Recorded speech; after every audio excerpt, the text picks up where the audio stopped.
This story began with a war in the labyrinth that continued for many decades. Finally, after countless difficult and brutal battles, this war ended. After tens of thousands of labyrinth masters suffered a crushing defeat, people were saved. Among them were also children who had already been born in the labyrinth, children who had never seen sunlight or felt fresh air. They lost their mothers during the war, and that is why they were forced to feed on the milk of monsters. Thanks to this, they gained extraordinary abilities and were so strong that it was difficult to even call them human. Humanity began to call these creatures the children of the labyrinth. They were feared because these children had not yet learned to control their own powers. Every year they grew and adapted more and more to ordinary human life. Our story is about one of these children of the labyrinth. This guy's name is Kim, and today he returned to the labyrinth to become a guide for other people. A girl named Mary was telling her friend about how obsessed the children of the dungeon are with mazes. She is sure that this boy, whose name is Kim, is the only child in the dungeon who is afraid of the maze. He's a guy who hasn't yet reached his potential, maybe because he's too weak, or maybe on the contrary, incredibly strong. That's why they brought a large number of guards with them, and also because the labyrinth is always dangerous. Kim asked the guards not to use weapons even if they encountered monsters. It was better to conserve strength and avoid battles. The guards began to laugh at his words and said that he only had to accompany them, and they, in turn, would be able to protect everyone else. These fools don't understand that while they're talking all this nonsense, someone in the maze is being torn into several pieces. This place should not be underestimated because something terrible could happen at any second. Soon they saw a monster that is most often found on the first floor of a geyser. This monster was already wounded, and upon realizing this, the guards immediately prepared to kill him, even though Kim asked them not to. Of course, stupid people aren't going to listen to a guy who was born in this place. They think they know better how to deal with monsters. Within seconds, this huge, terrifying, and hairy creature was killed with a few shots. Everyone around was pleased. There was no doubt that this monster would be sold for a lot of money. The whole team wanted to continue on their way, but only one tried to explain that they had to turn back immediately. Soon, everyone heard a strange sound, as if a predator had heard the shots and now wanted to come for revenge. The guards are confident that if you take a narrow trajectory, you can easily defeat the predator and earn even more money. A few more murders and they'll all be incredibly rich, or so these people hope. Kim said he wasn't going to go with them to kill another monster. He would stay here because he wasn't interested in money. He asked the young children to follow him, if of course they wanted to survive and not become a tasty snack for the monsters. Thus, the team dispersed in different directions. The strongest and stupidest went hunting. Everyone else chose their own path in life. Mary was incredibly unhappy. She believes that all these filming will now be uninteresting because Kim led them in the wrong direction. The guy explained that they had to leave even though the goal had not been achieved. It seems that the reason the dungeon child is going around this maze is because he is a coward. Mary suggested that the other cameraman return immediately, because maybe they would still have time to film the battle against the monster. If they stay here, they will spend a lot of money and get nothing, and this cannot be allowed. At that moment, everyone around heard an incredibly loud sound, a sound that made the heart beat at maximum speed. Kim said that they should all follow him. They couldn't show the monsters that their group had split up. The predators heard the shots. They are angry and want to taste human blood. Soon, all these young fools realized that they should have listened to the advice of the dungeon child from the very beginning. When the monster appeared, it became clear that it was too late to scream and be scared, because death was already knocking on the door.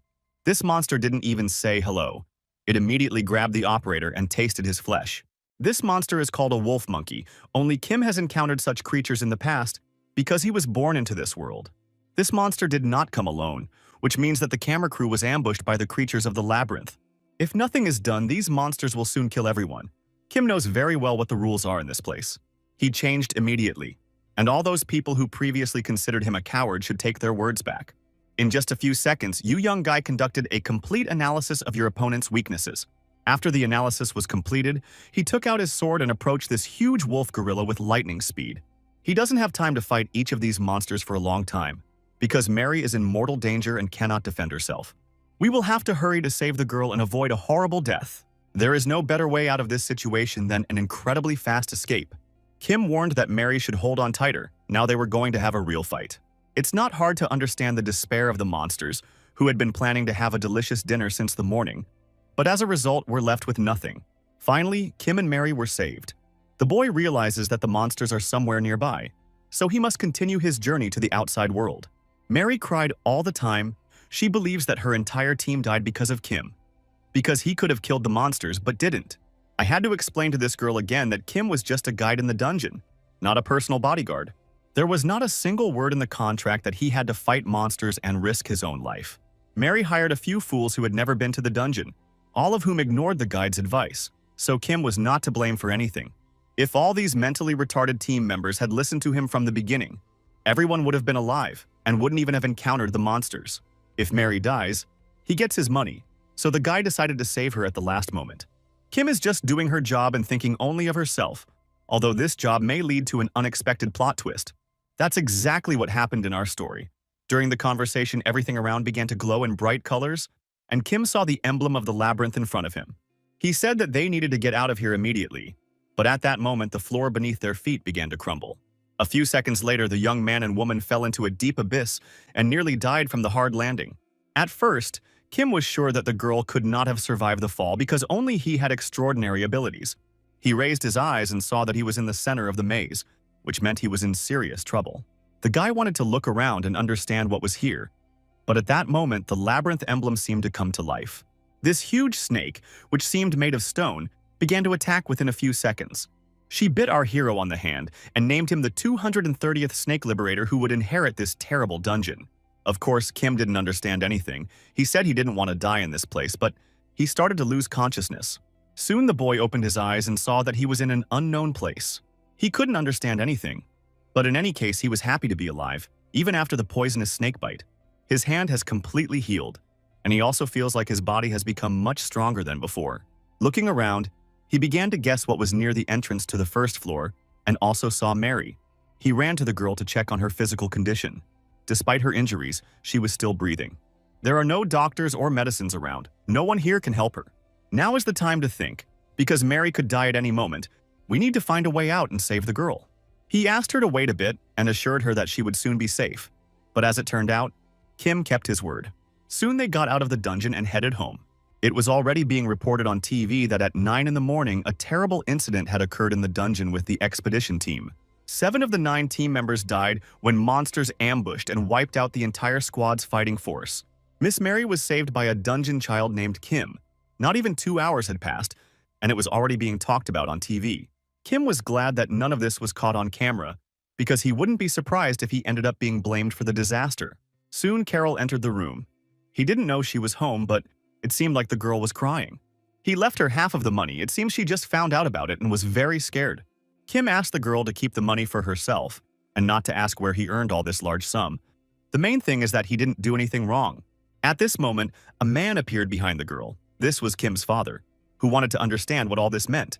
He started yelling at the guy and said that he already found out how he was making this money, and now he knows that the anthem was risking his own life. The father has already told his daughter to return the money, but she still holds it in her hands. It seems Kim considers his parents so helpless that he decided to risk his own life for money. Of course, the guy tried to explain that he hadn't done anything wrong and just wanted to help his family, but no one listened to him at all. I had to apologize and then accept the money back, even though Kim was incredibly upset about it all. The father was sure that he raised the boy according to all the norms of society, but it seems that he grew up a complete egoist. The father asked his son to rest and promised that nothing like this would happen again in the future. Everyone probably already guessed that Kim ended up in this family after he was found in the dungeon. When parents take on the responsibility of raising a child in a dungeon, they receive a great reward for it. There have been many cases where a child was taken into a family just for money, and then these children killed their guardians, but Kim was lucky. He really has a real family. Although now, because of Carol's wedding, the situation is difficult, but these are still trifles. Kim also soon noticed that a mysterious snake tattoo appeared on his arm. This wasn't the case before, but now when he clicks on this tattoo, a system window opens with its characteristics. At the moment, the synchronization is only 16% complete. He is at rank 1 and cannot activate the labyrinth yet. He was able to find some information on the internet, meaning this green panel is similar to what you see in games. Nagi's labyrinth refers to the labyrinth team he was bitten by a snake, so leaving the labyrinth chose him as the new master. He decided to touch this status window, and at that moment the reality around him seemed to dissolve. The outside world, which had seemed so real, ceased to exist, and Kim found himself in the dungeon again. He saw again this large green snake in front of him, looking at him so intently, as if trying to hypnotize him. This snake is so fast that it is even difficult to keep track of it, So the boy quickly realized that he had to use all his strength. As soon as the snake started to attack, Kim immediately stopped it with his cloak. It was a clever plan that immediately made it clear that Kim was a very smart guy with quick reactions. He understands that this will only hold the snake back for a while. It has enough strength to get out of his clothes, so he needs to find a full-fledged weapon. The snake turned to him again. She again called him a liberator, the man who would inherit the dungeons and take the throne of Nagi. He is too young and not ready to become king, but the snake is not in a position to turn back time, so it must be considered fate. The king is dead, now it's time for a new king, so she congratulates the boy and wishes him luck on this difficult journey. Of course, Kim doesn't understand anything at all. He thinks he's talking to one of the maze masters, but he doesn't want to play these games and go back to hell. He had tried to avoid the mazes for years, but he had to come down here for money for Carol's wedding, and that immediately led to problems. He has been haunted by troubles his whole life. He probably should have listened to his parents' advice and avoided labyrinths. At that moment, he heard that one of his family members wanted to come into his room. He said that he was changing clothes and asked to wait. This is the portal through which he got to this place. It seems that sounds from the outside world penetrate here. I had to get back immediately, or Carol would come into the room and see something she didn't want to see. She immediately began asking about the strange sounds coming from the room, his street clothes, and his strange behavior. I had to tell her a few interesting stories and tell her that he only plays games and watches internet streams. Carol couldn't believe that her perpetually withdrawn brother was interested in such things. He has no hobbies, no friends, and no girlfriend at all. He constantly spends his free time in his room and seems completely antisocial. To be honest, we have to admit that Carol is absolutely right. After Kim left the maze, he always tried to forget this terrible place. He was in complete peace, but the problem was that he wasn't used to it, and now this peace caused discomfort. Actually, Carol came here to apologize to her brother. She didn't know that he returned to the dungeon because of her, and she was very ashamed. But Kim assured her that it was no problem and everything was fine. He completely forgot that he had left his cloak in the labyrinth, so he asked the girl to wait until he returned. Meanwhile, strange things started happening in this labyrinth. Perhaps the boy would be left without his clothes. It was a little strange to watch. Now Kim isn't sure if he really wants his cloak back that badly. I had to immediately say goodbye to my sister and tell her that now was not the best time for such conversations. She had never seen him so interested in anything in her life. She had better think he was really playing video games. Returning to the labyrinth, Kim immediately realized that his cloak was still there, but there was no more money in it. The system reported that while he was in the maze, the devil stole all his money. In order to find this devil, you need to complete synchronization and activate the entrance to the labyrinth. The guy decided to sit on the king's throne and think a little about how it all turned out. As soon as he touched the throne, the system reported that the detailed information of the labyrinth was locked and would only be opened after synchronization. Now he can continue his synchronization and do everything possible to get his money back.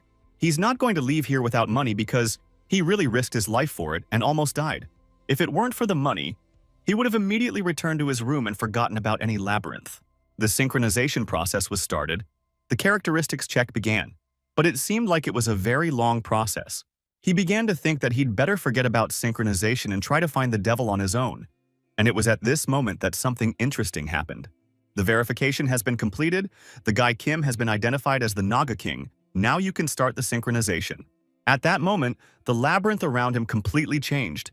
Everything became too white, as if the boy had entered paradise. Soon, the synchronization was completed. It seemed as if the design had changed slightly. The guy's rank was immediately increased, as were all his main characteristics. Now he needs to go inside the labyrinth. It seems that the devil who stole his money has decided to personally come to meet the new king. Probably the average person wouldn't even notice this little monster. But Kim is extraordinary, and he wants revenge. This little kleptomaniac must understand that you can't steal the king's money, otherwise there will be a retribution for it. Kim hit the devil several times, then ordered him to return the money immediately or he would tear him to pieces. It seems that this monster no longer has the guy's money, but he is ready to pay for his guilt with a precious crystal. Deep crystals are particularly expensive. Found only in geysers, they are found deep underground, or they may be hidden in rare plants. Finding these crystals is so difficult that people choose to hunt dangerous monsters to get to these stones. One such crystal can be worth a huge amount of money in the real world, so this devil's gift is extremely rare. It turned out that the devil was not going to stop there, because he was ready to give the guy another crystal. It was so hard to believe that Kim even lost control of himself, forgot about the monster, and immediately grabbed the crystals. Those few seconds of loss of concentration were enough for the devil to disappear. but it didn't matter now. It seemed like everything ended very well, but at that moment Kim felt that something strange was happening behind him. The system reported that he had sacrificed a mid-rank profound crystal. Now the broken part of the labyrinth would be restored and improved. Of course, the guy doesn't want to part with the crystal because it's extremely expensive, but the labyrinth has already swallowed the stone. In 24 hours, the stability update will occur, and Kim has 72 hours to increase the maze rank. He had already dreamed of buying himself a new car, but now he had to forget about all those dreams, at least for a while. 4 days had passed since then, and despite the excitement surrounding Carol's wedding, everything had gone well. Parents, as well as family friends, helped with the wedding arrangements, and Kim was able to sell one of the crystals for a large sum of money. It was enough to buy a large gift for Carol's wedding, although he would be in trouble if his father found out. The system reported that the maze update was complete, and now the gates are open again. The guy decided to go inside to look at the changes that had been made with the help of one of the crystals. Now the maze is at the second rank. New locations and new types of monsters have been unlocked. Due to the update, the maze's protection system is at a low level, so you need to be careful. A structure called Nagi's Nest was created next to the owner's room. Kim began to look around and noticed movement behind him. He couldn't understand when the monsters had appeared and decided to read about it in the system. It turned out that 6 first-rank Nagi slaves appeared in the nest. The number of slaves will increase as the rank of the labyrinth increases. Although there are monsters in front of him, they look too cute as a child. All these slaves are waiting for their master's instructions. Kim decided that these little monsters would become scouts. He asked them to draw a map of the maze starting from the center, researching resources, ecology, and everything else. He also reminded them that they must remember that their priority is survival, not battles with other monsters. Actually, he should have sent someone adult with them, but he doesn't have money for protection. Kim has no hope for these little creatures. They are small, fat, and most likely slow and weak. They might be perfect prey for the monsters in Geyser, but these little creatures were able to scale the nest wall in just an hour. Also, almost immediately, some of the slaves returned from reconnaissance just an hour later. Looking more closely, the boy realized that only one monster had returned, and began to think that all the others had already been killed. It seems they are so weak that they couldn't even protect themselves on their first walk through the maze. Later, it turned out that everything was exactly the opposite. Everything was fine with the monsters, but there was so much loot that we had to return early. The mood of other employees was immediately improved, and their work efficiency will also improve. Also, one of the slaves immediately handed over to his king a map that had been formed through reconnaissance. A lot of interesting things were found nearby, so we can thank the slaves for their incredible help.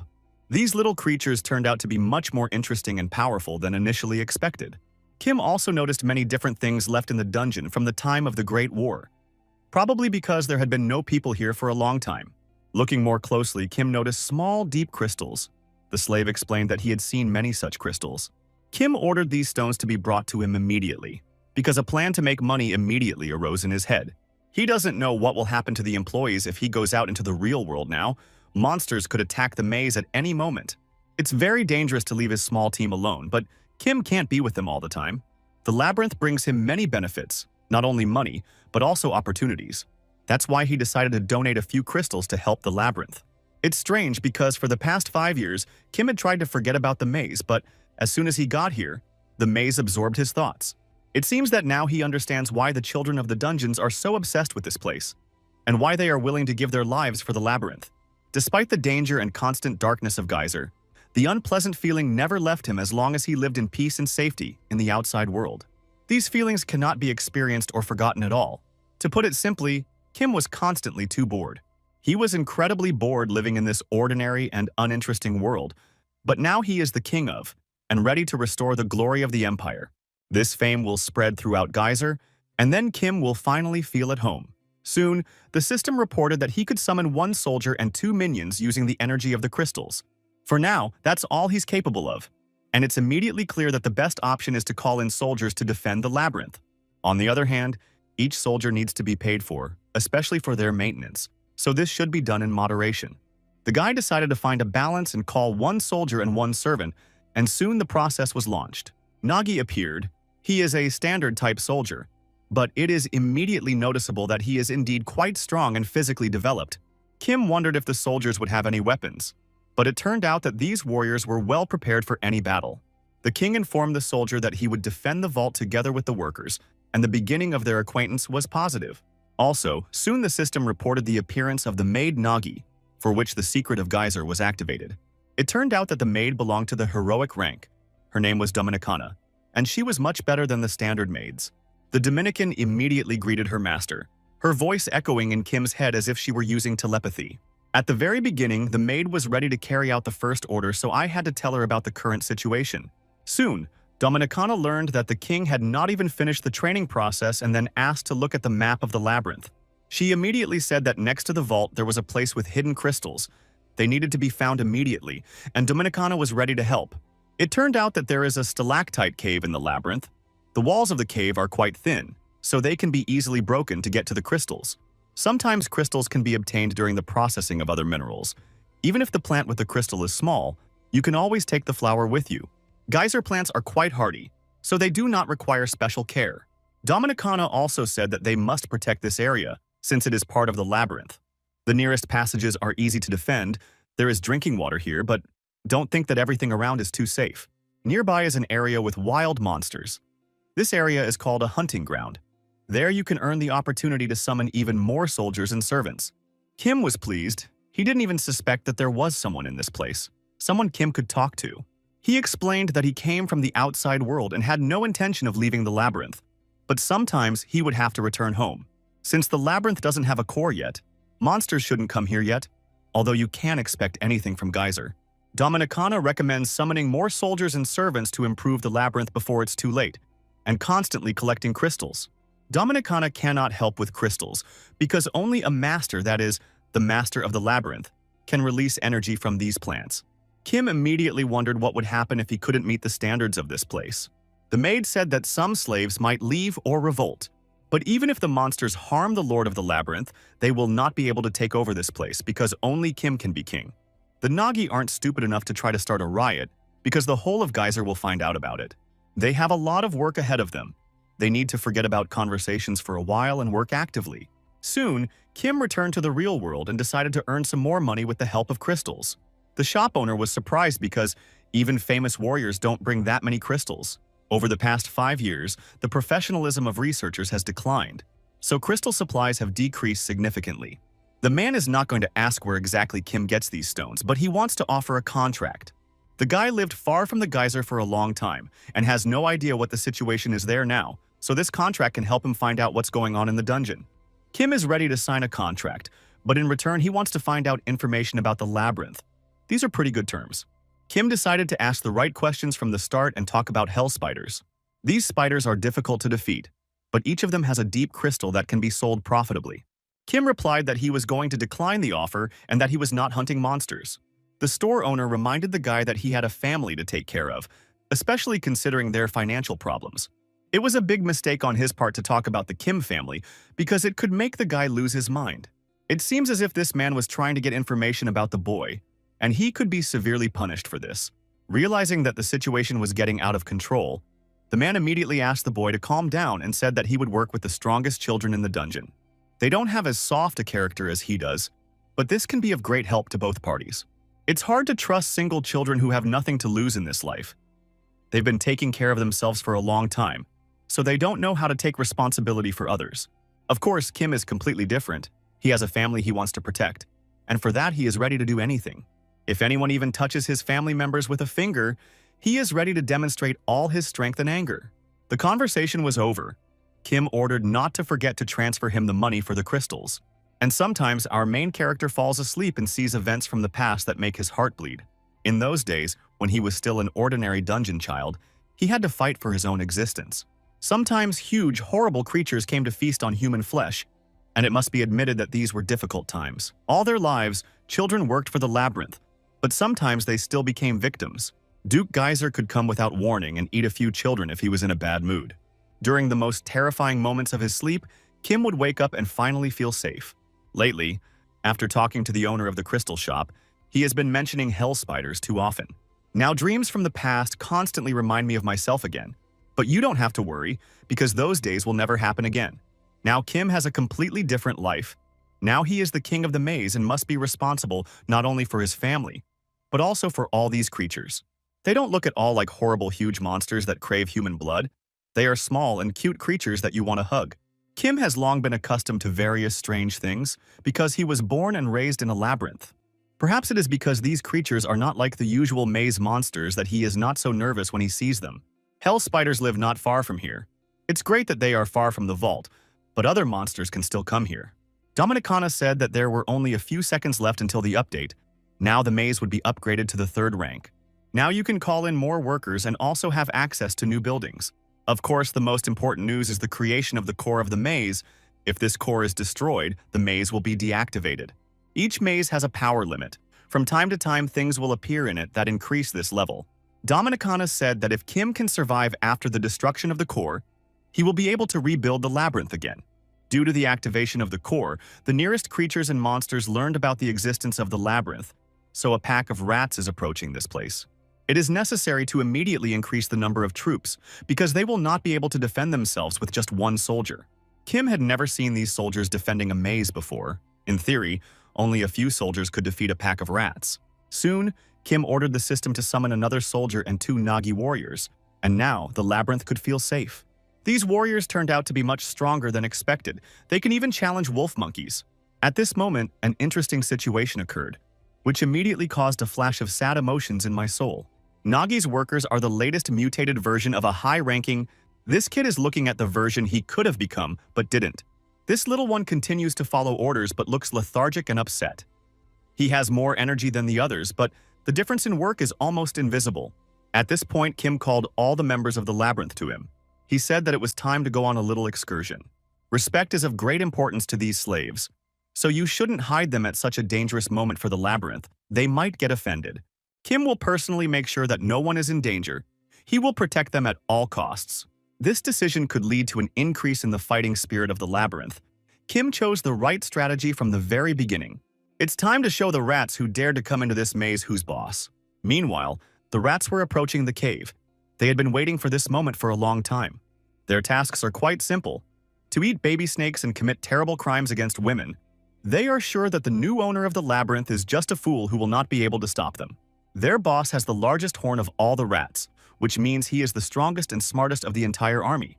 The boss ordered the snakes to attack and destroy all members of the labyrinth. They must destroy the snake cave and eat everything alive around. The rats began to attack and immediately saw the frightened slaves of the labyrinth in front of them.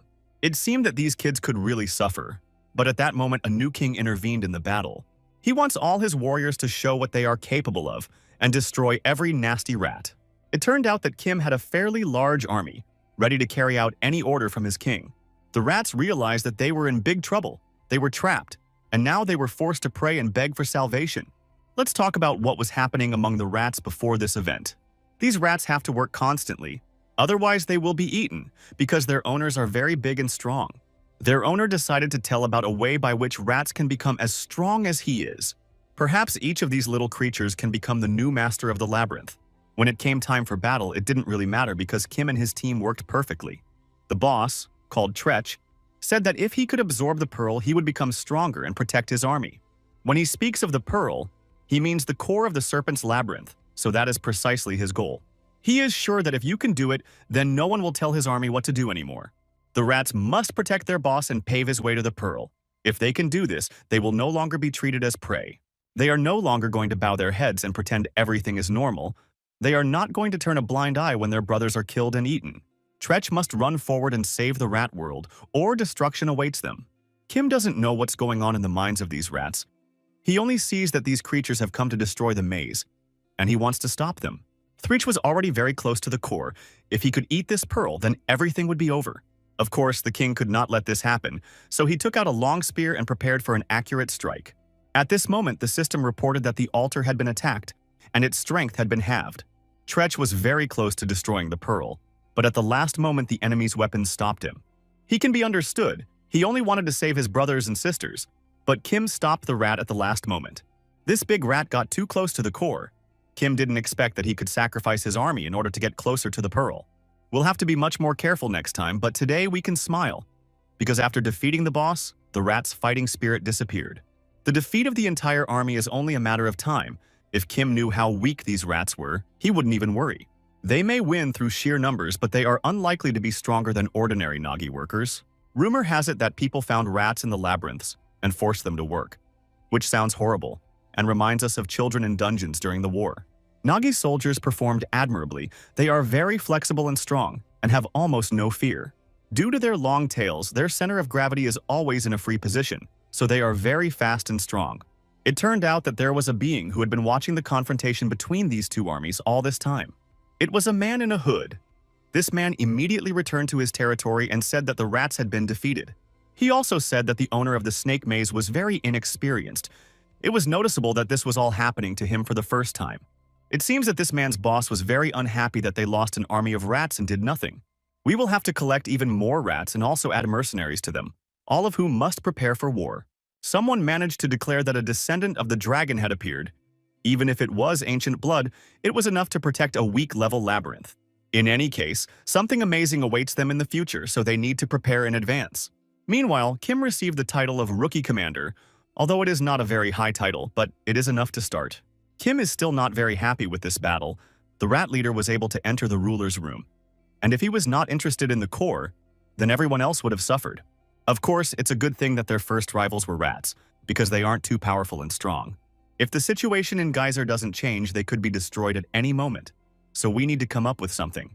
The king turned to his warriors and asked them to forever keep this triumph in their hearts. We must not forget that they are in Geyser. That is, a place where the weak die and the strongest get everything. They don't have time to celebrate victory over weak enemies because, at the moment, it's a maze. In any case, Kim is confident that they can do the impossible, and soon the vault will be overflowing with treasures. They must open new territories and make this place their own fortress. Then they will be able to fear no one and nothing. The guy assured that all members of his team will soon be called living legends. Many days had passed since the battle with the horned rats. The corpses had been eaten, and the weapons had been taken to storage. Kim sent slaves into the cave to install equipment to find crystals.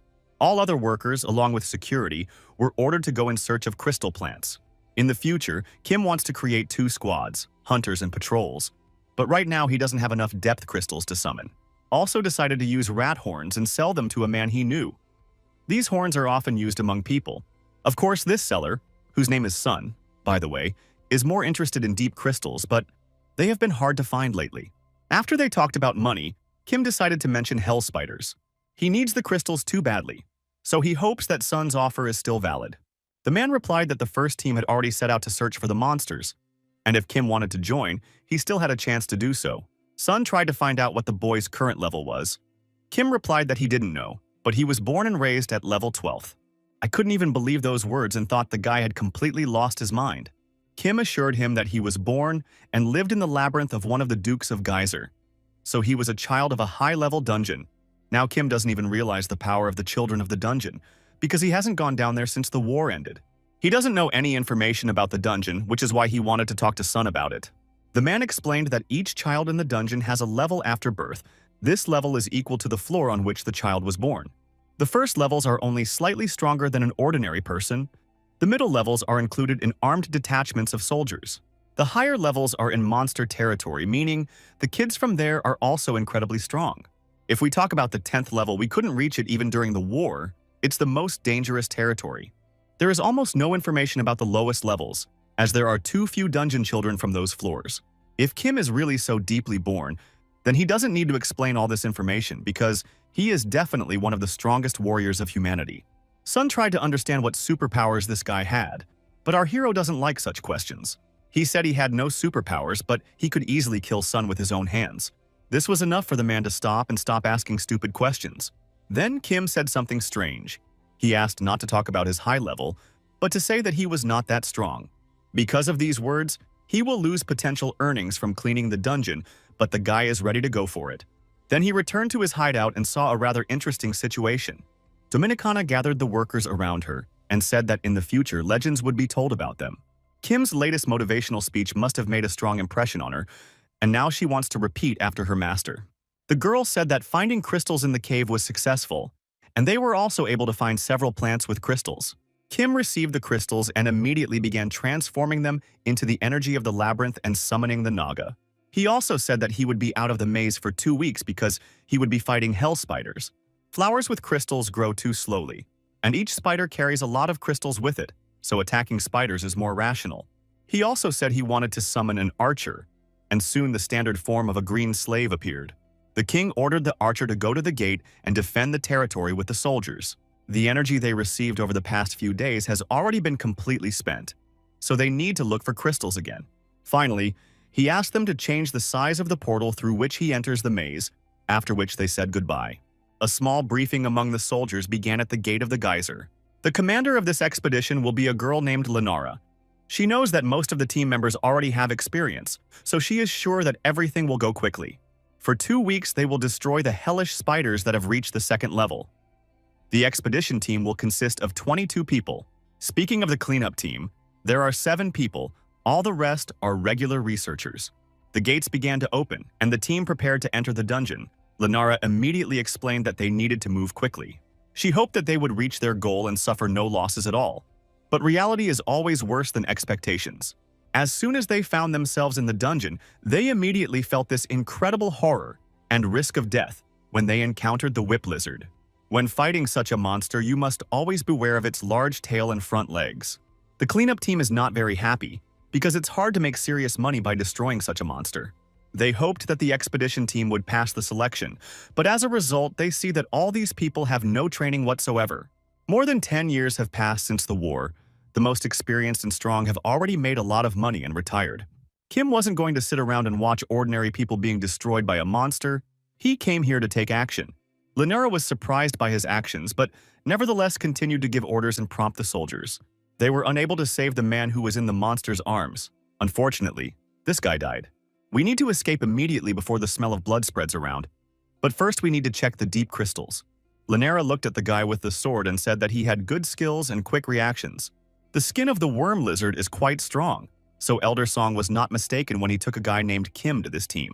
That's all well and good, but next time Kim should listen to orders because they shouldn't lose people over nonsense. Lenara believes that discipline in the team should not be violated, especially when ordinary people can protect themselves without their help. Soon they will have to fight monsters where ordinary soldiers will not be able to defend themselves, and that is when they will have to show their potential.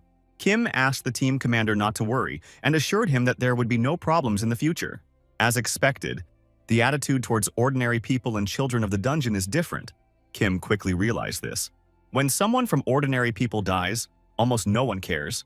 But if the problems are among the children of the dungeon, the reaction is completely different. It's unlikely that this really bothered our main character.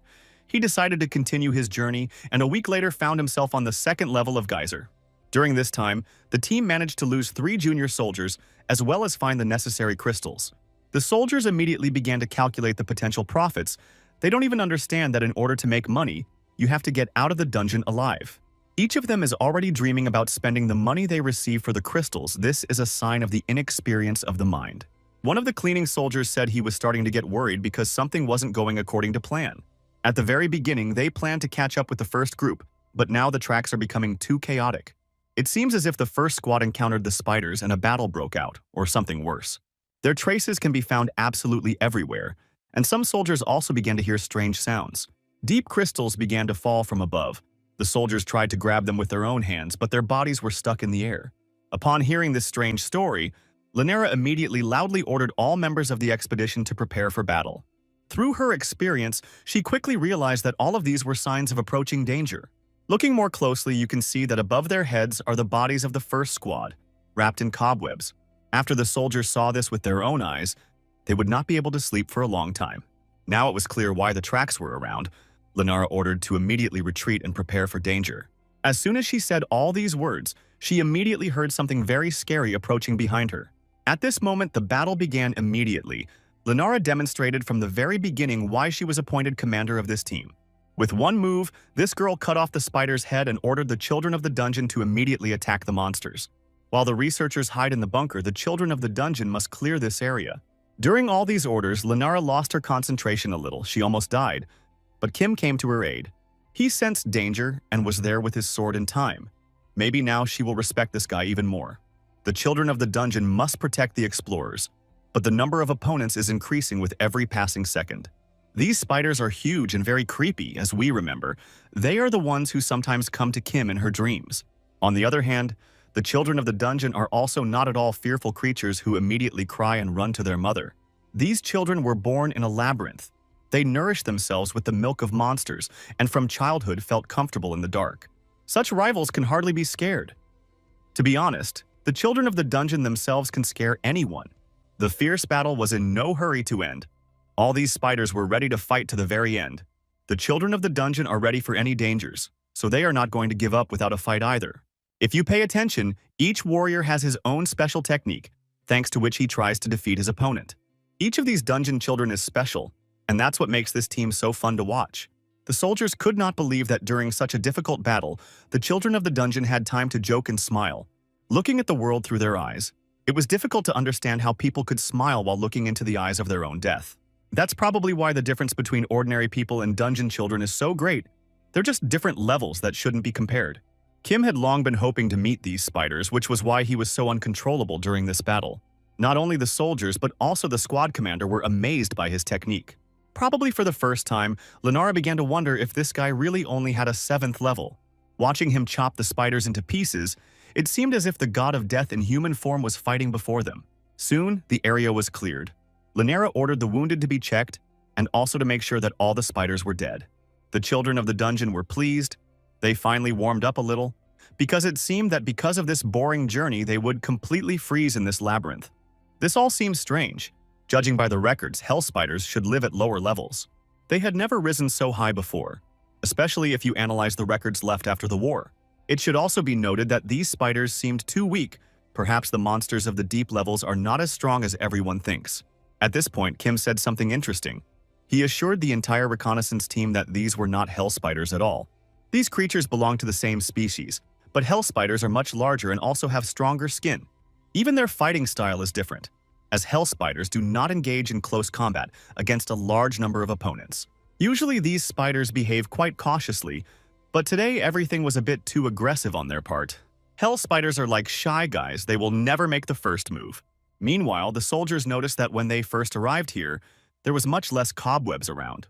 Kim said that real hell spiders will always wait until their prey comes into the trap itself, and maybe this is what will happen right now before our eyes. Kim was born and raised with these horrible creatures. He knows how strong their thirst for killing is. Hearing the words about the explosives, Kim said that it was better to plant them at blocked exits, and to do it as quickly as possible. Some of the dungeon children didn't understand what he was talking about. The battle was over, so they could relax and rest a bit. Only in comics does something like this happen, when the strongest creature hides all the time and appears only at the most difficult moment. No matter what everyone else says, Kim still doesn't betray his strategy.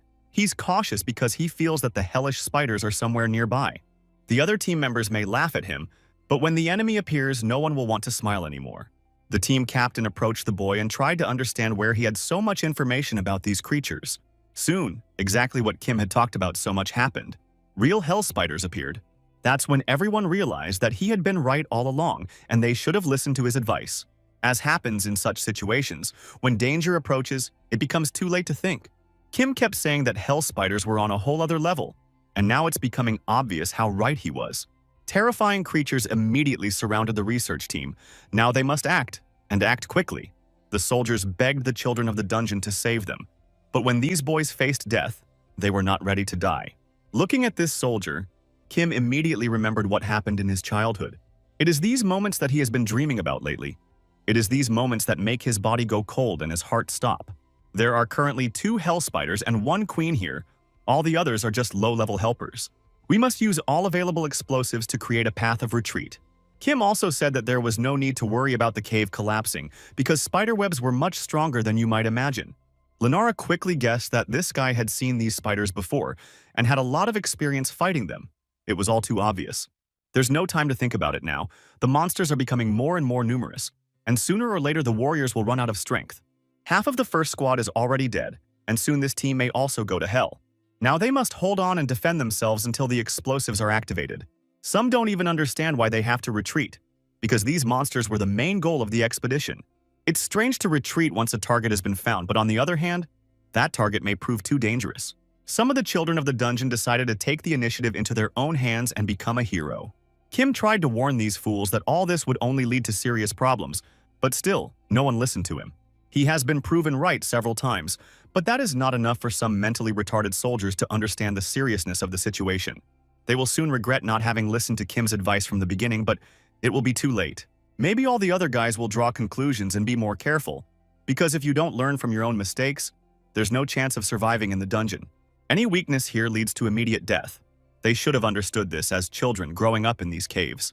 Probably only by being born on the lower floors can one truly experience what a labyrinth is. Kim knows that there are no high-ranking warriors here except him, which is why he fights harder than the others and tries to protect everyone. He is not a spider.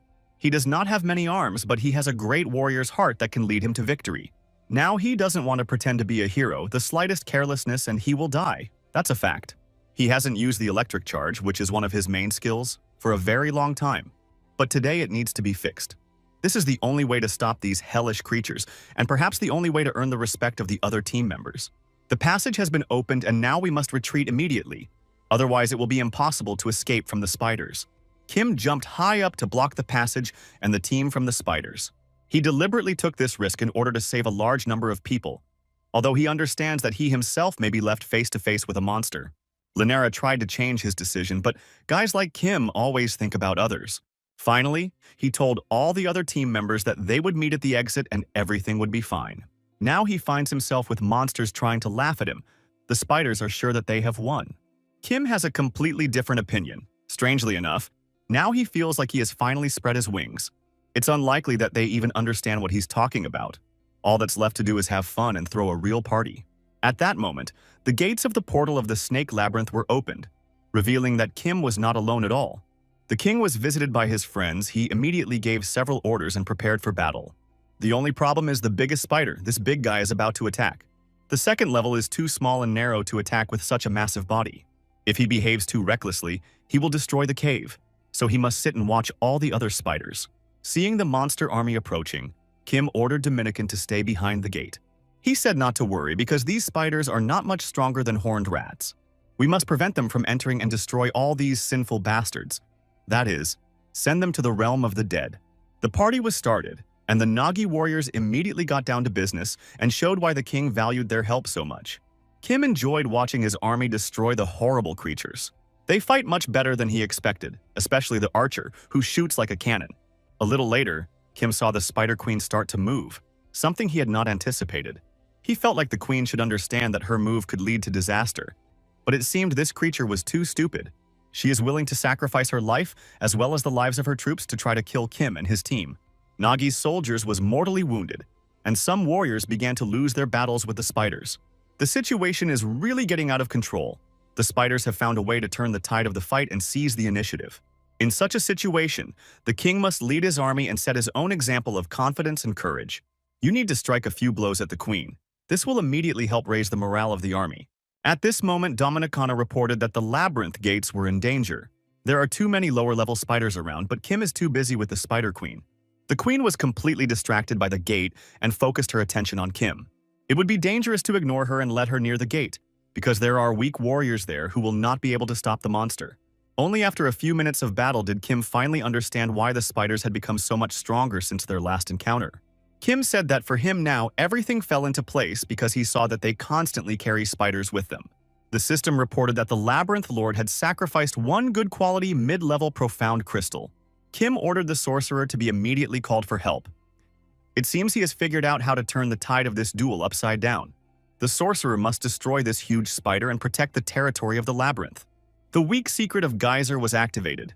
A sorcerer of rare rank soon appeared to aid his king. He immediately prepared to use magic to secure his territory. This battle took a lot of strength from Kim, but now he is confident that with the help of the sorcerer, they will be able to win. The ice technique immediately destroyed all the small spiders. All that remained was to kill the queen. Real hell spiders were almost never injured. They probably prioritize scale, not their strength. This does not mean that they are impossible to defeat, but only forces the brain to work on analyzing weaknesses. Soon the warriors destroyed the hell spider, and now the sorcerer has a better chance of defeating the queen. This huge creature is the main problem of this battle. If it weren't for the queen, it would have been over long ago. The spider's weak points are their eyes, mouth, and joints, but the queen is too powerful even despite her flaws. It will be too difficult to reach her brain, especially if you attack her eyes without preparation. Kim thought about trying to reach the brain through her mouth, but that was still too risky. During all this time, the cave has been badly damaged. One wrong step and everything will be destroyed. Very quickly, Kim realized that they had to take a risk. He said that they would attack the ceiling and break through to the first floor. Whether he understood how dangerous it was or not, he decided to do it because he didn't have enough strength to defeat the queen. After analyzing the situation, he realized that this was the only chance to get out alive, so he had to try and take risks. The queen is constantly on his trail, so now Kim has the perfect chance to get revenge on her for her horrible childhood. She will be the first person he takes revenge on, but that list is too long. Meanwhile, his army hoped that Kim had a plan, because it seemed like he was going to bury himself alive. The master is fighting with all his might, and therefore Dominicana is upset because she cannot help him in any way. Even the Nagi, who should be fighting alongside him, can only watch now. Feeling as if their existence has no meaning, the Dominican cannot understand the master's intentions despite being close to him. To the other soldiers, she said that they were not standing aside because they were helpless. The master has always gone into battle and risked his own life to protect the members of his army. He thinks about their safety even in such a situation. This shows Kim at his best, because even now he doesn't want to sacrifice his warriors. Kim fights alone because only he can handle this, because only he can stop this utter evil. Let's return to another part of the dungeon walls for a while and see what happens to the expedition members. They have been feeling earthquakes for a long time, and now these sounds are getting closer and closer to them. There shouldn't be any high-class monsters at the upper levels, but the boys still had a bad feeling. Soon a gap appeared in the cave and unknown monsters began to emerge from it. Only a little later did it become clear that it was Kim, who was a fighter against the huge Hell Queen. Perhaps right now the sorcerer will accumulate enough mana in his body and use a powerful attack. Kim hoped that would be enough, but the ice attack was too weak to destroy such a strong enemy. Soon, the ice will not be able to withstand such a heavy creature and will completely break, which is what should destroy the monster. Only Dominicana was able to guess her master's plans. They must have been talking to each other for too long.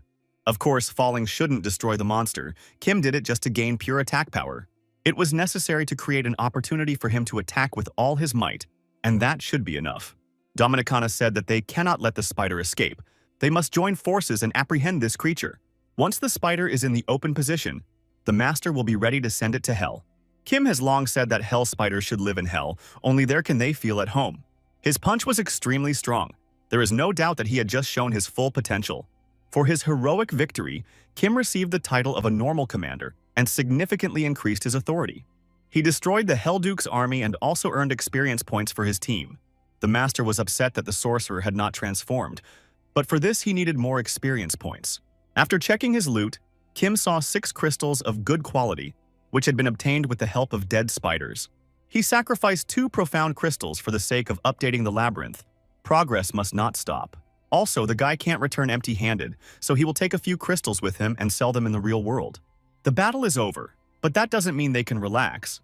The labyrinth will become even more dangerous, so no one should see this portal. The master asked his warriors to take the maximum number of corpses and block all passages to the portal. The passage to the first level cleared, Kim may have time to return before the maze update is complete. He would leave his warriors with the necessary amount of food and thanked the Dominican for his incredible help.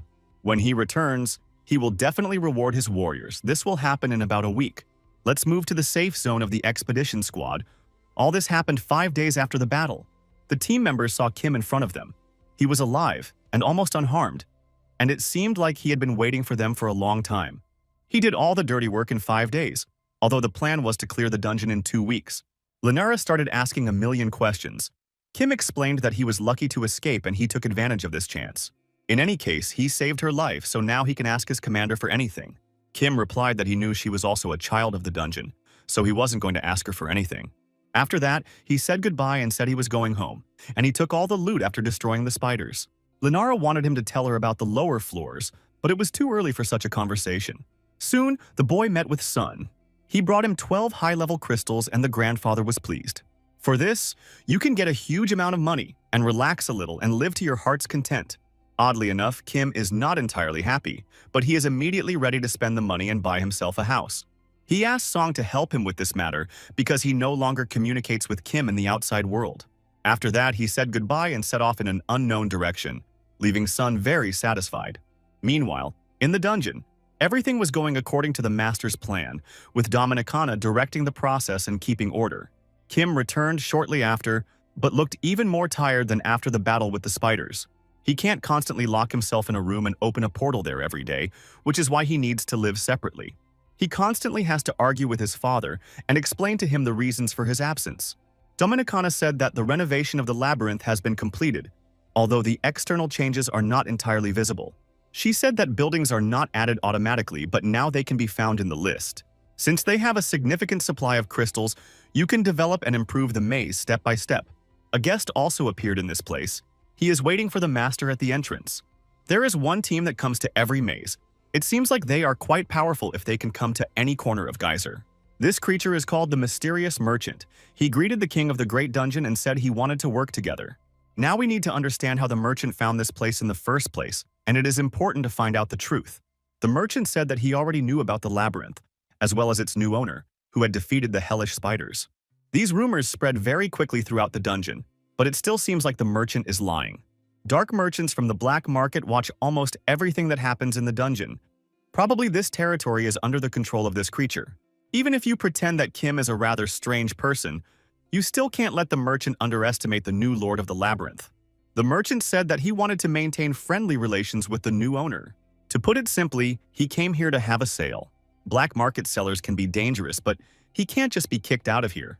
If their relationship deteriorates, this merchant will definitely create bad rumors about the master, which will have a bad effect on the entire labyrinth. If these creatures have already noticed Kim, they will have to use their acting skills skillfully. Any merchant can bring profit. He has a lot of interesting goods, so you can buy something valuable. Dominicana also made an important remark. She advises to immediately buy the item that the seller recommends. Negotiations with the shady merchant soon began, and he was immediately ready to recommend his product. The first item he offers for the new maze master is called a parasite. This item will cost one high-ranking profound crystal, but it's unlikely that Kim will be able to afford such an expensive purchase. Kim wasn't ready to spend crystals on this nonsense, but Dominicana was sure it could help in the future. Thus, the merchant had to pay the required fee. He was satisfied and immediately gave the parasite to the new master.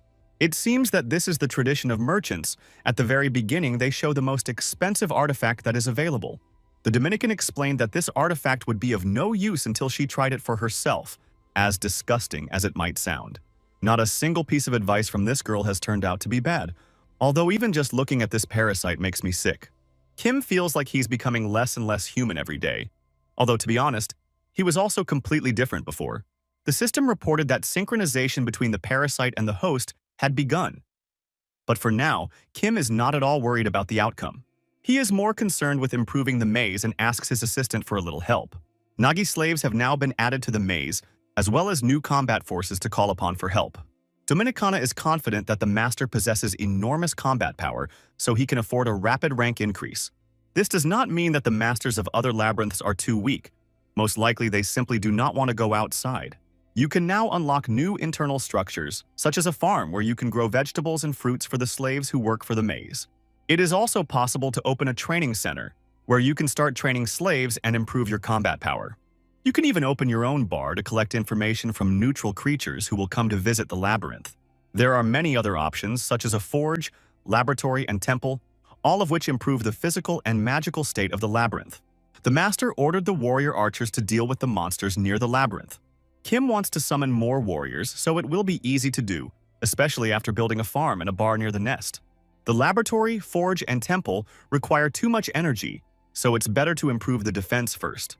Kim is ready to sacrifice all the low-rank crystals he currently has. With this, he wants to summon an army and become even stronger and take a step forward in the evolution of the labyrinth.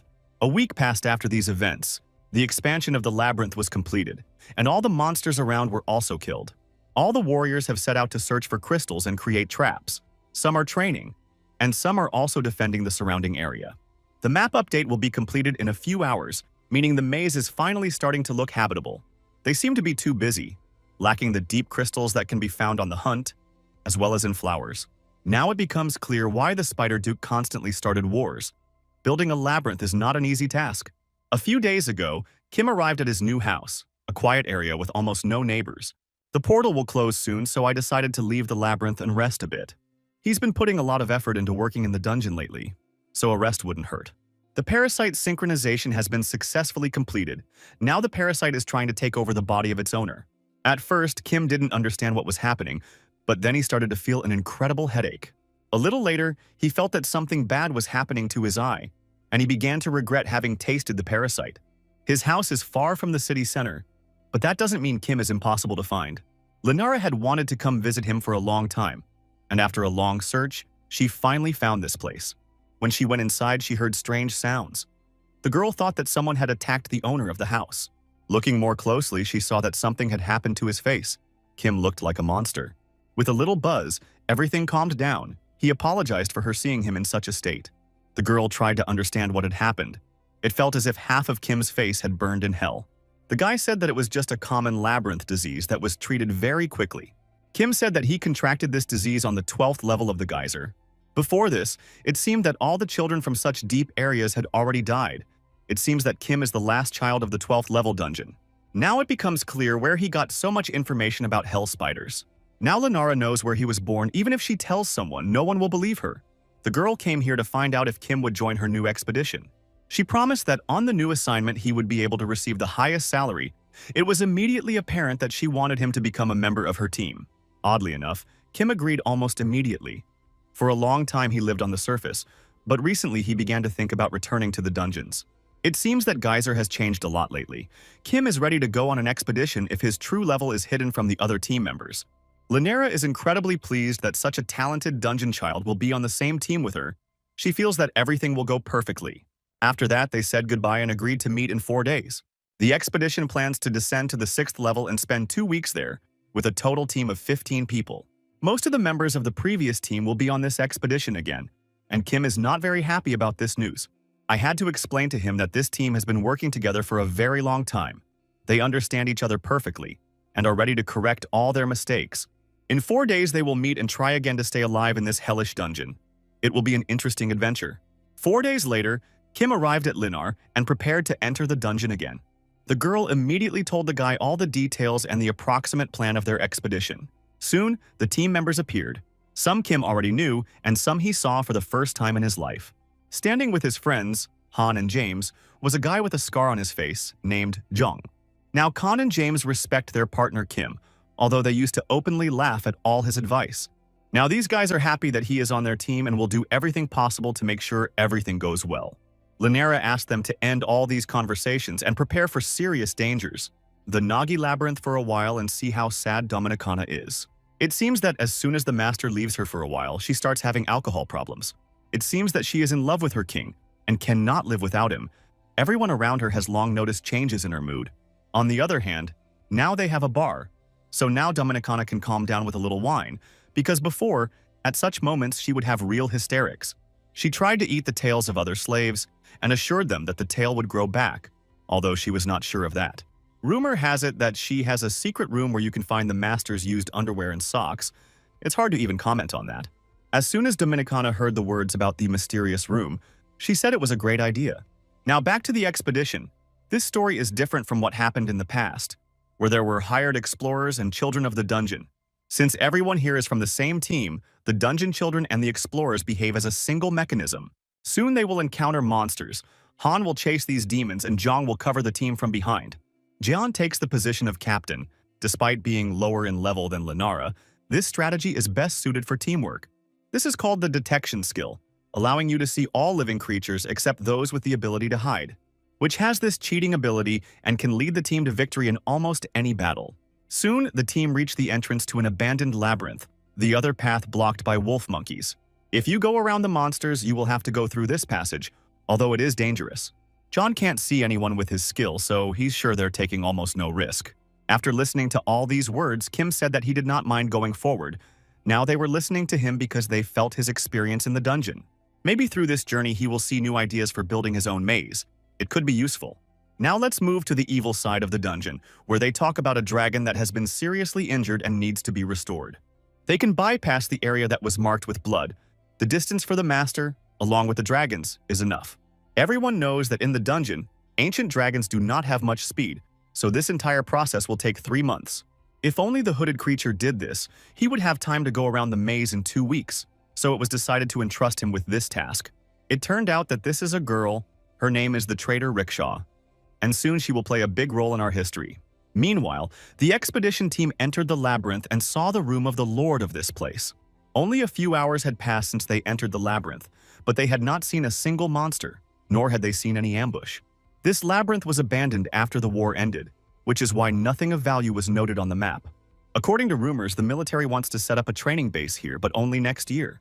It was decided to arrange a small rest area here, as well as install motion sensors at the entrance. The sooner the team takes care of safety, the more time they will have for their own rest. Kim didn't receive any tasks. Lenara explained that he should save all his energy for fighting monsters. He is the strongest warrior in the team, so he must get used to being treated special. Meanwhile, he has the opportunity to look at the throne of the monster that previously ruled the entire labyrinth. At this point, the parasite's skill, called detection, was enabled. His eyes immediately started to burn and hurt, but he pretended that everything was fine and there was no need to worry about it. It's a good thing she can't see his internal system, because Lenara didn't give him any peace. This time the pain is not so severe. After the last case, the parasite did not even try to manifest itself. Kim's vision has improved significantly. Now he can see things that are not obvious, which are hidden from the eyes of all other people. He found something interesting. It's a fragment of the labyrinth, which stores the energy of the labyrinth for a long time. This stone is very useful. Soon, the system reported that the parasite was expanding its detection capabilities, which could lead to new findings. Now Kim immediately began to see deep crystals around him. He began to love the parasite in his own body. The longer he was with the expedition team, the worse Dominicana felt. She became bored and sad. The other Nagi began to talk among themselves and discuss the maid. I had to tell my friends that Dominicana was hiding her new secret room from the master, where she kept his old underwear. She asked the other Nagi to make this room bigger. This woman has very strange desires. She is more human-like. Her status is slightly higher than that of the other members of the Nagi labyrinth. While they were discussing the girl, they didn't even feel her lightning-fast approach. The expedition team continued on their journey. So far, they have not encountered any danger on their way. Kim was already tired, having barely slept last night, and had not been able to rest properly during the last stop. On the other hand, Kim managed to collect dozens of deep crystals and hide them in the labyrinth. He was also able to run through closed parts of the map and left a few notes, so next time you'll have to come here alone. All this could only happen thanks to the parasite. It was with the help of his skills that Kim saw all these minerals. The captain asked the dungeon children to all gather together, while Kim is not participating in team activities. He is only asked to stand back or rest. But when the monster appears, he will be expected to take the most decisive action. The team has approached danger, and based on the sounds they can hear, either monkeys or bats are waiting for them. John can only understand the location of the monsters, their number, and whether they belong to the same species. These monsters are almost impossible to get around. There is an option to wait until they kill each other and then leave, but this is also dangerous. There are an incredible number of monsters, so other predators may come here upon hearing the sounds of battle and the smell of blood. In the worst-case scenario, the expedition team will be driven into a dead end, so they will have to fight, because otherwise they will not be able to get through. Lenara started laughing and said that all these monsters were just child's play for such a strong and powerful warrior like Kim. If they stand in one place, then no progress will occur, so it is better to take the first step. Kim took out his sword and said that he was ready to take on half of the monsters. This should be enough for the team to confidently destroy the enemy. When they entered another part of the maze, they saw that the monsters had already started fighting each other. There are about 30 monsters here, and seeing this number, John began to think that today was his last day of life. Kim assured that it was too early to draw such conclusions and immediately intervened in the fight between the monsters. This guy doesn't know the word stop. With just one blow, he forced the first monster to say goodbye to life. Usually, the children of the dungeon can deal with monsters in a matter of minutes, their style befitting the labyrinth in which they grew up and learned. Also, their style depends on their level and their surroundings, which is why some of them start attacking without thinking until the opponent dies. This is how most dungeon kids fight, but this guy with a sword kills all his opponents with one blow. His talent is hard to overestimate. He only targets his opponent's weak points, as if he can clearly see them with the help of his skill. His level of speed and strength seems much higher than that of other warriors. It is not even clear how he achieved such progress. Seeing that Zhang was thinking too much about Kim, Lenara decided to intervene and explain how it happened. She said that Kim had already been introduced to a number of mazes, and thanks to the constant dangers had increased his level. He understood how to fight effectively in order to survive, as he was constantly one step away from death. These explanations were enough for John to calm down and believe her words, although it wasn't easy. In the future, we need to think through Kim's story better so that other team members don't have unnecessary questions. The expedition's chief warrior reminded everyone else that they had not come here to talk, but to clear the area. They agreed that Kim would only kill half of the monsters, so John and company would have to kill the other half. Over time, Kim becomes increasingly comfortable using the parasite. The enemy's movements seem slow and predictable. He can't even understand whether he's fighting at full power or just maintaining his skills at the level of other warriors. Thanks to the parasite, many different abilities were discovered that affect battles with enemies. Now Kim can see the monster's weak points and internal organs at a glance. The more he learns about the parasite's abilities, the more useful his skills become. Now, the price he paid for the parasite seems incredibly small, so it was a great deal. The parasite has fully recognized Kim as its master and will now try with all its might to keep the boy alive. Although Kim said he would kill half of the monsters, he actually destroyed almost everyone around him. This is called gaining courage. Linara said that she had to invent various fairy tales to explain his extraordinary power. Team members are already calling Kim a natural-born death warrior, and perhaps they will soon begin to worship and pray to him. The battle was over before other monsters came smelling the blood, so we had to quickly collect all the deep crystals. It turned out that there were some problems. Another expedition detachment was approaching them, which was twice the size of their team. They planned to split into 2 groups to surround Leaner's team, and now they need to quickly come up with a plan of action. Another team must have been watching them during the battle, so now they have to prepare for danger again. I had to explain to Kim that in Geyser, it's not just monsters that can become your enemies. There are no laws here, so anyone can steal someone else's loot, and it's terrible. They have destroyed about 30 mid-rank monsters. The team is tired after the battle, and is now an easy target for anyone. If it weren't for John's abilities, they would have been in critical condition long ago. The other expedition team started to speed up. They feel they have been noticed, so they want to act quickly. Everyone must gather all their strength and prepare for battle, because even escape is almost impossible now. Less than 5 minutes after the 2 expedition teams met, the atmosphere immediately became tense. The guys from the other team look too cocky. Their leader is a guy with red hair named Jongle. They haven't seen this guy in a long time, and he's glad they met in the dungeon. He had already heard rumors that Linara and her team had recently been seriously beaten by spiders. But today, everything would end much worse. He warned that it was better to stay home and be in a safe place, but if they wanted to feel the adrenaline, they would regret it now. He is ready to let them go and not kill anyone, only if they give him all the crystals they have earned. Kim calmly listened to this fool and tried to understand who he was and whether he should be feared. There is an organization called the Association of Researchers. They recently received support from the state. Team Chongle is just a gang of bandits that controls all the entrances to the maze and attacks other teams. People are constantly changing in the association, which is why most teams are part of an association and do not operate independently. All because they invest a lot of money in Geyser. These people think they are doing a great thing, but it is all just a battle for crystals. From the very beginning, Kim felt that he didn't like these guys and tried to analyze them using the parasite skill. Among them are 9 children of the dungeon. Their leader is quite strong, and they also have a sufficient number of ordinary researchers who are seriously armed. If you start a fight with them, they will kill everyone except Kim because he is too strong. In any case, this gang of bandits has started to get too nervous for our main character. He can no longer control his emotions. When bandits come, you can feel the bloodlust around them, just like around the king of the labyrinth. Linara cannot move because of fear, and her last hope is directed at the boy standing behind her. Strangely enough, after some silly jokes and threats, Chongle decided to turn around and leave Linar's team alone. He sees that they have almost no serious reward, so there is no point in staging a battle. Finally, he turned to Kim and reminded her that Linara was a beautiful girl, but her pathetic team couldn't even join the association. He advised us to forget about these scumbags and go to the side of serious guys who are willing to pay generously for expeditions. Of course, Kim replied that he wasn't interested, but the whole conversation left him with an unpleasant feeling. It was obvious how angry Linara was, but John reminded them that they were lucky that a fight didn't break out. Linara also said that Jongle looks stupid now, but he used to be a cool guy with whom they worked together. He was a bit aggressive, but did a great job as a leader until he got a taste of money and changed. It was even hard to imagine that people could turn into real monsters, but it was better to forget about it and move on. It seems Linara wants to retreat and return to the outside world. Her motives are obvious. Chongle team will definitely get in their way again. They were lucky that there was no fight the first time, but in the future their luck may run out. If the conditions were a little different, they would have calmly continued on their path. But for now, we must be content with current achievements. They were indeed able to make good money after destroying a large number of monsters, so the expedition leader officially ordered them to return home.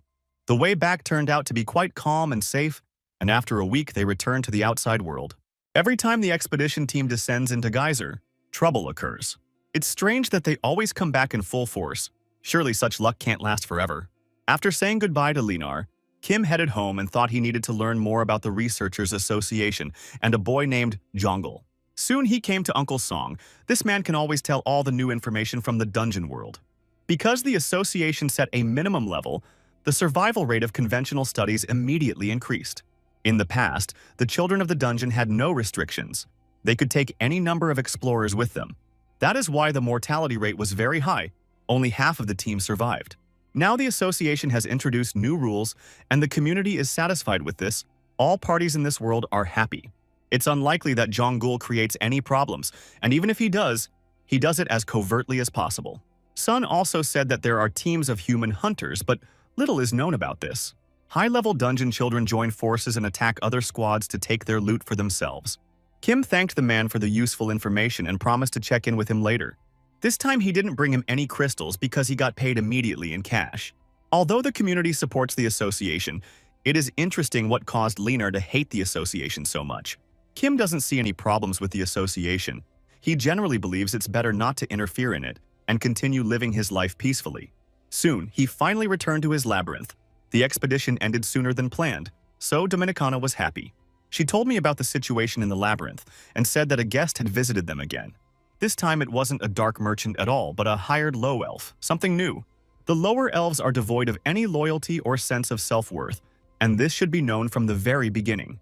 Kim doesn't understand why they are still in his labyrinth if they can't be trusted. The maid explained that unfortunately there are currently not enough scouts in the labyrinth, so they may need a lower elf. Kim said that as a true leader, he would be able to make this decision on his own, so there was no need to worry about him. He entered the bar and greeted all his slaves. It was immediately clear that he was respected and loved here. Now it's time to talk to the guest, although the guest is in no hurry to show his face yet. Only a little later did he finally take off his hood and greet the king of the labyrinth, Nagi. So he is the same elf that Dominicana was talking about. The maid immediately became incredibly angry and ordered the elf to show respect to the master.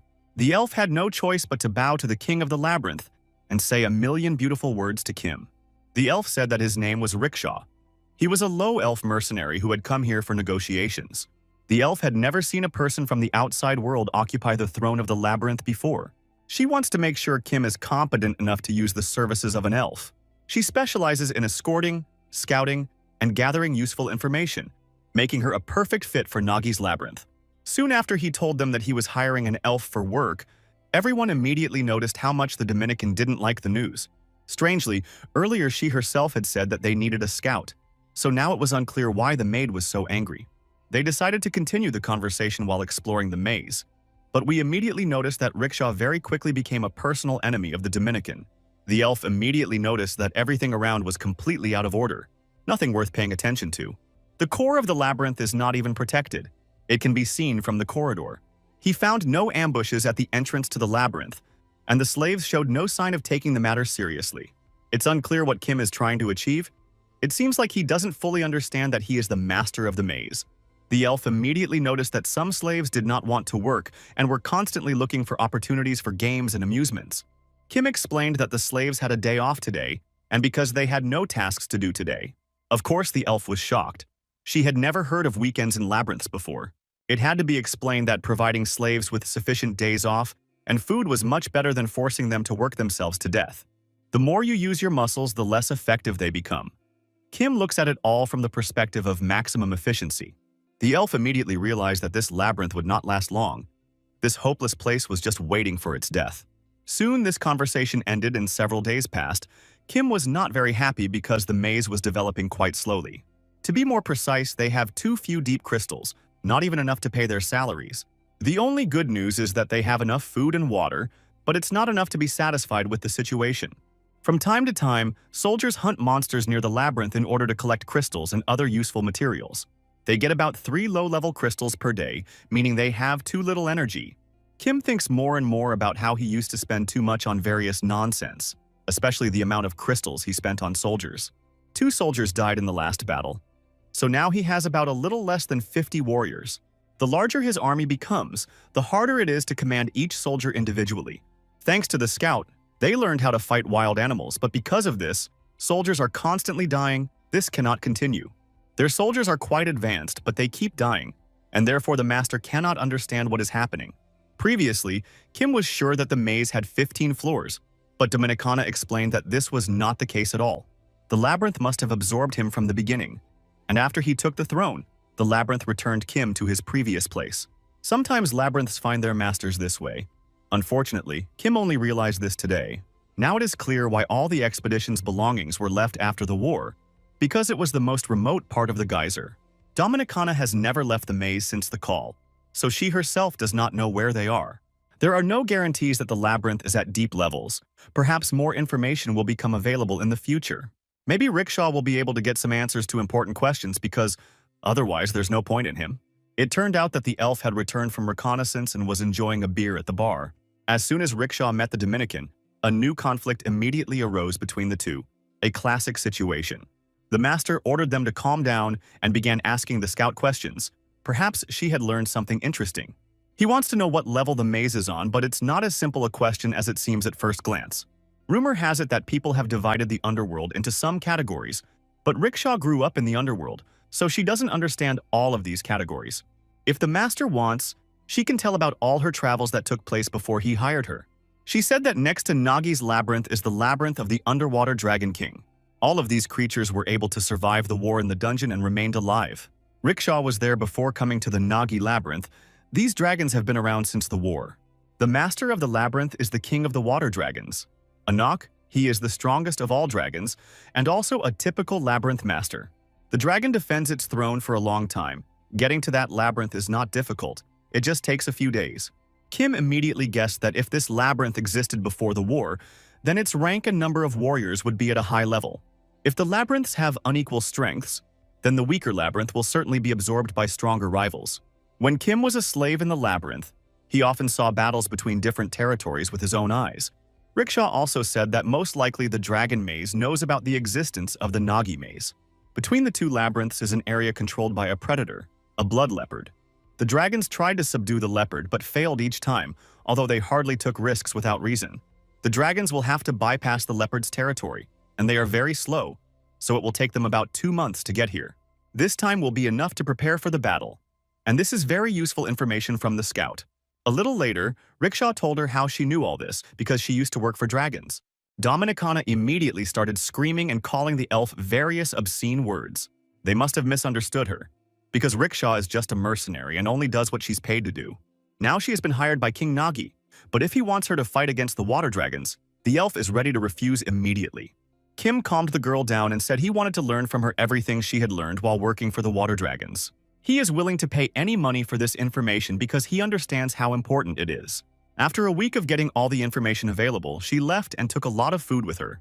For now, Nagi's labyrinth will prepare for the upcoming battle. Dominicana is sure that the elf is hiding something. It's better not to trust her. She asked to get a job in a weak labyrinth knowing that war awaited them. It was really suspicious. The water dragons are probably interested in this, but still, Kim can use the elf to her advantage. The master knows that Rickshaw will try to betray them at their most vulnerable moment, but knowledge provides an opportunity for protection.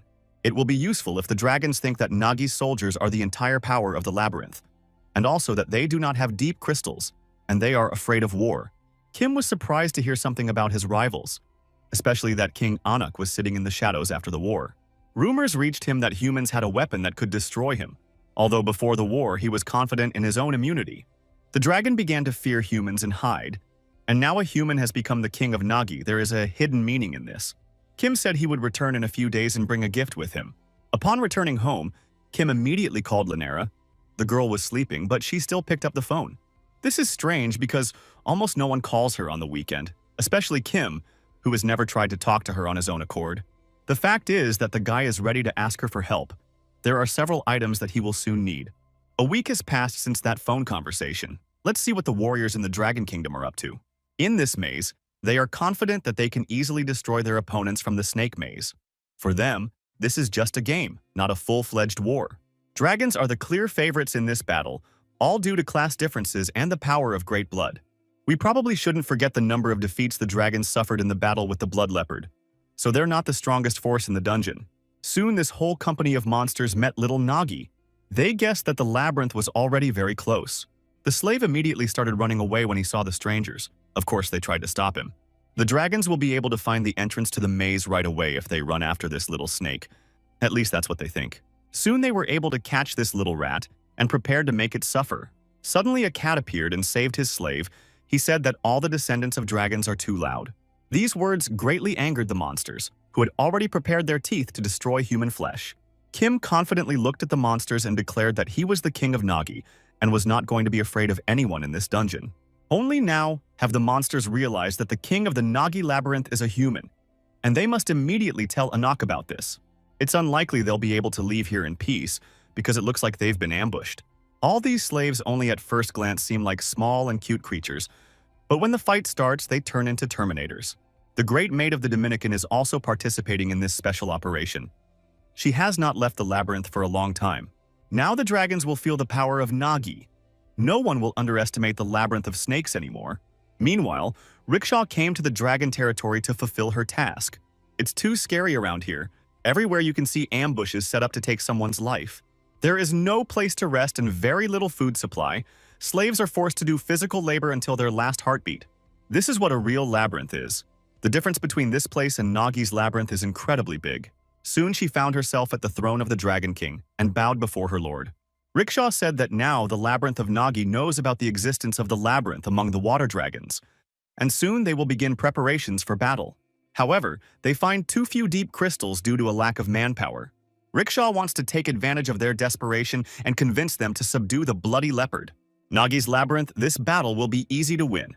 The Dragon King ordered the elf to recommend that the labyrinth of Nagi attack the blood leopard a week after they enter his territory. In this battle, they will lose all their strength and then will not be able to defend themselves against the dragons. The speed of water dragons can no longer be relied upon because the king wants to take a different path. Meanwhile, his warriors were being attacked by snakes from the Nagi labyrinth. The dragon tried not to panic, but fear could be felt in the air. At first, the dragons were confident that human weapons would not be able to penetrate their skin, but it turned out that this was not entirely true. They were surrounded, and now it is difficult for the dragons to escape from this hellish place. These illegal guns and equipment were manufactured with the aim of confronting the monsters of the underworld. The weapons were produced in large quantities to be sold illegally on the black market, but Kim used this to his own advantage. These rifles and pistols are quite effective against dragon soldiers, although they cannot kill with the first shot. The Dominican has already mastered her machine gun and is now enjoying this performance. One of the dragons saw that there was not a single scratch on his body, although all the other monsters could see serious injuries. He started laughing and enjoying the moment, even though he was constantly being attacked. Sometimes it might even seem like he was taking special poses for a photo shoot, or he was just going crazy. Dominicana could not forgive him for this attitude towards the battle, so she took out a real cannon to kill the monster. Only Kim intervened in this situation and said that he wanted to destroy this demon personally.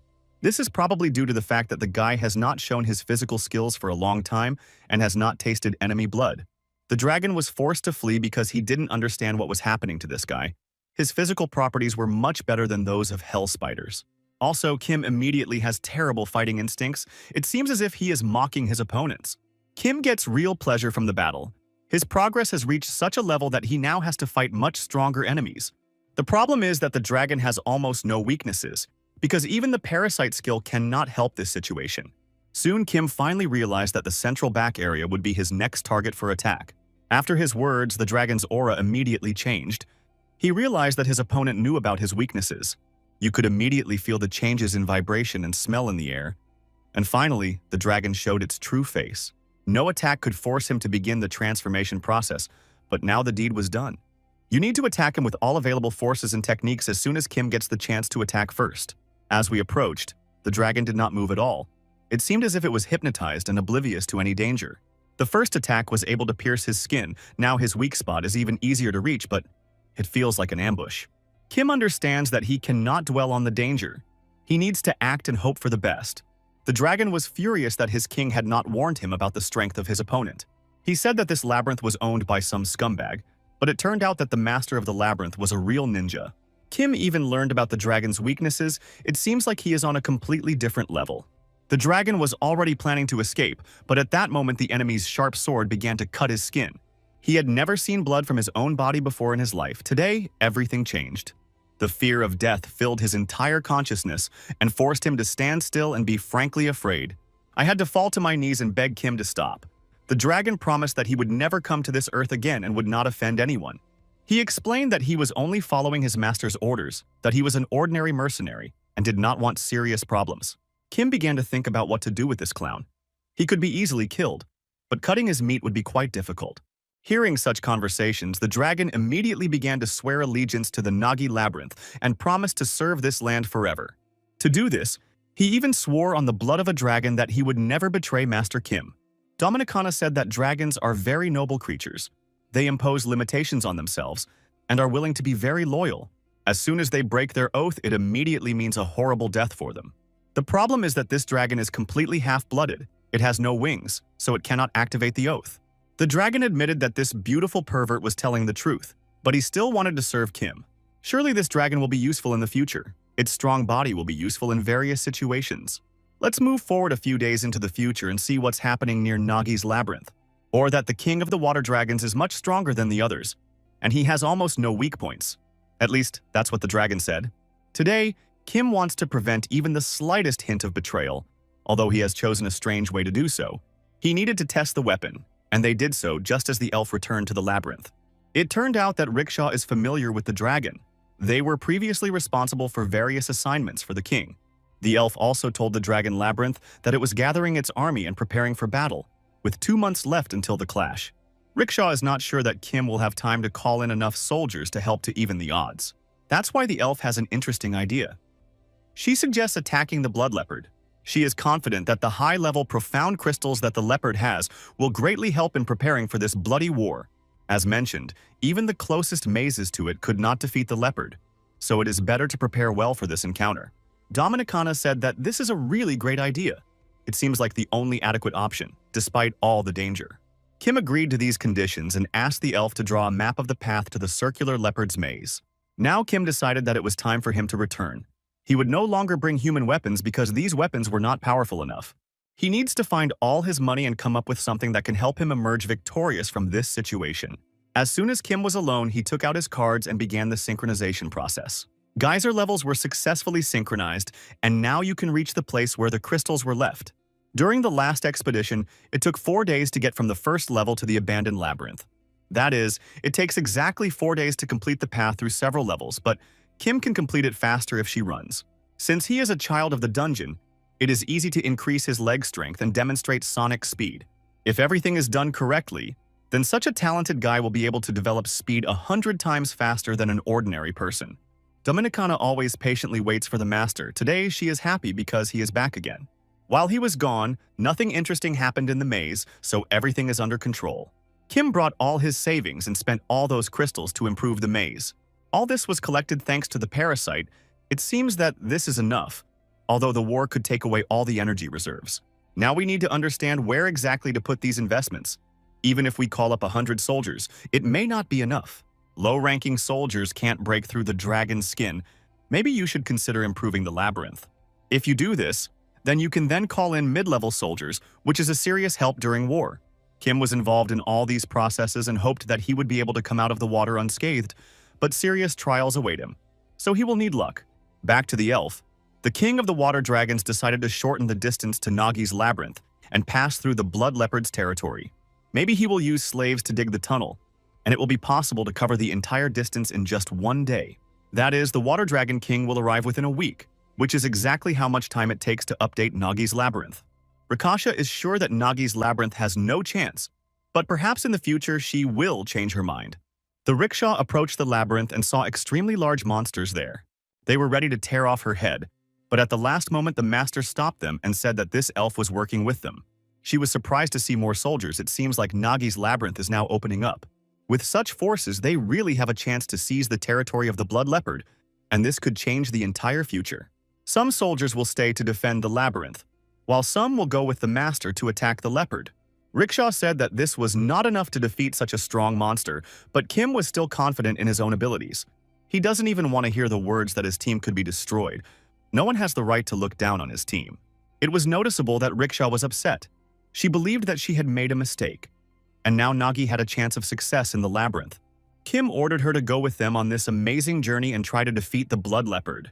Only now did she realize that the master had asked her to make the map only so that she would be away from the labyrinth for a few days.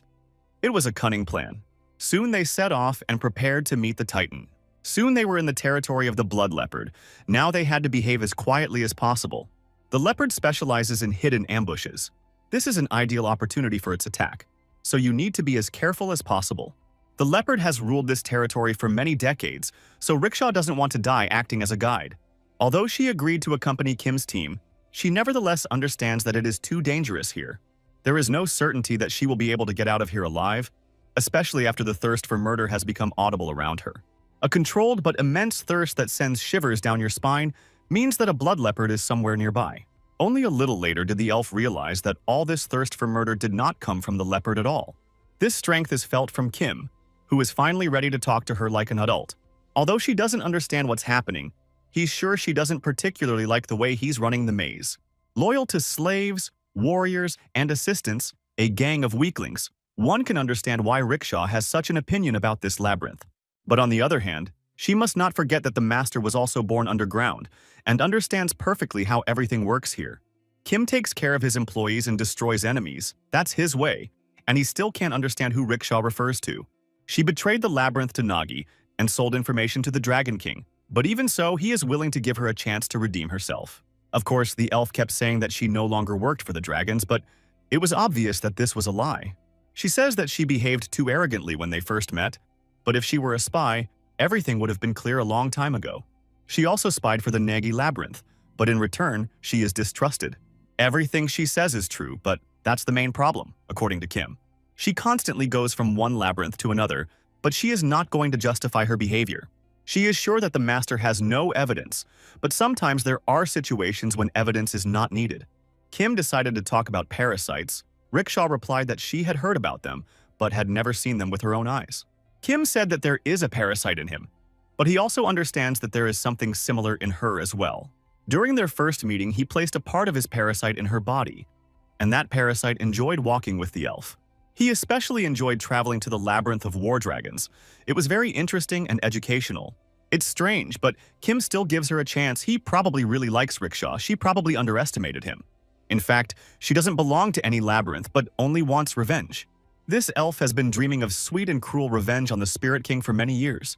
From the very beginning, Kim said that she would die if she turned to face him. And once that happened, it was time to act. She fell to the ground but felt that she was still breathing calmly, so he did not deliver a fatal blow. The elf saw a huge leopard. She didn't even feel the monster approaching. Kim's intuition worked perfectly. As soon as the boy felt danger approaching, he immediately took out his sword and began to act. However, he knows how to disguise himself even during battle. His speed is incredible, but this is not his only strength. His fearlessness makes you respect this labyrinth master. It's very hard to watch him fight and not become his most devoted fan. Only now did the elf realize that she had underestimated this guy too much. No matter how strong a person is, some facts cannot be changed, such as the fact that Kim is a child of the dungeon. The leopard was seriously injured in just a few minutes. If Rickshaw wants to, she can escape right now. She must know that if their paths cross again, Kim will not give her a second chance to talk. He is a monster who was born in the labyrinth, and he is the first person who can see the blood leopard. The leopard is now sitting and recovering from the first encounter, and it seems he is also shocked by the meeting with Kim. This is the first time the young guy has used so much of the parasite's power at once. It takes too much strength. If this continues, you will have to fight only with your skills, so it is better to try to win quickly. It turns out that the blood leopard has support. There are several similar titans in this labyrinth. These monsters wait for the perfect moment to attack, and when that moment comes, they do everything with lightning speed. As we already know, Kim will always protect her team members no matter what. Today only confirms this rule.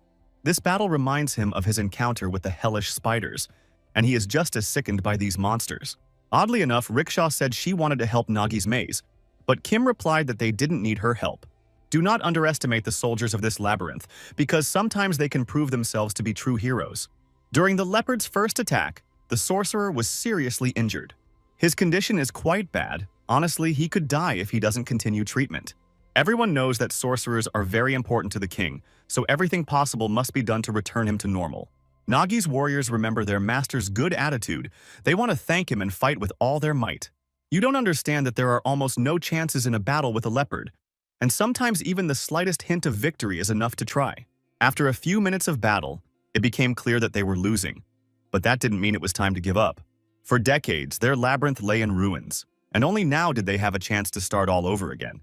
This warrior got the opportunity to be the first soldier of the Nagi labyrinth.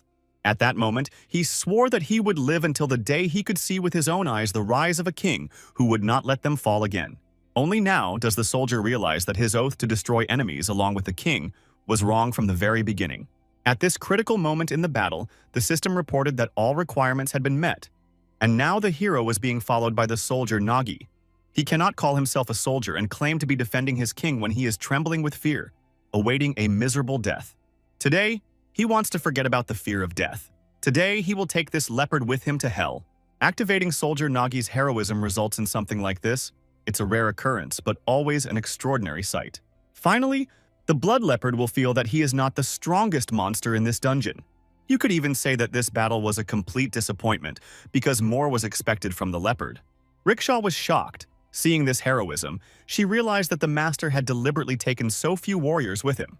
To activate heroism, a soldier must have sufficient combat experience. This is known on each floor of the dungeon. Heroism only manifests itself when soldiers begin to look at the world differently, when their imagination changes and goes beyond all limits. No one can activate such strong energy on their own. But Kim said that one should not underestimate his warriors. It seems that he still has a lot of trump cards up his sleeve, but he is not going to use them prematurely. Seeing his warriors display heroism, Kim realized that he could no longer contain his own energy. Although he doesn't know what his soldiers are truly capable of, he is sure that they can pleasantly surprise him. Today could be a real tragedy for the territories of the Blood Leopard. Their fighting style is focused on camouflage, which is ready to compensate for their low durability, which is how they defeat their victims. Even with heroism activated, a soldier is not on the same level as a master who can track the movements of a leopard. Ordinary warriors can't even keep up with the speed of this monster, and their main task is to protect the wounded. These warriors are always at a disadvantage, but as it's seen before, even in this case they cannot be underestimated. Everyone asked the sorcerer to remain calm and restore his strength. He had no right to die today. Oddly enough, even when he was in a critical situation, he still did everything possible to protect his friends. He used all his remaining mana to create an ice wall. Now they are safe. This wall cannot be destroyed even if you put all your strength into the blow. So now, you cannot be distracted and destroy the leopard. A soldier's heroism can turn him into a real monster. He will fight the enemy to the last drop of blood and completely forget about the fear of death. If you do everything right and take advantage of the enemy's weaknesses, you can seize the initiative. We've already said that leopards have serious endurance problems, and it seems that Soldier Nagi took advantage of this information. In addition, during the entire battle, he has become noticeably hungry and can no longer keep this hunger within himself. It's certainly hard to compare to a delicious Big Mac and fries, but in the conditions of a dungeon, it's also a tasty delicacy. The soldier asked the leopard not to dramatize the situation, because this was just the beginning of dinner. Kim watched all this time as his warrior destroyed the huge monster. It was truly a magnificent job. With the soldier's help, they were able to buy some time. But Kim did not expect that without his help, it would be possible to defeat the leopard. Still, they lost one of their team's warriors, but they are all heroes to their master. The same goes for ordinary slaves who fought with weapons in their hands and still helped the team. If they died in battle, they are no different from soldiers. All who belong to the Nagi Labyrinth are one family without any classifications. Rickshaw was surprised at how professionally Kim leads his soldiers. He is first and foremost an excellent psychologist, and only then a general. Now she understands that there was no need to doubt this king. He has every chance of building something extraordinary. As a reward for his warrior, Kim decided to give him a name, because every hero must be called something. Now this warrior will call himself Quint, and will become a full-fledged general of the Nagi army. The warrior was so happy that he swore to serve the king for the rest of his life. A little later, it was time to head back to the labyrinth and take the loot with us. The leopard is still alive, and therefore, it is better to be careful and not relax prematurely. They decided to leave several dead monsters in this area because their skin was not suitable for making armor. We will have to be content with only the deep crystal, the heart of the blood leopard. It contains all the power of this monster, and now this power can be released and used to your advantage. It seems that this whole situation has changed the elf's attitude towards the king. It seems as if Rickshaw has finally chosen the side he wants to be on. Kim suggested they continue their conversation and talk about revenge on the Spirit King who destroyed Rickshaw's family. Because of this, a war began between the Water Dragons and the Spirit King, and Rickshaw had a cunning plan. She wanted to use the Water Dragon Labyrinth to absorb the Nagi Labyrinth and start a war with the Spirit King. Judging by the conversations, there are no more than 5 days left until the arrival of the Water Dragon King. It was expected that there would be much more time, so now there is no certainty that Kim will have time to prepare the maze. Rickshaw couldn't understand why Kim didn't know about all this in advance, since he had planted his parasite on her. It turned out that it was all just a lie, or, as it is now called, manipulation. The parasite dies immediately after leaving the host's body, and Rickshaw only saw part of Kim's parasite on her own body. She didn't turn back, so she couldn't understand this whole trick. It turned out really very clever. She had to be deceived to find out the whole truth, but it was all done only for a good purpose. Kim has too little time, so he is ready to give the elf one last chance. He will not kill him, no matter what choice he makes. An elf can join water dragons who have 10 years of experience behind them, or join newcomers without experience. Kim doesn't want to force the elf to make a choice, but if he even sides with Nagi, they will help him take revenge on the Spirit King. The elf asked to give him time until the war with the water dragons was over. It seemed as if she wanted to join the victors. It seems like she doesn't take Kim seriously and thinks it's all just a joke. Rickshaw should have understood the situation she is in a long time ago. She is the first person who is still alive after betraying Kim. He advises her not to test his patience any further, and reminds her that the choice must be made immediately. She can serve a king who is easily manipulated, or a new king who will bring light at the end of the tunnel. Meanwhile, Nagi's warriors have been waiting for their master for a long time. They want to hear further instructions. Kim returned and saw that they had all reached the maze safely and in good spirits.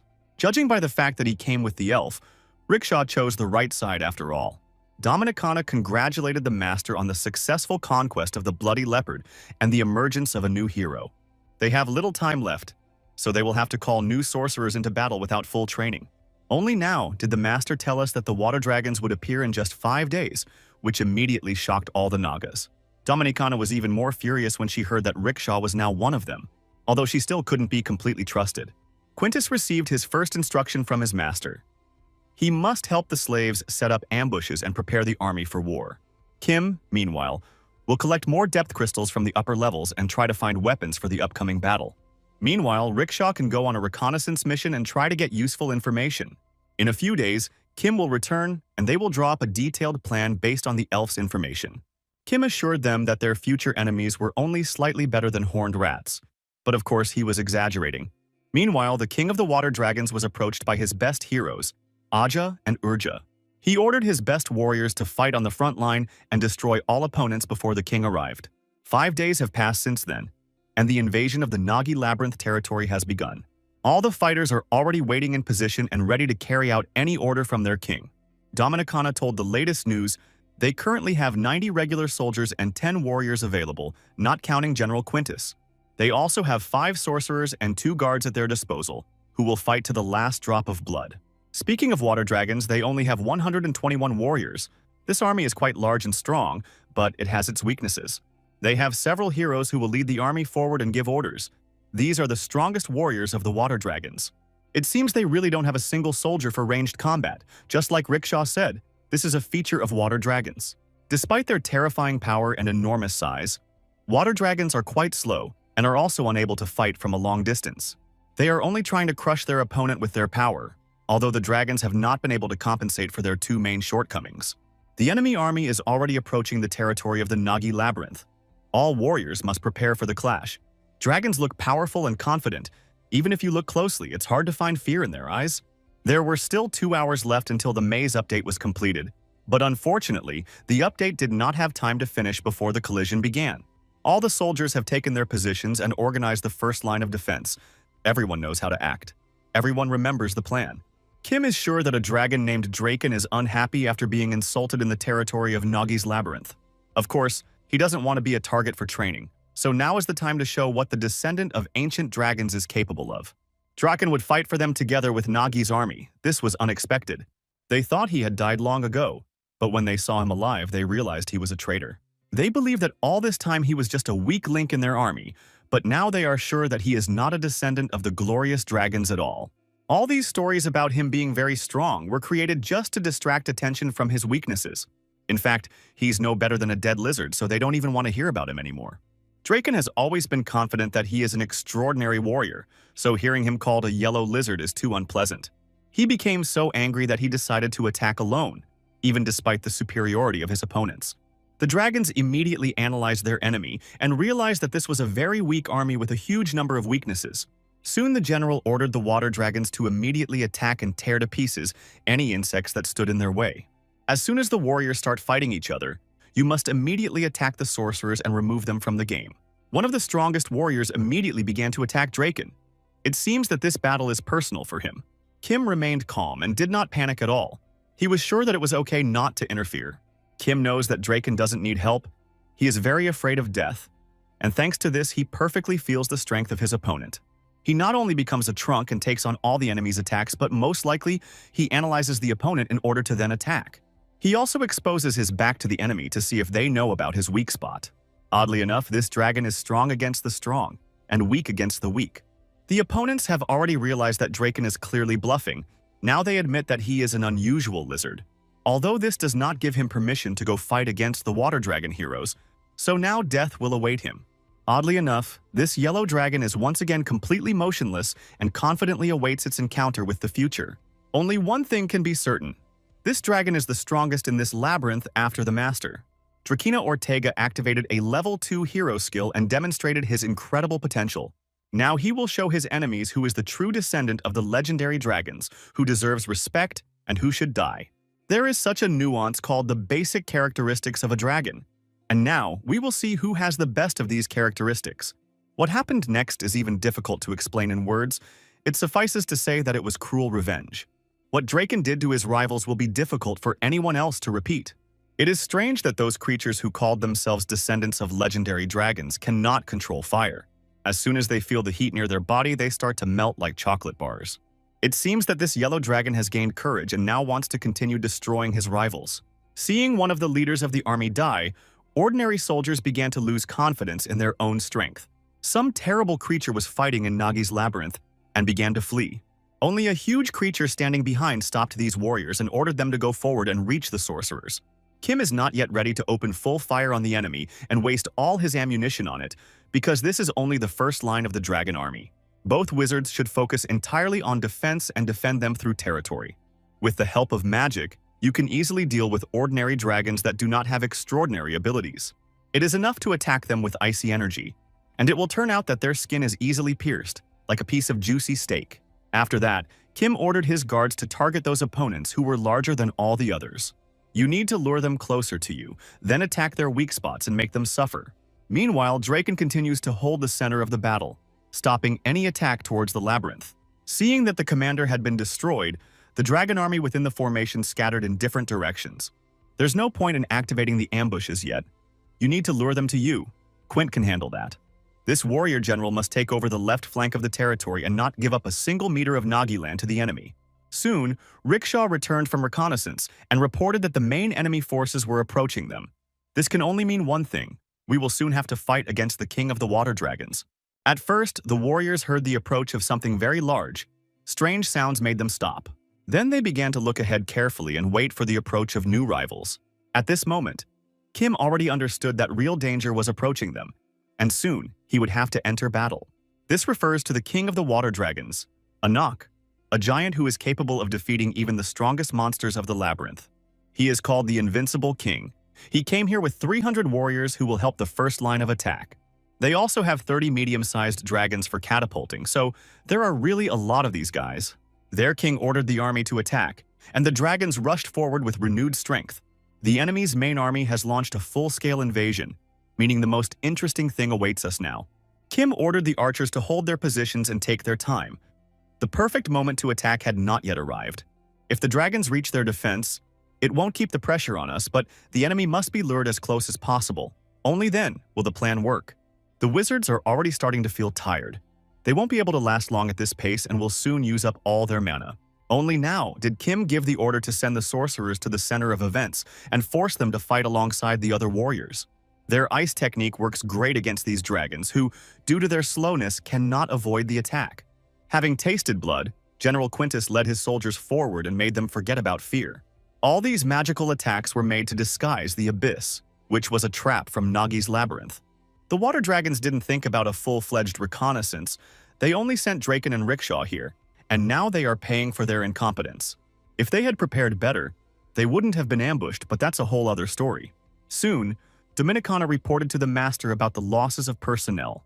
Unfortunately, there were a large number of wounded and even killed soldiers. Approximately a fifth of the enemy's main forces were trapped. To be honest, this can be considered a success, but it is too early to celebrate. Nagi Mae's defense. It passes over a narrow bridge, so it is better to defend yourself with a built phalanx. Warriors following their leaders should disperse in different directions to minimize injuries from catapulting dragons. You can't let enemy catapults reach the back rows. You need to kill them as quickly as possible. The weak spot of water dragons is under the chin. Kim reminded his warriors of this once again.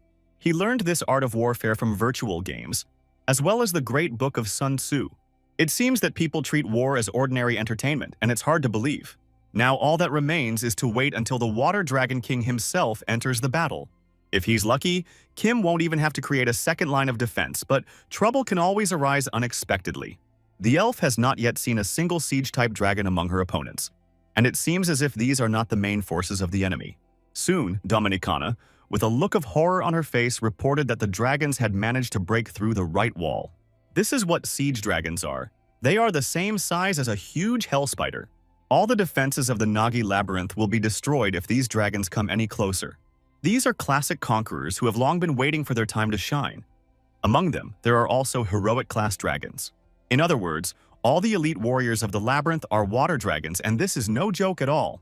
The master immediately ordered his soldiers to retreat to the second line of defense, at which point the archers should constantly attack. The right line of defense, as well as the guards, must unite with Quintus and stop the invaders. Quintus has only recently reached heroic class.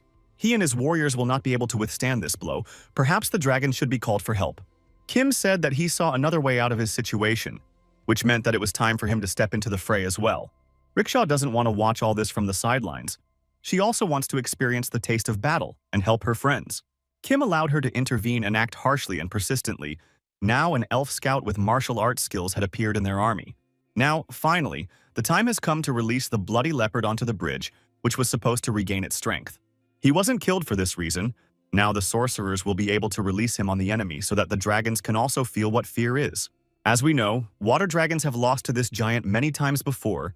It's time for history to repeat itself. The blood leopard is incredibly angry. He wants to restore his heroic level in his own eyes. And to do this, he needs to do one thing: kill. At first, Dominicana was afraid that the leopard might attack them, but Kim assured her that this monster had already figured out who was in charge: the Labyrinth Master. Nagi activated his parasite and prepared to defend the labyrinth with his warriors. The blood leopard has been without food for 5 days. Now he will eat everything that comes his way. At the very least, it will help you gain some time, but you still need to resolve the issue with the siege-type dragon. This dragon is now targeting Kim, not the other warriors, and that's good news. The master asked the Dominican to step aside and prepared to show that he had the blood of Thor flowing in him. Dominicana reminded that the master must conserve his strength for the battle with the Dragon King. But Kim assured that he would quickly deal with this opponent. He will only need a few precise blows to send this monster to Dragon Hell. It seemed like everything would be simple, but it turned out that Kim was not the dragon's main target at all. From the very beginning, he did not pursue people, but the inner core of the Nagi labyrinth. And it's very lucky that this huge monster got stuck in the maze gate. It delays it for a while. The master ordered the yellow dragon to retreat immediately because he had a new job to do. There's no time to wait for this slow yellow ass to do its bidding, so Draken had to speed things up. This dragon must stop the enemy and prevent him from reaching the inner core, although this will not be easy to do. Thanks to the blood leopard, the 2 units of the Nagi labyrinth suffered almost no losses and returned to the second line of defense. They are currently fighting off the attackers with a total of a fifth of their troops lost, but this is not yet critical. Kim ordered the archers to work almost non-stop and made sure that Quint and Rickshaw had no serious problems. They are fighting a heroic-class dragon, but of course, defeating such an enemy will be very difficult. As it turned out, the blood leopard helped Nagi much more than expected, stopping the onslaught of enemy forces. It seems that he has not forgotten his old enemies and remembers how delicious dragon meat tastes. At this rate, he will reach the enemy king and be able to stage an incredible battle. Seeing that a bloody leopard was fighting against them, a real panic began in the dragon's army. They still haven't forgotten how they lost their friends in the battle with this monster. Today, all their nightmares turned out to be reality. Upon seeing his eternal enemy, the Dragon King almost completely lost control of his own emotions. As soon as he realizes that the bloodthirsty leopard can kill him, he immediately becomes several times stronger and more ferocious. Because of his actions, half of Nagi's left flank of defense was destroyed, which is a serious problem. But the destruction of the left flank is almost nothing compared to the fact that King Anak finally enters the battle. Meanwhile, Quint and Rickshaw continued to fight the heroic class dragon. The elf was already injured, and now it will be harder for them to defend themselves from this titan's attacks. Her condition is not critical, but one of her arms is seriously injured, so she cannot fight at 100%. The dragons turned out to be much stronger than she expected, and would be even stronger if their king helped his warriors. The heroic class dragon is a fairly experienced fighter, but he hasn't had the opportunity to develop his abilities to their maximum potential. Meanwhile, Draken tries with all his might to contain the siege-type dragon, and he partially succeeds. Kim cannot fully assist his army because he needs to conserve energy for the battle with the Water Dragon King. The Blood Leopard holds back the enemy's onslaught on the flank, but even that may not be enough. Now all of Nagi's warriors turn towards the enemy, and realize that the critical moment of the battle had come. It's very simple. The rival king has intervened in the battle, which means that King Nagi must come out and protect his people. Rickshaw said that they should take their time as much as possible and let their master do all the dirty work. Kim's battle against the King of Water Dragons will be legendary. Several centuries will pass, and legends will still be made about this battle. There are 25 minutes left until the full completion of the 5th rank labyrinth. In real combat conditions, these minutes will seem like an eternity. The Dragon King was surprised. He didn't expect that a human would become the King of Nagi. Maybe the real master was hiding somewhere. Anak warned that he could spare Kim if he surrendered, and immediately joined the dragon army. Of course, the guy didn't even plan to think about this offer. He came here to fight, and that's all he's interested in. If the dragon does not respect the true King Nagi, then he will have to be forced to change his mind. Although Anak is considered a huge titan with extraordinary strength, he is very slow and also has weaknesses. We must not forget that he lost the battle to the Bloody Leopard, but Kim, on the contrary, won this battle. Anak's armor is much stronger than that of a regular dragon. So far, Kim doesn't know his opponent, but it's only a matter of time. Kim remembers that this huge titan is incredibly afraid of human weapons, so he feels the same fear as an ordinary gazelle when attacked by a lion. This is a victim mentality, and anyone with this psychology is doomed to death from birth. Although the dragon moves slowly, its attacks are incredibly powerful, so you have to be quick to avoid these blows. In such a situation, one can only hope for the help of a parasite. This internal worm can help even out the odds. Real hell began to happen around. The Dragon King decided to fry his opponent a little.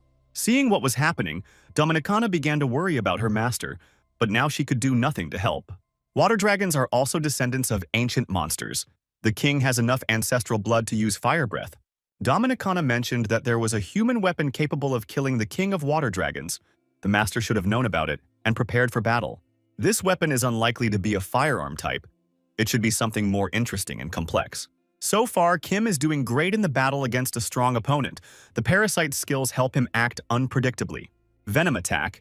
His symbiosis with the parasite is really common. Kim's key task is to find the opponent's weak spot. Once this spot is found, all that remains is to end the war with a precise strike. After using the parasite, Kim has gotten used to Anok's movements. So far, his weaknesses are not visible, but the weapon is perfect for testing armor. Despite his powerful attacks, the Water Dragon King is still too limited by his huge body. His movements cannot be fast, and he cannot use fire breath in close combat. The dragon said that he had been holding back his strength because he didn't take his opponent seriously, but now he was ready to unleash his full potential. Now the king wants to show why some consider him the strongest creature in the dungeon. Seeing that their king was angry, the dragon warriors began to retreat, because now a real nuclear war would begin here. Rickshaw pays tribute to King Nagi. She never thought she would ever see Anak fighting at full strength again. Kim made him show his full potential. Maybe he has another ace up his sleeve. A heroic dragon is not going to run away. It will be able to survive the king's blow and will stay by his side.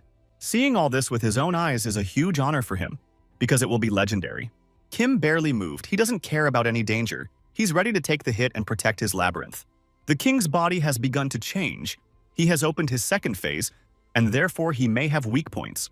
There are several of these spots on his body, all because he sacrifices defense for offensive power. Now Kim's punches will have more effect. It's just a matter of waiting for the perfect moment. The parasite senses a mortal threat. Such a message has come for the first time since the symbiosis. No one promised it would be easy. It was clear from the very beginning that to win this war, you would have to endure the impossible. To kill Anak would require going beyond one's own abilities, but if anyone was destined to do it, it would have to be King Nagi. From the very beginning of this extraordinary attack, Kim realized that it would be extremely difficult for him to survive. He doesn't even have a chance to rest, but he can't let the enemy corner him. The Maze Master Nagi must find a way to get to the dragon and avoid its fiery attack. The weapons Kim brought with him are unlikely to be able to kill this giant, so you should try to dodge his attacks. The parasite automatically activated an ability called Consciousness Acceleration. This was done due to the risk of instant death. This ability will drain a significant amount of the parasite's health, but can lead to good results. Kim immediately felt like time around him had almost stopped. Everything slowed down as if in slow motion. Even his body feels too heavy. Probably his mind has started to process the available information faster. This ability can really turn a fight upside down, but the parasite's strength decreases too quickly when this skill is activated. First, you need to dodge the dragon's attack, and only then think about your own attempts to counterattack. This wave of fire immediately filled the entire surrounding space. Now it becomes clear why the dragon army began to flee when they realized that their king was too angry. Kim was able to survive the attack. Now he must kill the dragon before the parasite loses all its strength and dies. Accelerating consciousness immediately increases the chances of delivering an accurate and passive strike. The dragon tries to defend itself with its tail. It attacks the guy from the blind spot. Suddenly, Kim finally landed a well-aimed blow to the knee, and everyone around froze in anticipation. Everyone who was in this area and fought the enemy was shocked by what happened. Probably for the first time in their lives, they saw the king of the water dragons kneel down. This pose suits him much better than sitting on the throne. It seems he has understood who is in charge here. The pitiful lizard couldn't stand the blow to its legs, and now public shame awaits it. All that remains is to feed him explosives, and then he will never be hungry again. By pressing the detonator, Kim activated a bomb that, in terms of power, was no match for the dragon's fire breath. The master was able to find the dragon's weak points and was sure that it would kill him, but he underestimated the strength of his opponent. The exoskeleton is right in front of him, which is a problem because the parasite has gone into hibernation mode right now. The explosive was supposed to satisfy the water dragon's hunger, but instead, it became even hungrier. This creature wants to eat so much that it is ready to eat its opponent, instead of defeating him in a fair battle. The dragon's mouth closed. Dominicana mentally said goodbye to her master and could not believe her own eyes. Anak smiled, if you could call it a smile, and said that King Nagi was dead, and now there was a new king. Meanwhile, the process of upgrading the 5th rank labyrinth has begun, thanks to which the labyrinth master can restore all his health. Together with him, the parasite will be able to recover, so the sleep mode will be turned off, and then we will see the second round of this fierce confrontation. Right now, a fierce battle is taking place in the Nagi labyrinth, but after the update, all Nagi warriors receive a 30% strength boost. Also, the health of the Labyrinth Master Kim has been fully restored. Now he even looks scarier than he was before. The parasite helped its owner escape from the dragon's stomach and prepare to strike back. He doesn't like being thought of as a tasty snack, so you'll have to teach this rat a harsh lesson. If the dragon is really that hungry, it can taste a little more explosives for a more intense experience. They say dragons love dishes with paprika and pepper. He'll probably like it too. This creature is so strong that even after an explosion in its mouth, it is still alive, but you can finally see its weak point. All that remains is to cut the creature's throat, but that requires a sword. The best warriors of the Nagi army were shocked to see their master in such a strong state. With one swing of his sword, he was able to cut a heroic-shaped dragon in half. Seeing that Urzak had been destroyed, the other warriors of the Dragon Labyrinth began to panic and try to take revenge. If they can't stop the Labyrinth Master Nagi now, there's no doubt that death awaits them. The parasite's strength grows with every minute. After fully restoring its energy, the symbiote becomes unstoppable. King Nagi said he needed a sword to fight the dragon, so Quint immediately gave his weapon to the master. At the last moment, Rickshaw tried to say something, but the acceleration of consciousness was turned on. Now everything around has slowed down as he wants to destroy the Dragon King with the help of his warrior's sharp sword. The dragon's weak point is already known, and even if this attack takes all the master's strength, he is still ready to do it. If you do everything right, hit the target clearly, and do it quickly, the result will be impressive. A historic moment is happening before our eyes. This attack will be talked about throughout the dungeons for decades to come. The Water Dragon King Anak tried to stop Kim in some way, but to be honest, it was almost impossible. He hoped that the wound would be too minor, and thanks to the tension of his neck muscles, he would be able to survive. Of course, this is just a theory. Sometimes in practice, any problem takes on a completely different form. When Kim struck that blow, all doubts were left behind. He was sure that everything was over.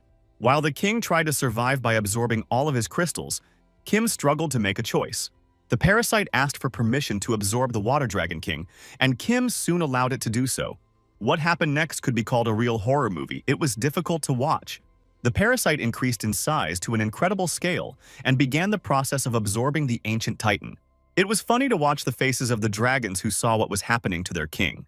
Quintus could not calm down and celebrated despite the continuation of the battle, while the elf could not believe her eyes. Watching a human devour the king of water dragons is either fiction or a miracle. After that, Kim received the king's core, and his parasite will be able to use a new ability called the strengthening skill. This technique will be able to activate the water dragon's defenses because now Anak is dead and the summoned water dragons can no longer sustain life. An extraordinary species is doomed to destruction. The intelligence of lower beings gradually deteriorates, leading them to the state of savages. Kim decided to summon the conqueror Nagi. All his slaves eagerly awaited the appearance of this creature.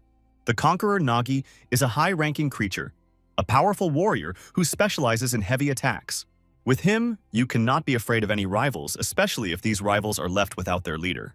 Kim does not want to let the dragons leave the labyrinth peacefully. There should be no pity. Every dragon should die a horrible death. Nagi's labyrinth achieved a complete and convincing victory.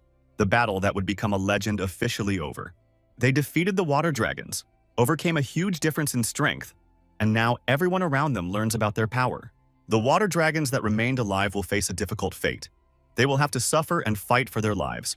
A huge number of legendary creatures in Geyser learned of the death of the Water Dragon King. Among them are the Hammer King Malik, King Heparim, the Dream Queen Ariana, the Swamp King Corinth, and even King Uther. They are all interested in the person who was able to kill such a powerful and legendary dragon. Balacius thinks about this because a lot in this world depends on his opinion. Simply put, the victory of the Nagi Labyrinth has shaken up the entire dungeon. So now a new distribution of power awaits Geyser. The clearing of the territory was completely completed, the large dragons were killed, and only a few of them were able to escape. The Nagi have lost half of their army, so they will have to bury a huge number of warriors, but it will all be worth it.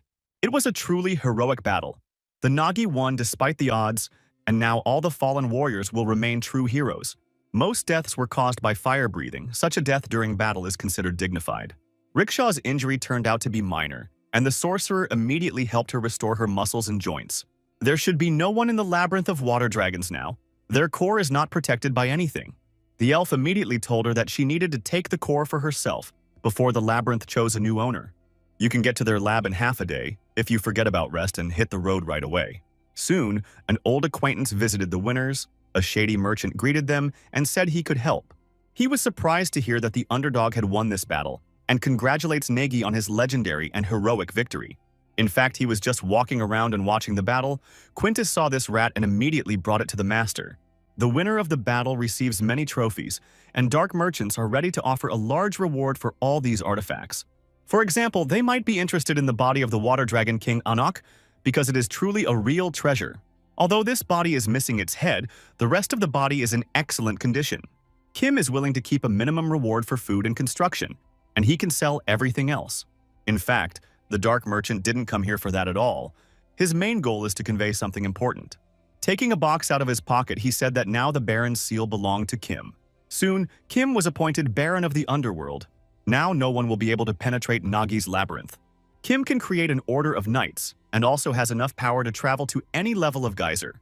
We can say that he has earned serious authority among the lower class, and now a large number of opportunities will open up for him. A little later, the Dark Merchant escorted Nagi to the Labyrinth of Water Dragons. As far as he knows now, Master Kim is not yet able to control the Dragon Maze.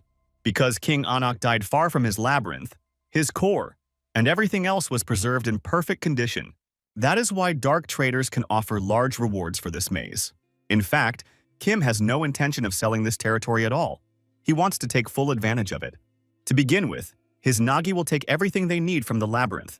Everything else will be completely destroyed.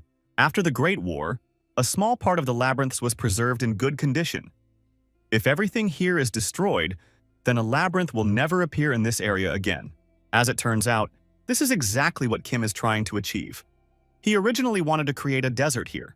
The Dark Merchant tried to dissuade him from this. He says that one should not underestimate the power of the Baron, because no one will dare to come here. Kim is not at all worried about all these nuances. He thinks about the core, which has a huge amount of energy in it. This guy's idea is quite simple. He wants to deactivate and take the core with him. Soon the Water Dragon maze was deactivated. Kim pleased with himself.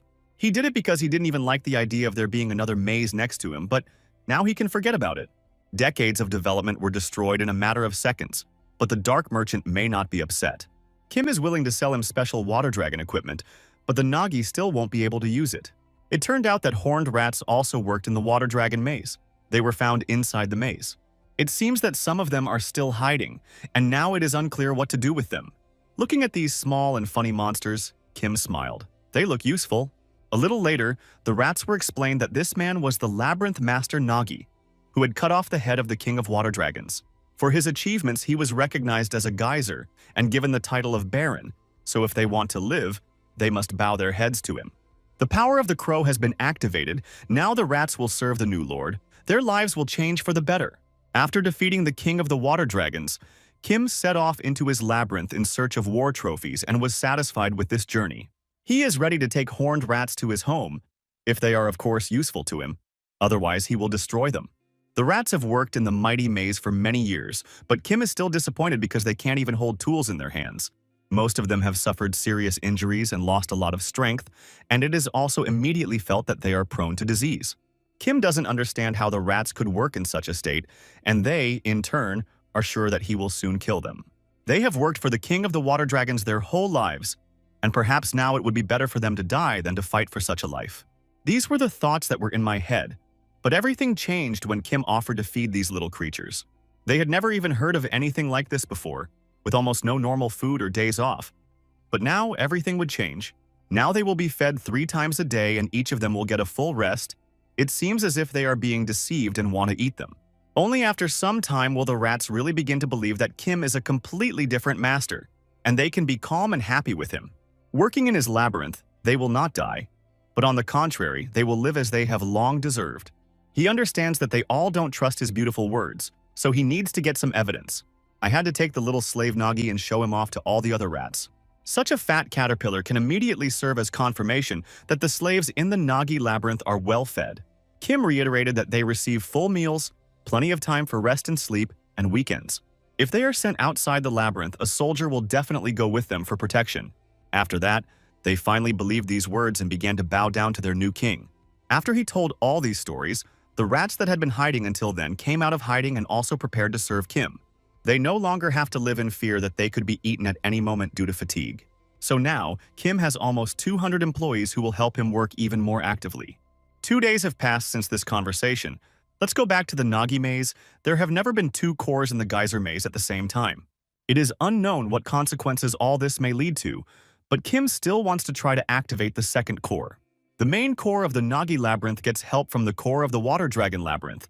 It's risky, but very interesting. The system reported that the cores differ in rank, so it is impossible to fully utilize the potential of the Dragon Core. In this regard, the core of the Dragon Labyrinth will be reduced to the 5th rank, and now these 2 cores will be able to work together. Now all that's left to do is wait. Synchronization will take almost a day, so you can check how the rats are feeling. Some of these slaves are not used to constant rest, so even now you can find various bad theories and fears in their heads. It is unlikely that this will last long.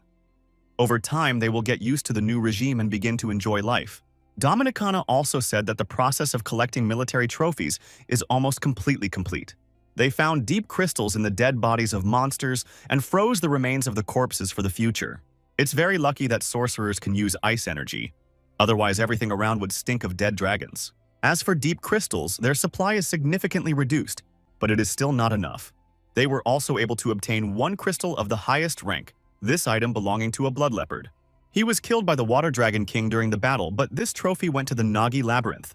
You can only experience the full value of a blood leopard's heart in a laboratory or forge, but it is already clear that it will give a large amount of energy.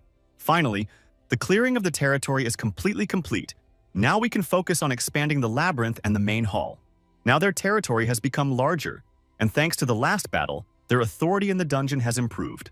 We will have to build a gate at the new borders of the labyrinth, move the barracks, farm, and training ground across the lake. Kim has also long dreamed of building a temple and a laboratory, as well as moving the bar to another location. The empty space can be filled by building houses for rats and Nagi slaves.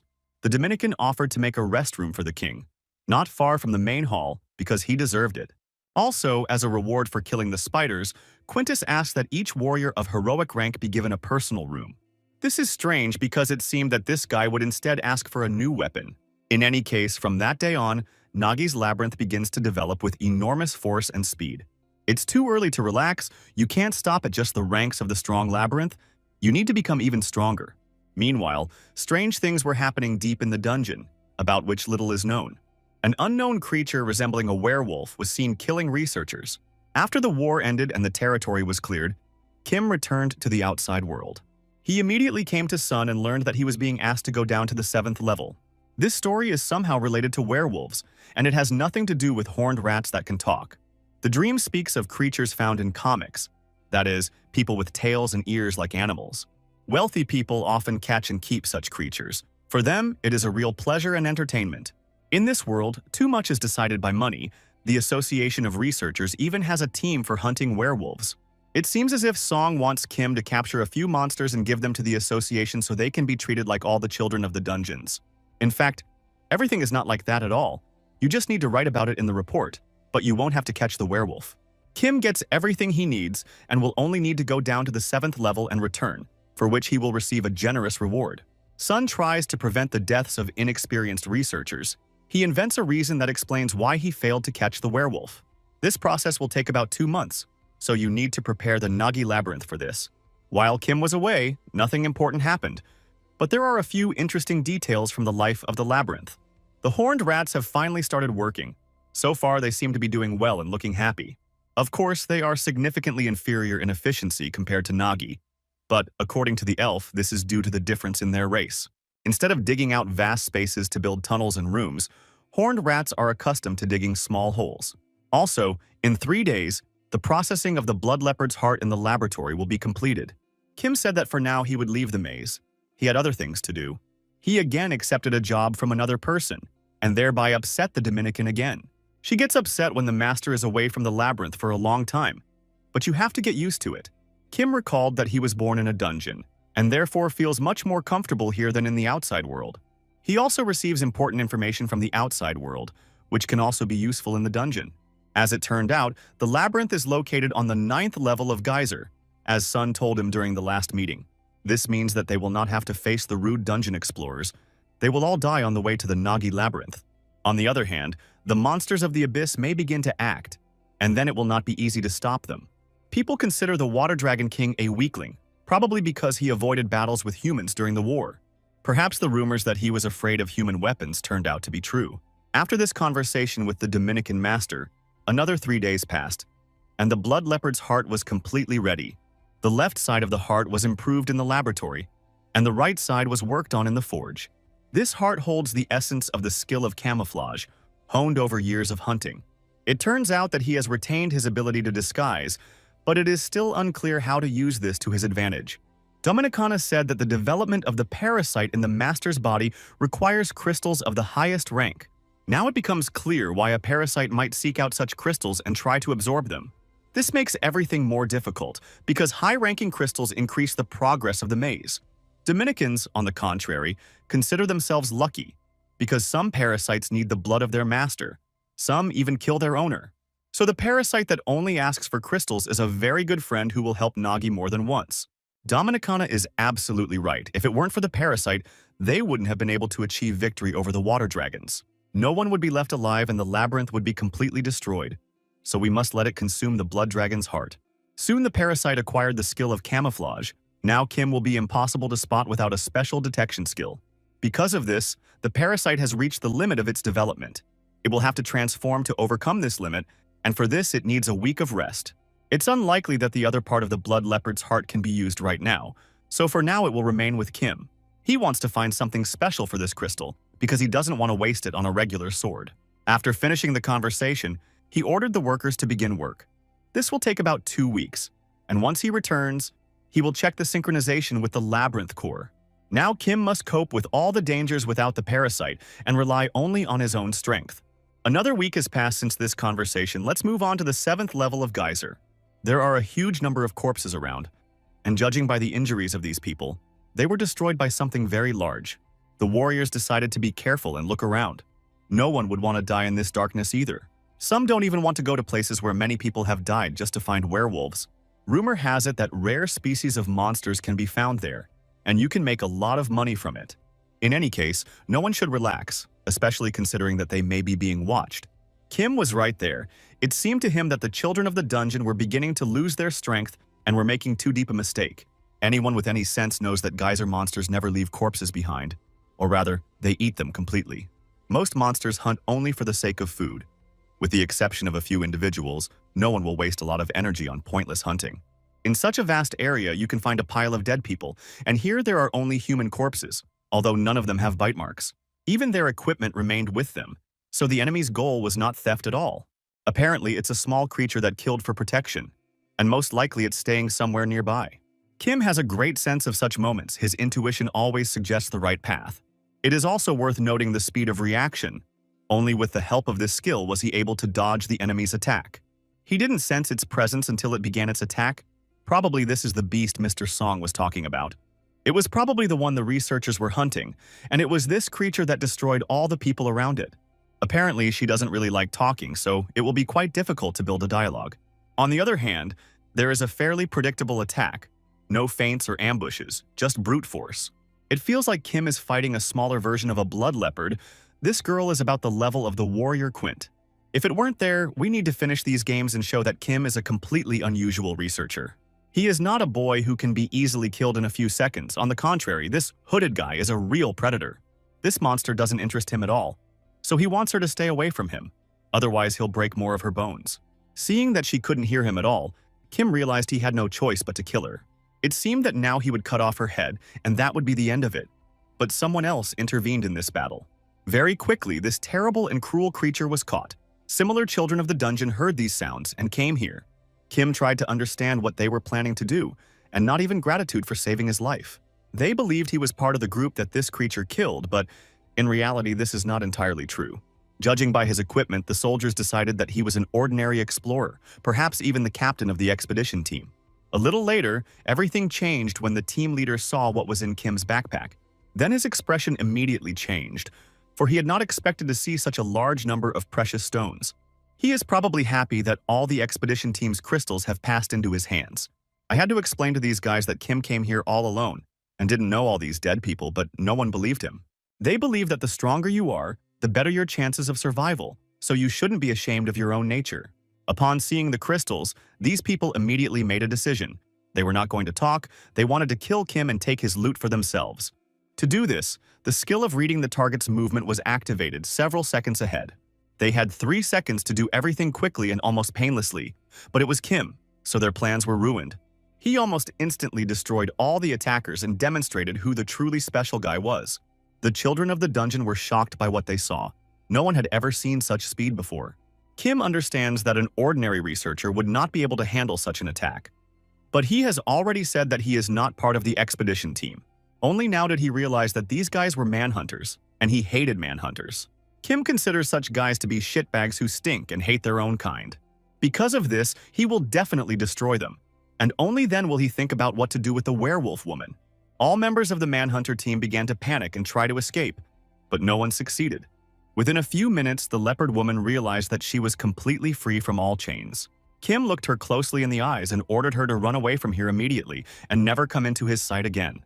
The leader of the manhunter team has just changed his mind about Kim. Now he is sure that this guy destroyed all the people around him in order to take their crystals. That is, he killed his own expedition group and is actually even worse than the manhunters. Hearing such words was too unpleasant. If it were a TV, Kim would have turned off the sound. But in real life, the sound is turned off a little differently. One way to silence the interlocutor is to take out a sword and send him to another world. Half of this team immediately ran away, but Kim doesn't want to let any of them go. He knows that if he lets these thieves escape, they will return and continue to do their terrible things. The difference in their levels is too great. Upon seeing what was happening, one of the squad leaders almost lost consciousness from fear. Now he himself has become a target. Although before he always acted as a predator, there is an irony in this. In the last seconds of his life, he saw that this boy belonged to the children of the 12th level dungeon. Previously, it was believed that these children were no longer alive, but the boy will take this secret with him to the grave. Kim gave the leopard a chance to escape, but for some reason she's still here. It seems like she wants a fight. It seemed that way until Kim looked at her more closely and realized that she didn't look hostile at all. Meanwhile, work continued on Nagi's farm. They already have a lot of animals, so now there are even more tasks. This doesn't mean that everything is fine. The food supplies don't have time to grow as fast as the maize, and the animals on the farm have never given birth to babies. Thanks to the dragon corpses, they still have something to eat, but that can't last forever. Quint suggested giving Nagi the power of precious stones for a while, but the downside is that the army will not be strong. On the other hand, you don't have to worry about this because after Kim became a baron, no one wants to attack them. Rickshaw came and said that she had good news and was ready to share it. She realized that many monsters had settled in the empty territory of the blood leopard and the dragon labyrinth. If we start hunting them, we can get food for a few more months, and the food problem will be solved. All that remains is to resolve all issues with the construction of the walls, and then the situation will be under control. A little later, Dominicana heard strange sounds near the entrance and realized that her master had finally returned. The girl immediately ran to meet him, at which moment the slaves heard the approach of something unknown. It all happened so fast that they didn't even have time to scream. A leopard attacked them, but Kim didn't tell the girl to stop in time before she turned the Arabs into steak.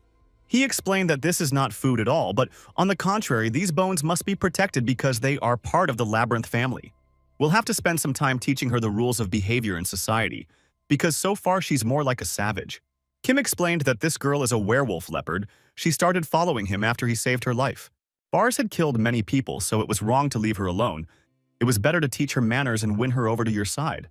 With the help of the system, he learned her real name. This werewolf leopard's name is Hoya. She was born that way. Now such creatures work for the nobility of the abyss, but usually do not leave their own territory.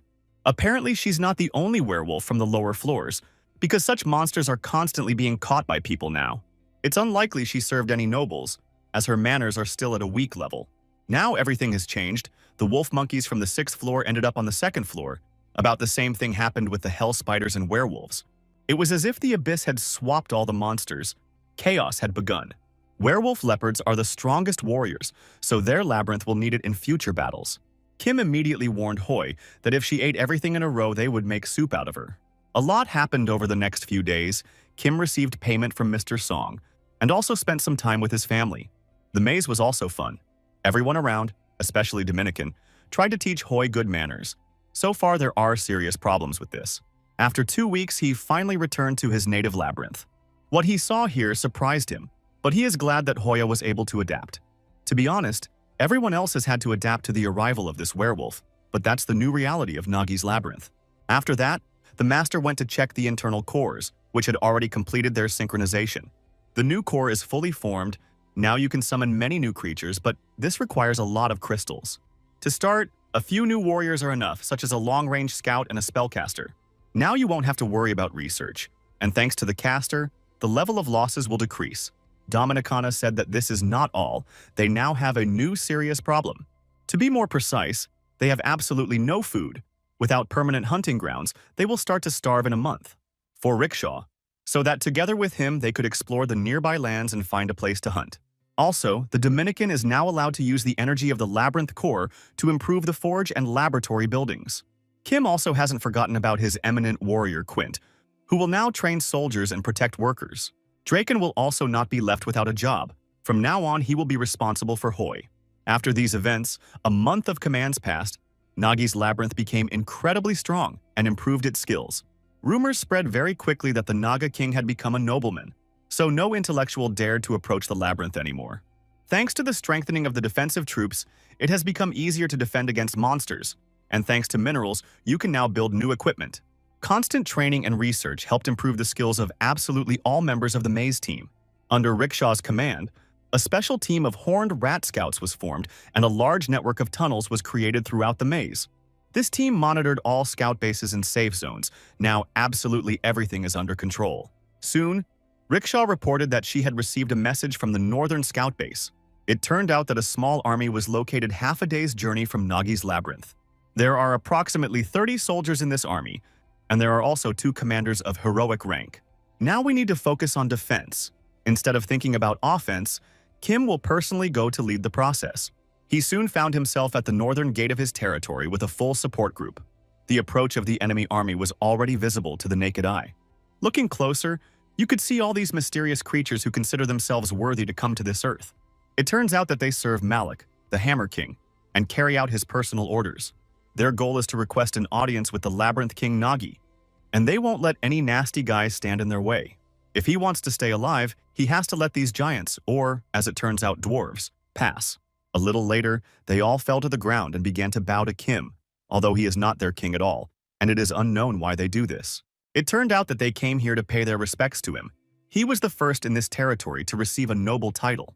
They apologized for their recent behavior and explained that they did not expect to see a normal human as the king of the maze. That is, they came here fully armed just to welcome the new king.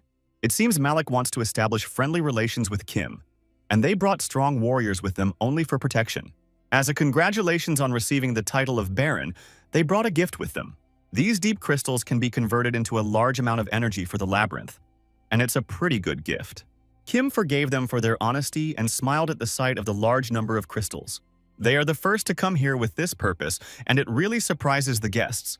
They can understand why the Labyrinth of the Dead is silent. But why the Labyrinth of Gluttony does nothing is beyond explanation. Their labyrinth is spread as close as possible to this place, but the question is completely different. Kim wants to understand how they found his labyrinth. As a sign of friendship, the Hammer Maze is ready to share with Kim information about the nearest mazes around. The surrounding labyrinths have also already learned about the destruction of the water dragons. The Labyrinth of Gluttony of the North is in the Rotten Dungeon, and the Labyrinth of the Dead is a little further in the northeastern lands. The Hammer Labyrinth is located at the top of the Geyser mountain range, and the map also shows the locations of other labyrinths. The 9th level labyrinths keep each other under control and capture the small labyrinths that appear in this region. The strongest labyrinths are considered to be the water dragons, the Labyrinth of the Dead, and Gluttony. Their trio maintained balance.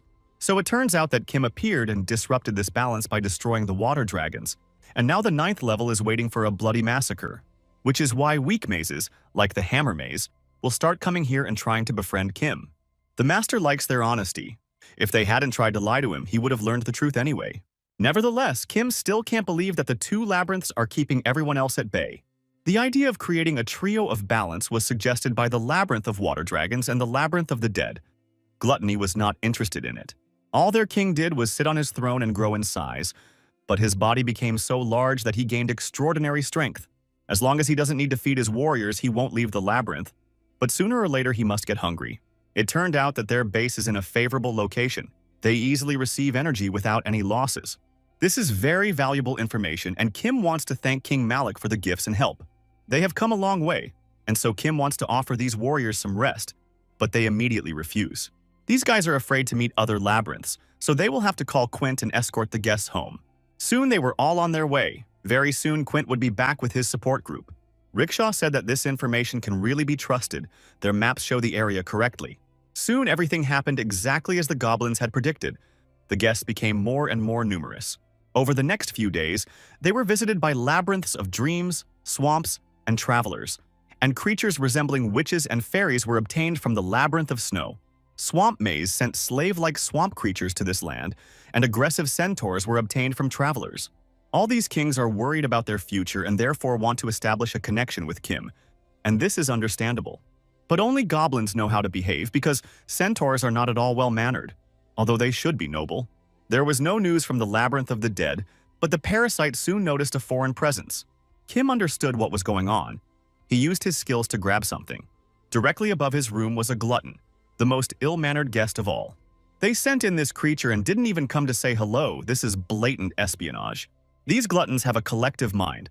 Everything they see and hear is transmitted directly to their king. Kim just hinted that he's ready to start a war for this kind of espionage, which looks like it could lead to serious consequences. In fact, Dominicana is sure that they have a serious advantage in the battle against the Labyrinth of Gluttony, but she didn't say that while the goblins were here. In fact, few people know it, but ice is the weak point of the Labyrinth of Gluttony. Kim heard these words, smiled, and said that he officially challenged these slugs. He already knows the location of their labyrinth. And now he also knows their weak point, so the job is half done. Now all that's left is to go visit them in a week and freeze every slug's ass. The king of gluttony couldn't believe he was hearing this from the new King Nagi, but it was true. If they want to apologize, they'd better hurry up and come here and kneel down. Another week has passed since that conversation. Time flies too fast in the dungeon. Dominicana came to her master and said that the king snail had finally visited them. These guys came here to apologize, but they came in without permission. Kim immediately tensed up and got angry. Surely this king came here to die, not to apologize. Within seconds, the king slug finally showed his terrifying form and appeared before Kim. He probably planned to quickly enter the master's room and destroy the core of the labyrinth, but he didn't think Kim would be ready for that. The sorcerers immediately appeared behind their master and prepared ice energy. Now this snail will feel the cold breath of death and will regret ever being born. Strangely, Kim expected fear in the slug's eyes, but this king didn't even move. On the contrary, he became even more confident and seemed to be preparing for his attack right now. It seemed as if Kim had underestimated the slug. Dominicana said they could easily defeat him, but she could also be wrong. The parasite has activated its abilities. Together with the power of the sorcerers, it is ready to perform an incredible combo. The slugs were supposed to bow their heads to King Nagi, and because they didn't, they will now experience what Antarctica is like. Kim ordered all his warriors to attack immediately and prevent the slug from doing anything. But at that moment, it had already begun to act. An unknown creature appeared from his pasture, immediately fell to its knees and began to apologize. Kim, like all members of the Nagi family, was shocked and surprised. It turned out that a rather comical situation occurred before our eyes. The snail was talking all the time, but Kim could not understand its language. His name is Uther. He came to apologize and wanted to peacefully resolve the conflict. He said he was being too rude and didn't want to offend anyone, but Kim was getting more and more irritated by the minute. Uther tried to escape, but the exit was already blocked and he was surrounded by Nagi's warriors. He tried with all his might to calm Kim, but the master had already activated the parasite's skill and prepared to kill. Only when he remembered that he had no vocal muscles did he turn into some small creature. Uther hasn't spoken to Kim in too long, and now he's apologizing because he's completely forgotten how to do it. When Kim was told about the Slug King, he considered him a fearsome and cruel opponent, which is why he was so surprised. It seems that in front of him is a completely tiny creature who is afraid to even think about conflict. It was all a total misunderstanding. Now he has officially introduced himself. His name is Uther, King of the Labyrinth of Gluttony, Conductor of Food, and Lord of the Vanquished Valley. He congratulated Kim on receiving the title of Baron and explained that it was his first time seeing a nobleman, so he didn't know what to give. I had to follow the goblins to understand what to give the Baron, because Uther had never come into contact with Kim in his life. He wanted to find out what Kim liked, but he didn't know what would get him to the host's room, and even more so, he didn't know if he would be seen. He apologizes for his behavior and speaks as if he is too modest for the King of Gluttony. After leaving his labyrinth, he maintained his form only with the help of energy. Because of this, tens of thousands of clots of gluttony die every minute. He looks quite calm despite the fact that his body is slowly dying, probably because clots of gluttony have no consciousness. He took about 1 million clots with him to last him a month. In any case, he would die last. If Kim tries to freeze all of his food, the king snail will surely die. Of course, Kim is bluffing. It would be impossible to freeze his entire body at once because the concrete immediately broke just from his fall. He has incredible mass and strength, so freezing him to the point of complete paralysis would be impossible. He is much more afraid of ice than he needs to be, and this can be used to his advantage in the future. Kim said that he had a hard time accepting the slug's apology, and this surprised Uther. Kim asked to come and apologize, but never promised that he would accept the apology, although it is possible. After Kim becomes a baron, he has the right to ask anyone to become his servant and first knight. You were surprised because he didn't think guys like him could hold such a high position, especially when they first met. Kim explained that he had no doubt about the Labyrinth King's fighting abilities. They would be bound by a contract, so trust was irrelevant. He's ready to get a loyal warrior, and Uther can no longer worry about the ice. Moreover, he will become the first knight of the nobleman and everyone will look at him with wide eyes. It is unknown whether Kim is manipulating the slug or telling the truth, but it sounds strange. After a short conversation, they finally prepared to sign the contract. Baron Kim appoints Uther, King of the Maze of Gluttony, as his first knight. Soon the contract was officially signed, and there were quite interesting conditions. Kim is not obligated to protect the slug, but Uther has sworn to do everything to protect the Nagi Labyrinth and its king. He must follow all of Kim's orders and give away half of the accumulated crystals that are in his labyrinth. In parallel with these events, A meeting of the dark traders of the Round Table took place. Their auction must go according to plan. It is the best event of the dark traders, so mistakes cannot be made. These merchants began to talk about the fact that the labyrinth had once again made a man its king, and that he would probably also come to the auction. Everyone wonders how long a person can last in a dungeon because usually these creatures are too weak to navigate the labyrinths. Then they started discussing Kim. It was quite calm on his floor, although there was real chaos on the 8th floor. One of the merchants said that Kim was able to become a baron. He not only survived the battle with the dragon, but also received this serious title. With special preparations and the presence of the baron, the auction will be incredibly interesting, so it will be fun. Soon, Kim received his VIP ticket to the auction, an annual festival held by shady dealers. Common goods are sold on the black market by merchants like themselves, while rare goods are auctioned off. These goods are in incredible demand, and everyone will eventually have equal conditions for purchasing artifacts. The participants will be the maze hosts, but besides them, many other people usually come. Geyser is much larger than people imagine, so many of the labyrinths still survive the war. When Kim leaves his maze empty, it will have a black marketeer icon on it. Nagi's labyrinth, they will be blacklisted by the merchants. They are restricted from trading in the labyrinth and can even be destroyed depending on the situation. Very influential indeed. There's a reason they've been able to survive for so many centuries. Uther even remembered how many years ago he was able to save his labyrinth by escaping to an auction. This was before the Great War. The merchant was very surprised when he learned that the Snail King had become a knight of Kim. Rumors of this had not yet spread through the dungeon. The song of the signing of the contract, Uther recognized himself as a knight of Kim, and the master was given the opportunity to open the gates between the two labyrinths. The maze of gluttony is now practically nearby, and this gives them many new opportunities. Alliances between labyrinths can lead to the emergence of a new force on this floor. Now other labyrinths will respect Kim and his army even more. Kim constantly thinks that even the contract does not give him complete control. He can control the snail, but not its maze. He can only see the maze rank, but cannot access the summoning and building function. Kim tries to understand how Uther was able to bring his labyrinth to the 5th level, even though he never even went outside. Uther offered to give a tour, but everyone around him said his labyrinth was too slippery and terrifying.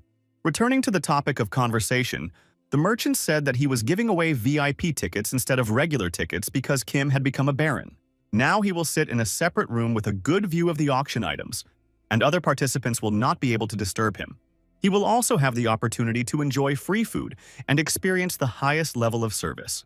Rumor has it that the Ghost King Valets should also be there. He is a participant who takes part in the auction every year.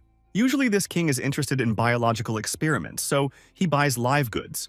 Kim is happy to have received a large amount of information from the merchant. His title of baron opens all doors. The trader probably also has a point in saying all this because it can make the auction even more interesting. However, he will seriously consider this offer. But in order for him to come to the auction, he needs to control everything that will happen there. The auction will begin exactly 1 week after the ticket starts glowing. Regardless of Kim's location, the gates will immediately open in front of him. The baron also has the right to bring friends with him, if he wants to, of course.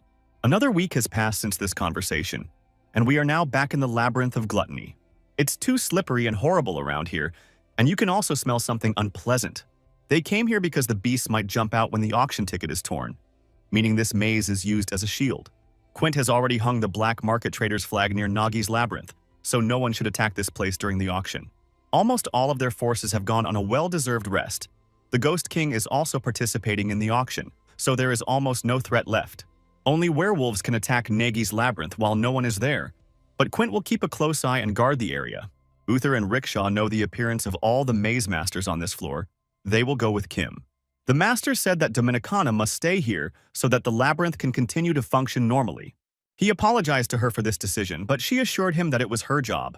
Soon the time came. The VIP ticket for the auction began to glow with a bright flame, meaning the gates would soon be open. Various horrible creatures have already begun to gather at the auction and discuss their problems and potential wars.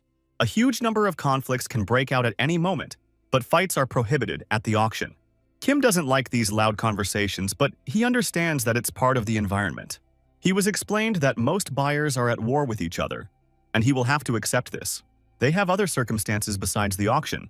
Half of them came here to save themselves, like Uther in the past. Now he is calm because people no longer attack his territory, and of course, now he has powerful defenses. Soon, he pointed his finger at the king of the ghost maze, also called the king of the dead, named Valets. So far, only his back is visible, but it's immediately noticeable that no one is sitting around him. The snail is not sure, but rumor has it that this king smells so bad that it is difficult to be near him. The auctions behind the bar will begin. All guests are asked to calm down and pay attention to the stage. All these conflicts will be postponed for the future. But there is no doubt that all these guests will soon be trying to kill each other in the dungeon. Soon, the host of this auction appeared and greeted everyone around with another meeting. He thanked them for their presence and said that he had no time for empty words, so the auction would begin immediately. He also promised that everyone around would be craving a special finished product that would be presented at the end. Everyone should remain in their seats and calmly and politely examine the first item. At first, Kim remained calm and was confident that this product would not surprise him. The host said that they hadn't seen anything like this in 10 years because it was something that was biting the hands that fed them. Such goods are difficult to find, as they are only found in the most remote parts of Geyser. It is a true rarity. He said that this product is called Geyserian, and if you look closely, you can see that it is just a small and scared girl. The children of the dungeon became rare in Geyser because they began to make contracts with the people of the surface. This is a true child of the dungeon who has never been to the outside world. After signing the contract, the child was on the verge of death, but the aristocrat took her in and raised her. The monsters were surprised. They didn't understand why people were being sold at auction. This had never happened before. The host explained that their higher-level clients exist alongside people, so it is difficult to assess the value of this product. The child of the dungeon is aimed at clients from deep levels because the appearance of a human there is a great rarity. This product has only one drawback. The child is considered defective because he cannot speak or even scream. Due to this defect, the original price will be reduced, and it can be purchased for 100 profound crystals. The monsters around immediately started a war over this girl, and within seconds, someone was even offering 160 crystals. Kim was angry because he didn't understand why the child was being put up as a commodity. He wanted to hear an explanation immediately. He was told that items for auction are selected based on their popularity. They study subjects that are highly valued at Geyser, but these explanations are not enough to reassure Kim. The assistants explained that even wealthy aristocrats are afraid to conflict with shady traders. There can be no massacre here. Kim reminded Rickshaw that she wanted revenge on the king of the dead for experimenting on her family. After that, he pointed his finger at the first item and said that people like him were displayed here as toys for kings like that. He is not ready to tolerate this and is sure that Rickshaw would not have stopped him if there had been an elf in this girl's place. It was noticeable that his words had touched the finest strings of her soul, and I must admit he was absolutely right. But this does not mean that going against dark traders is the right decision, because it is quite the opposite. The maid standing nearby said she completely understood Kim's desire to save this child. She said that the best way to save the child would be to start a bidding process because it wouldn't cause any problems. It seems that the king of the dead is not going to back down. He is also targeting this child and is ready to pay a sum for her. Valets kept raising the stakes. It seemed like he had completely lost his mind. A little later, it turned out that he had a competitor. Someone from the VIP room offered a higher bid. A real fight begins for this child, even though this is only the first item at the auction. Soon the goods were sold to an aristocrat from the VIP box. It seems that the king of the dead is not very pleased. I had to go too far to redeem the child, but the main thing is that this girl will be safe. Once the auction is complete, the items will be shipped to buyers at the end of the week. The problem is that Kim won't be able to pick up the girl today, because during the auction you can only look at the goods. The king of the dead is silent, but perhaps he is too angry because he has competitors. There were no longer people as goods. From time to time living goods appeared, but they were animals. You could also see deep crystals with unusual abilities. Such artifacts were very expensive. In the second half of the auction, items appeared with incredibly inflated prices. Kim is not interested in that. One product he couldn't even fully understand, but at least it was interesting to look at because it was a vampire girl. Vampires are very rare in Geyser. The bulk of their population belongs to high-level aristocrats. This vampire has almost no pure blood left, but even so, there's no doubting the rarity of this lot. The monsters immediately started a real war over the vampire. It seems that such creatures are valued here. The product has one interesting condition. Even if you win the bid, the transaction will be cancelled if the vampire does not recognize its owner. The item will be returned and put up for auction again, don't worry, as there are no penalties. We must also not forget that the item was put up for auction by a master of one of the deepest levels of Geyser. The monsters didn't like these conditions very much, so they had to be reminded that it's better not to anger the dark merchants. When Kim was in the deep levels, he saw creatures there that attacked others for blood, but they were ordinary bloodsuckers. Most of them have no personality of their own and are no different from the undead. A real vampire, on the contrary, is able to grant its host the power of immortality. This vampire has almost no pure blood left, so she's unlikely to be that powerful. Although she would fit perfectly into Kim's team, the auction quickly heated up to the highest levels. The final price for the vampire was incredible: 23,000 crystals. The most interesting thing began when the vampire refused to look at her new master. This made the 6th level ruler very angry, so he had to explain that he had no right to touch the goods. Dark merchants are much more influential and powerful than previously thought. They will not allow anyone to desecrate the sacred auction they hold once a year. Many hours passed, and finally I got the opportunity to see my product. He was asked not to touch the girl until all necessary procedures were completed. She seems to be looking at him, but her eyes are not focused at all. Kim decided to explain that she can't worry, and he won't hurt her. It seems that the dark merchants were right about the girl losing her ability to speak. Her life in the labyrinth must have been very difficult. In the past, there were also people like her around Kim.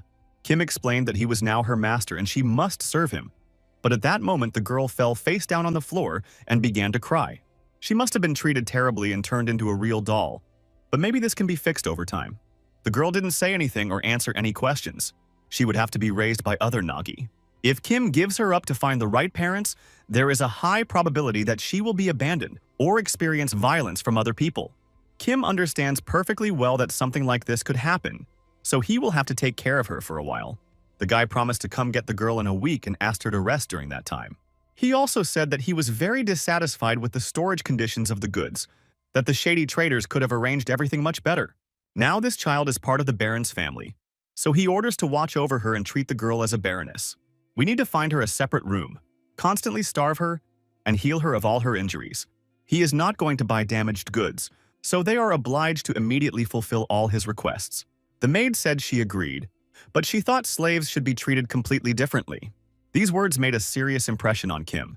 In the first few seconds, he even planned to kill the woman by cutting off her head.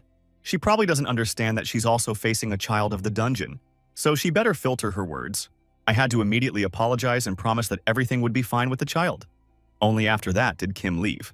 7 days have passed since the moment I arrived at the auction house of the Dark Merchants.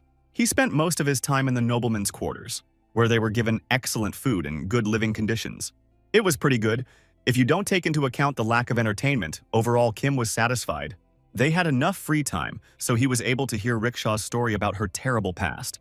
After the elven attack, she gathered all the remaining family members to create a mercenary squad.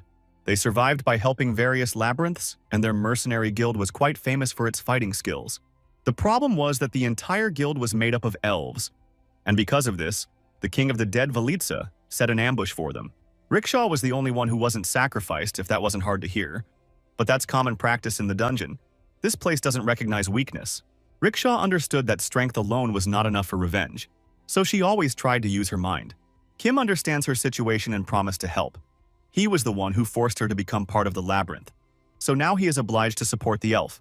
He had long noticed that the King of Death was behaving rather suspiciously, and the labyrinth was nearby, so sooner or later, a conflict would become inevitable. A small child in the dungeon constantly looks into the far corner of the room and is given food, but she eats almost nothing. The girl must be forced to eat, otherwise she will die of hunger. This child looks like a doll that only moves around the room. It is still unclear whether she will be able to return to normal life. Today is the last day of the auction, and right now you can hear a new statement from the dark traders. The last auction for today begins. All nobles and guests must gather in the main hall. Everything will end today.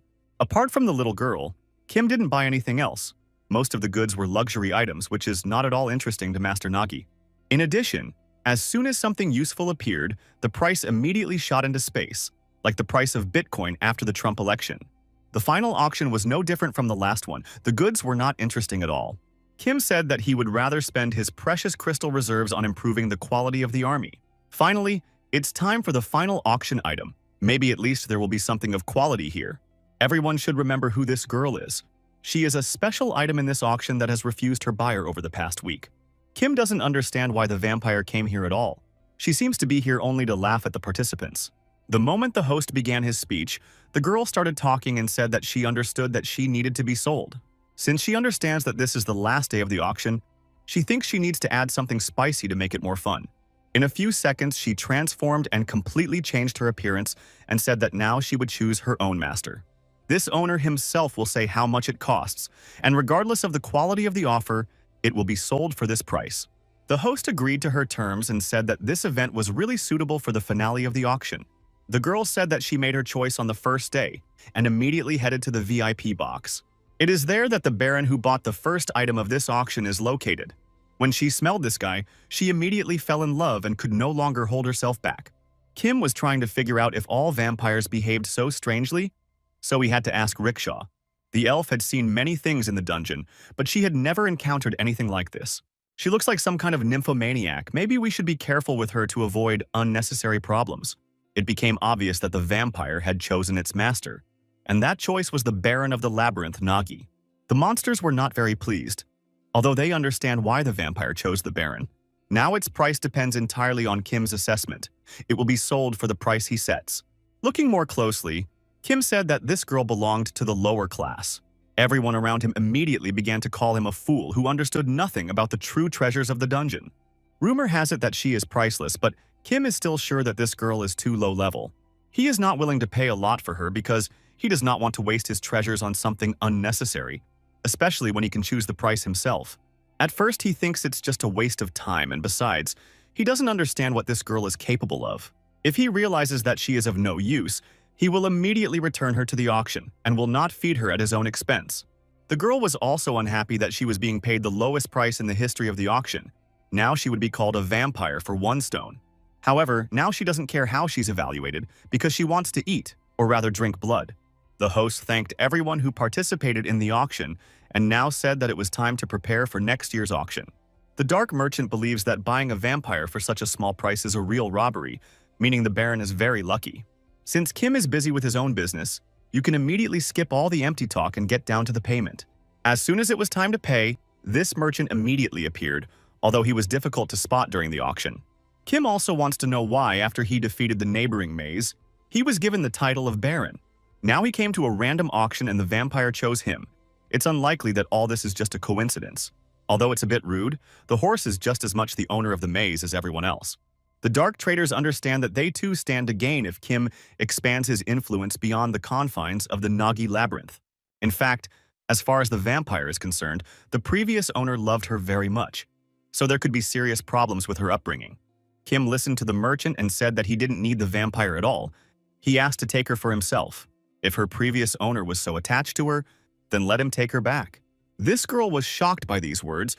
She chose her new master, but he immediately rejected her. I had to explain that just by her presence, Kim would become much stronger than he actually is. The guy replied that he didn't think she was special because she was just a mosquito who was given too much importance. Kim doesn't know how all the other creatures in the dungeon treated vampires, but he doesn't think of them as special. To him, this vampire is no better than a small child, that slug from the dungeon of gluttony. The girl understood that Kim has a rather difficult character, but she assures that being a vampire also has its advantages. Only now did she give her real name, and her name was Angela. Her past owner was Count Anatolio, the Iron Giant from the 11th floor. What was said about his love for Angela was not a lie, but something special happened, and he was forced to give her up. Even the basic conditions for signing a contract with a vampire were not met. For such obligations, it is necessary for the vampire to receive the blood of his master, that is, the power for his own abilities. Anatolio's blood was iron. Although Angela could have accepted this, she refused. His heart ached, but Anatolio decided to give up his pet mosquito. Because of this, she had to go without food for several months, and the sweet aroma of her new owner forced her to make a choice. To be honest, she planned to use her abilities as a high-class vampire to seduce her master and enjoy life. She said she was starving and wanted to taste Kim's blood immediately, even if he was against it. It should be noted right away that Angela doesn't want to do anything wrong, she's just hungry. The dark merchant explained that if Angela refused, it might anger her previous owner. Even despite all these threats, Kim still isn't going to give her precious blood to various insects. Only after several minutes of negotiations was it possible to agree on an adequate agreement. Kim is willing to feed Angela a little, but that doesn't mean he's taking her completely under his control. As soon as Angela heard that she could drink some sweet blood, her face immediately changed. Soon, the whole merry company returned to Nagi's labyrinth, and Dominicana was shocked. She saw that now there was an addition to their large family, and this did not make her very happy. The child looks like the owner and belongs to the human race, and the girl on the left looks strange in general. Only a little later did Dominicana finally realize that this girl was a vampire. So she had to explain that she had been bought at an auction by dark traders. If you consider the budget of the labyrinth and the costs of maintaining it, not to mention the number of crystals, you can see Nagi panicking over the budget. Kim immediately reassured his assistant and explained that he got Angela almost for free. The only free room in the maze will go to Angela. That's the master's order. He said that he would live with the little girl because he couldn't leave her completely alone for now. To start, you need to feed her, bathe her, and ask the sorcerers to heal all her wounds. This girl will be called Yunhee. Kim immediately ordered her to obey all the Dominicans' orders. Angela is sure that the maid talks too much. In general, slaves do not increase their status due to their low origin. Sometimes the labyrinth grows with the host, so theoretically the Dominicana could become stronger over time. Kim considers the handmaiden to be the true core of the labyrinth, and he considers creatures like Uther to be superfluous. After giving some orders, the master asked the day trader to wait until the precious crystals were brought to him. From this moment on, he forbids the merchant from doing stupid things behind his back, and the rules of the game change. Now Angela belongs to Kim and his maze, so he offered to give her a little tour and answer all her questions. She soon learned that the maze was quite small, but well-formed and clearly constructed. Here you can find a huge number of different creatures, elves, werewolves, and even dragons. Now a vampire has also joined the fray. Kim has absolutely everything a labyrinth baron could dream of. He can truly be considered happy. The Iron Giant, Angela's past host, is also in stagnation mode, as is the entire 9th floor. Instead of unconditionally releasing the vampire, he met with the enemy on the 11th floor so that she would fall in love with her new master. If a faction grows rapidly, everyone else will feel the crisis and form an alliance to create balance, making managing the labyrinths quite difficult. Angela wants to disrupt the balance of the 11th floor, but they are in a different place now, and Kim is not going to be distracted from her main job. Most nobles live on the lower floors, so the previous owner hardly expected it to end up with the Baron on the 9th floor. Soon she was shown the room where Angela would live. The girl called it a prison. She believes that a high-class vampire cannot live in such a place. Only the blood of the host can improve her mood. Kim refused. He didn't know much about vampires yet, but in the future, he would see if Angela would be useful. He already gave her blood when he signed the contract, so for now, let her go hungry. Kim had been in the maze for too long, so the next day, he immediately went out into the outside world and met with Mr. Song. It turned out that Sun has a lot of interesting news about the dungeon, and he is ready to tell it. About a month ago, the dungeon took in a boy from the dungeon, as well as its lord. They say that the guy became the owner of the maze, but no one can show any real evidence. According to rumors, the portal connects the earth and the dungeons, and now the only thing people in the world are talking about is this. Everyone was incredibly surprised when the guy from the dungeon showed off the portal. So this is not a rumor at all. There must be a reason for all this. It seems it happened when the researchers set up camp in the owner's empty room on the 4th floor. Of course, the expedition members also saw all this. They were also shocked. Then even more interesting news appeared. The monsters of the maze founded a community and even created an auction.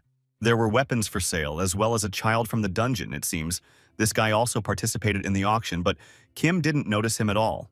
Then Sun told me that the guy who became the master of the labyrinth died yesterday, or rather, he was killed. According to rumors, his labyrinth is a real treasure. He was probably betrayed by a friend who decided to take everything for himself. For now, the labyrinth is still without an owner, but there is nothing left inside. Since it's only a maze on the 4th floor, it's hard to find precious crystals there. There probably isn't even a core there. After hearing this whole story, Sun thought that Kim would also want to get the labyrinth, and he was ready to share all available information with the guy. This is just his suggestion. Kim can take this maze for himself, and Sun will also benefit from it. Kim is a real killing machine, so there's no chance he'll get killed in the dungeon. In addition, he constantly does everything on his own, so you don't have to worry about rumors or someone betraying him. Sun also received information about empty labyrinths, one of which was found on the 7th floor, which is where Hoi was found.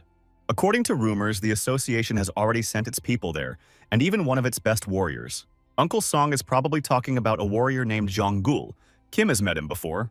So the association asked this fool to help. Now it's clear that this association is run by the same mentally retarded people as Zhonggul. Kim promised that he would go to the 7th floor of the dungeon and see what was going on there. He's ready to do it right now, but he'll need some kind of weapon to do it. After some time, Angela and Dominicana finally waited for the master to return. Looking at his equipment, they realized that he had received another task from the humans. Kim said that we need to explore the empty labyrinth on the 7th floor, but we can hardly expect a friendly meeting there. Rickshaw must rest. Dominicana and Quint, as always, must stay and guard the labyrinth. It's unlikely that Draken will be able to handle this task. He's too shy to talk to people, so someone else needs to be chosen. Kim immediately said that he didn't want to take Angela with him, although she, on the contrary, considered herself an ideal candidate. She is an ideal scout and also knows how to evaluate surrounding objects at first glance, all of which can be very useful. On the other hand, the maze master thinks that Angela will be too noticeable, and that is the main problem.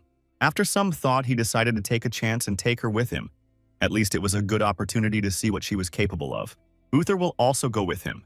This is done so that Rickshaw has extra time to rest. Rickshaw decided to say a few words and talk about the skills of the little girl Yunhee. It turned out that although she doesn't speak at all, she can use some incredible abilities. To be more precise, she can create maps. Although this ability is ambiguous, but it can be useful. This technique mainly helps children from the dungeon. Most of them survive with the help of these skills. Unlike other maps that have been around for decades, the created map shows the current nuances of the dungeon much better.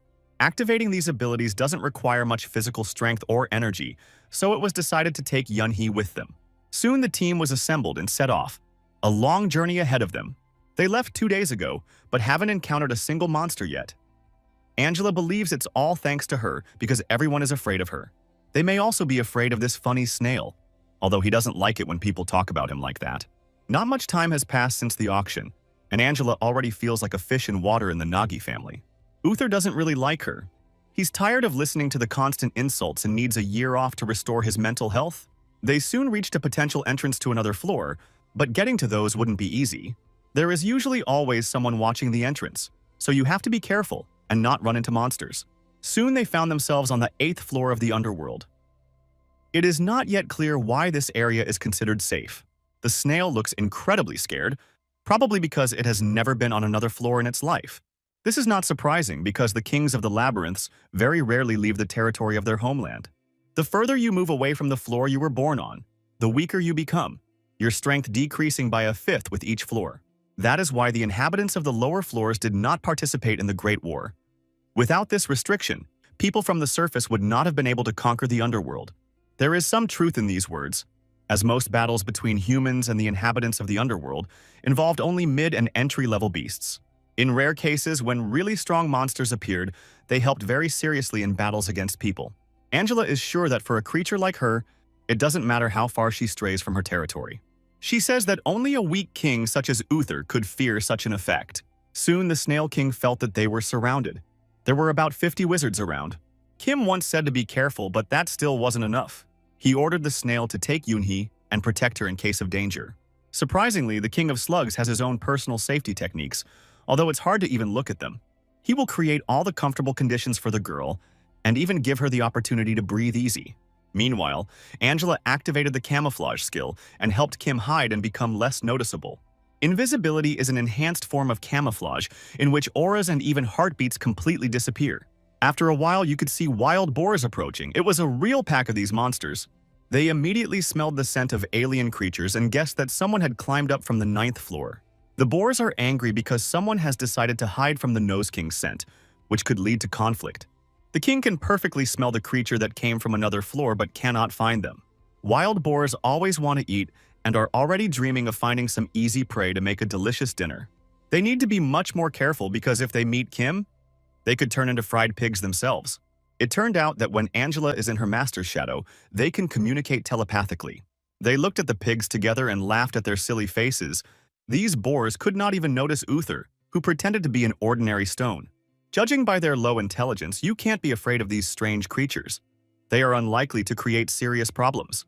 Recall that Kim is looking for an entrance to the 7th floor, so he doesn't want to waste any extra time in this area. He appeared before one of the boar leaders and said he wanted them to show him the way. At first, the boars were scared, and then seeing human flesh, they said they would eat him alive. They probably haven't heard the rumors yet that there's a very powerful person downstairs. They consider Kim a weak creature who was born to become a tasty snack. Without thinking twice, the boars began to attack using their ground control skills. Honestly, it was impressive, because you don't expect anything interesting from such creatures, but Of course, it wasn't enough to destroy Kim. On the contrary, he became even angrier and prepared to put these pigs in their place. The Boar King did not want to give up and prepared to attack again with the help of the earth, but immediately felt a blow to the face.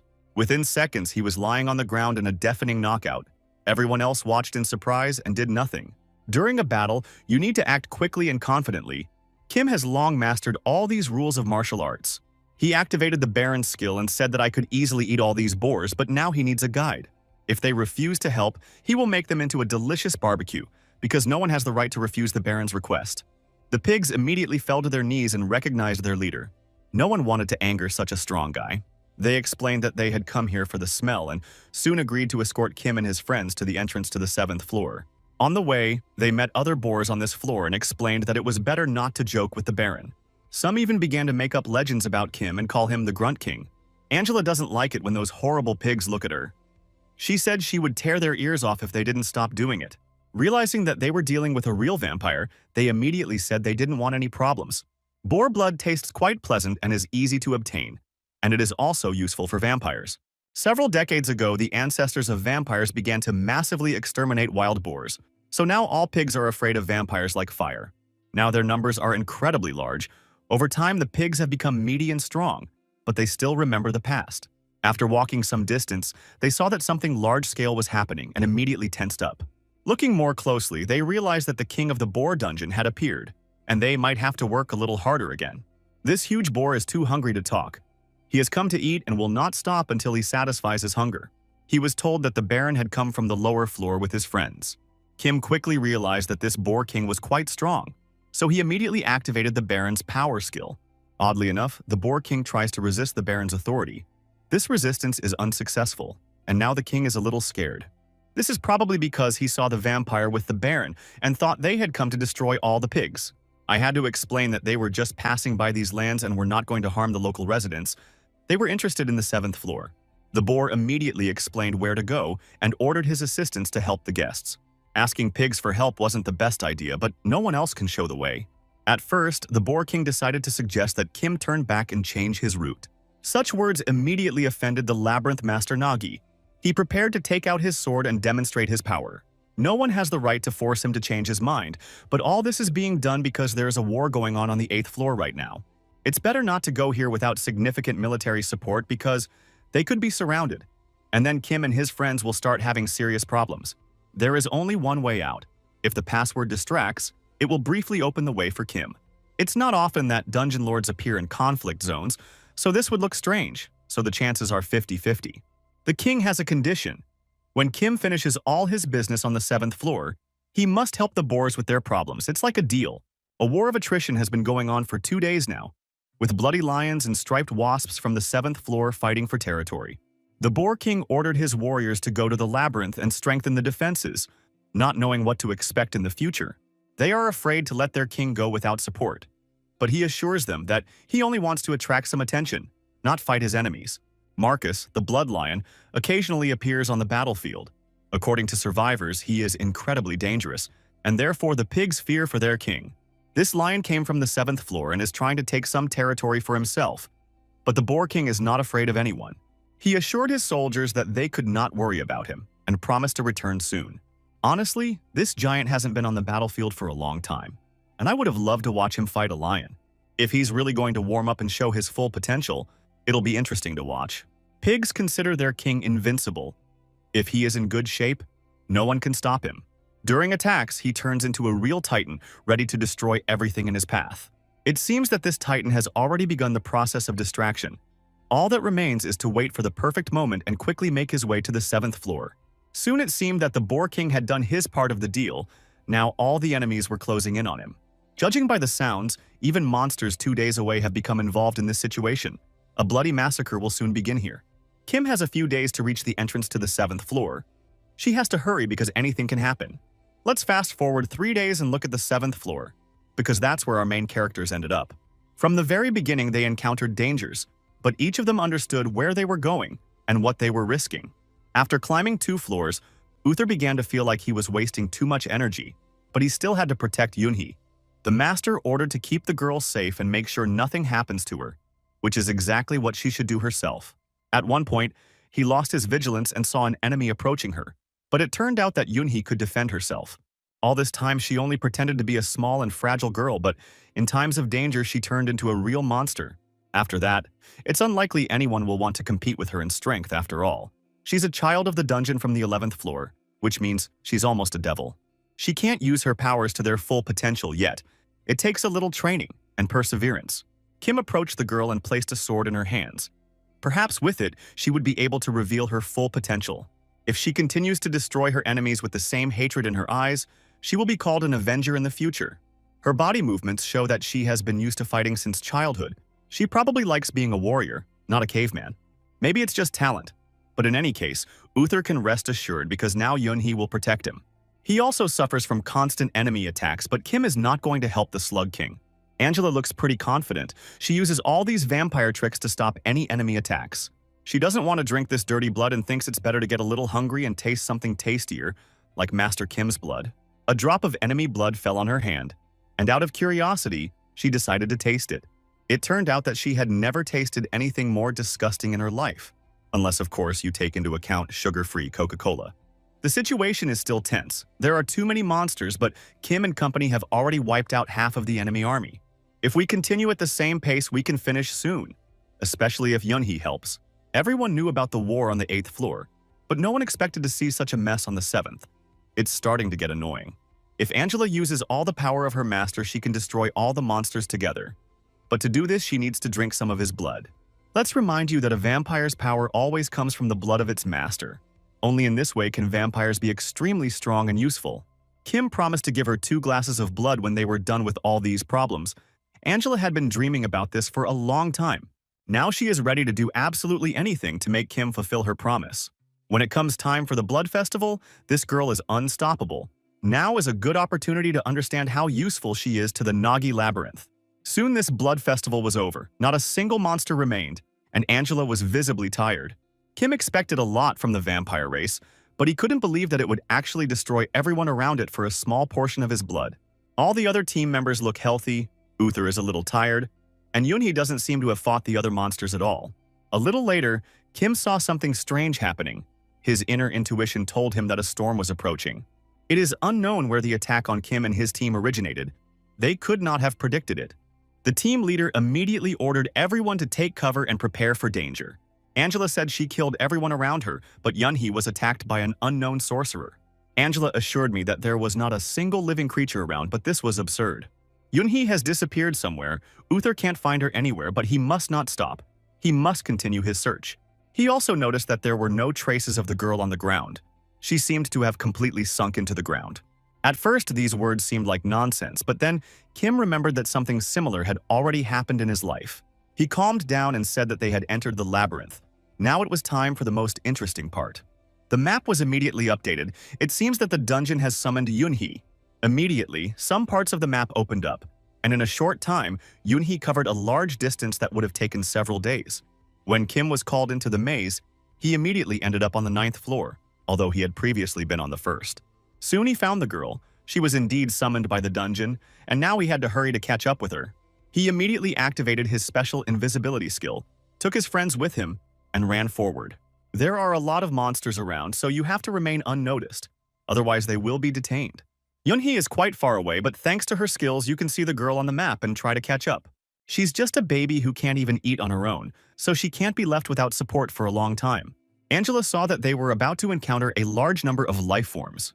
The most interesting thing about this situation is that these are not monsters at all, but ordinary people, although there shouldn't be a large number of people on this floor. It seems, as Mr. Song said, these people are trying to find a new dungeon. There are hundreds of living creatures in the direction they are moving. Probably the monsters gathered around because of the people. Kim decided to make sure what was happening and went to follow all these people.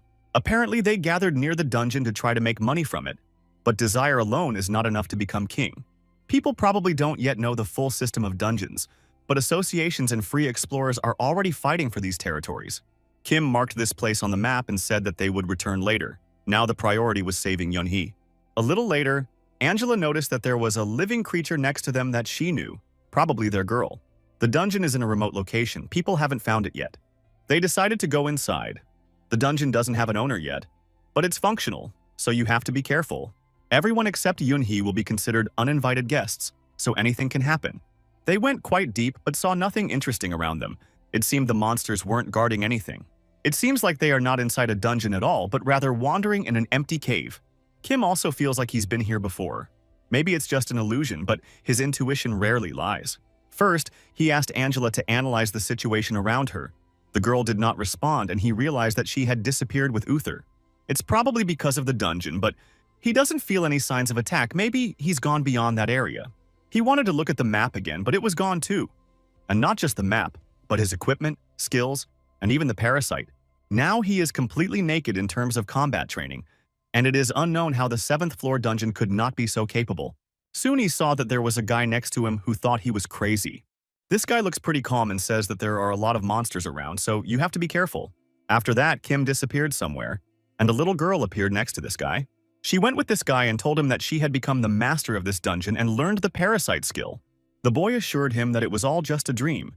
He didn't want to believe the little child and didn't take her words seriously. He promised that he would protect the girl from monsters, but the main thing was that she not attract too much attention. They soon joined the other members of the expedition team and now feel safer.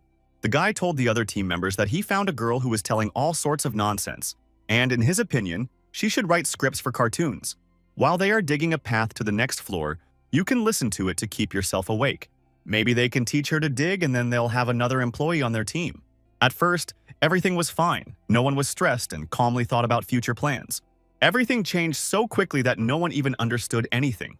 One by one, people began to die a terrible death, as if some unknown creature were attacking them from the darkness. With each passing minute, the impression grew that the same child from the dungeon had something to do with it. She was left alone with her savior, but it was unlikely that he would survive either. Everything that was happening was quite difficult to explain, but the entire research team was dead. This dungeon forces a person to wander in a happy dream, all of it an illusion that will never allow one to get out. Kim remembered that this was how all his close friends had been killed. Right before a moment of true despair, they all died a terrible death. And it also happened in the 7th floor dungeon. They were soon able to break out of this illusion. They just had to wake Uther, although he didn't want to wake up at all.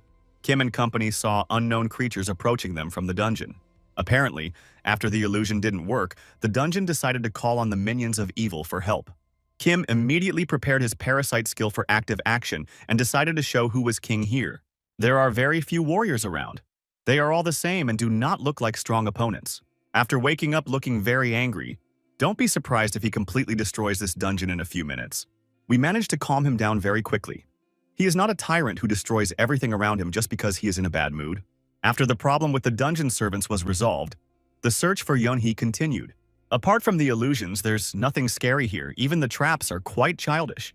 This does not mean that you can lose concentration, especially when you start to feel the aura of a child nearby. There is no entrance here, although Angela clearly feels that Yoonhee is behind this wall. This is called the defense mechanism of a dungeon without a master. Probably the king's room is hidden here and Kim knows how to get there. A few powerful blows with the parasite skill can open any door. Less than 2 minutes passed before Kim saw a little girl in front of him. She seems to be doing well, and as expected, she hasn't taken a single step since she got here. Kim approached Yoonhee and asked her to accept this dungeon and make it her home. Within a few seconds, a real carnival of fun began in this place. This is related to the festival dungeon celebration, and Yoonhee had her hands in it. Everything went great. With the help of his experience, Kim helped the girl take control of the dungeon. The Dungeon Festival of Madness, Joy, and Fabulous Pleasures has registered a new user, Yoonhee, as its lord. Reconstruction began immediately, and the entire surrounding area began to change its appearance. The door has appeared, which means that the synchronization was successful. Now we need to begin the process of improving the territory. The next day, we went to learn about dungeon control skills, and we have to admit that Yoonhee is a quick learner. After that, Kim prepared a personal contract and asked her to become his knight, just like the Snail King did. Soon, a portal was opened leading to the Nagi Labyrinth. Now you can shorten the journey to a few seconds. Kim told Dominican where they were and what had happened over the past few days. The maid was happy to see little Yoonhee. It reminds her of the times when the Nagi dungeon was also small and still quite weak. The master asked Hoi and Draken to stay here and defend this place. Uther and Yoonhee must return to their native dungeon. Kim said that he had some business with Angela and would be back a little later. He also didn't forget that she needed to be given some blood.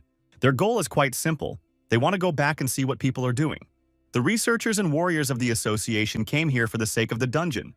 The outside world already knows about what is happening inside Geyser. Kim decided to use the invisibility skill and eavesdrop on the researchers' conversations. Maybe he would hear something interesting. The guy immediately realized that the conflict was in full swing. The researchers hated the association, and the association hated the researchers. Some began to feel Kim's presence.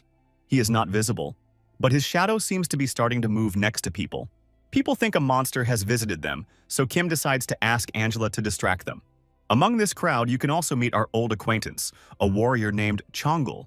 He asked the security guards not to let anyone in and decided to check on his own whether an unknown monster had really visited them.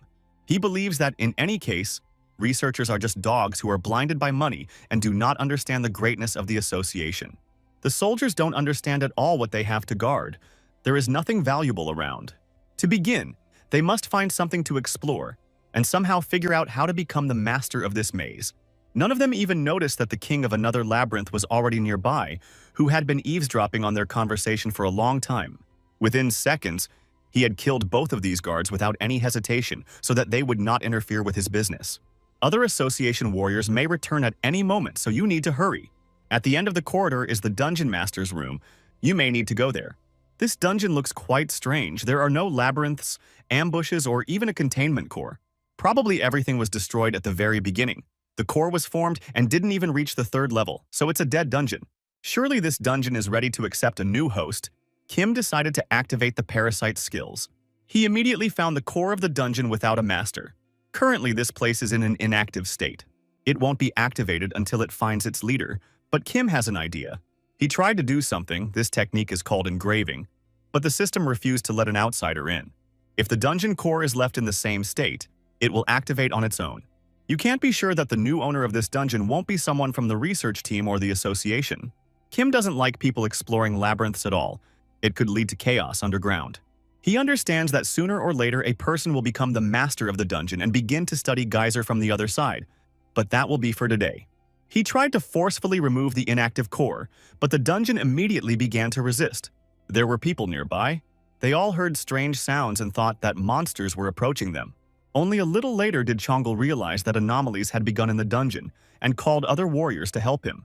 Angela immediately sensed the approach of the enemies and reported this to her master, who asked her to hide immediately. He had an idea. He wants the dungeon to cast its pride aside. No more rising and falling. Death is inevitable. Kim believes that the dungeon is simply unlucky today. In any case, it would have become a toy for people. Now he will use it for his own purposes, as the extraction of the inner core of the dungeon has been successfully completed.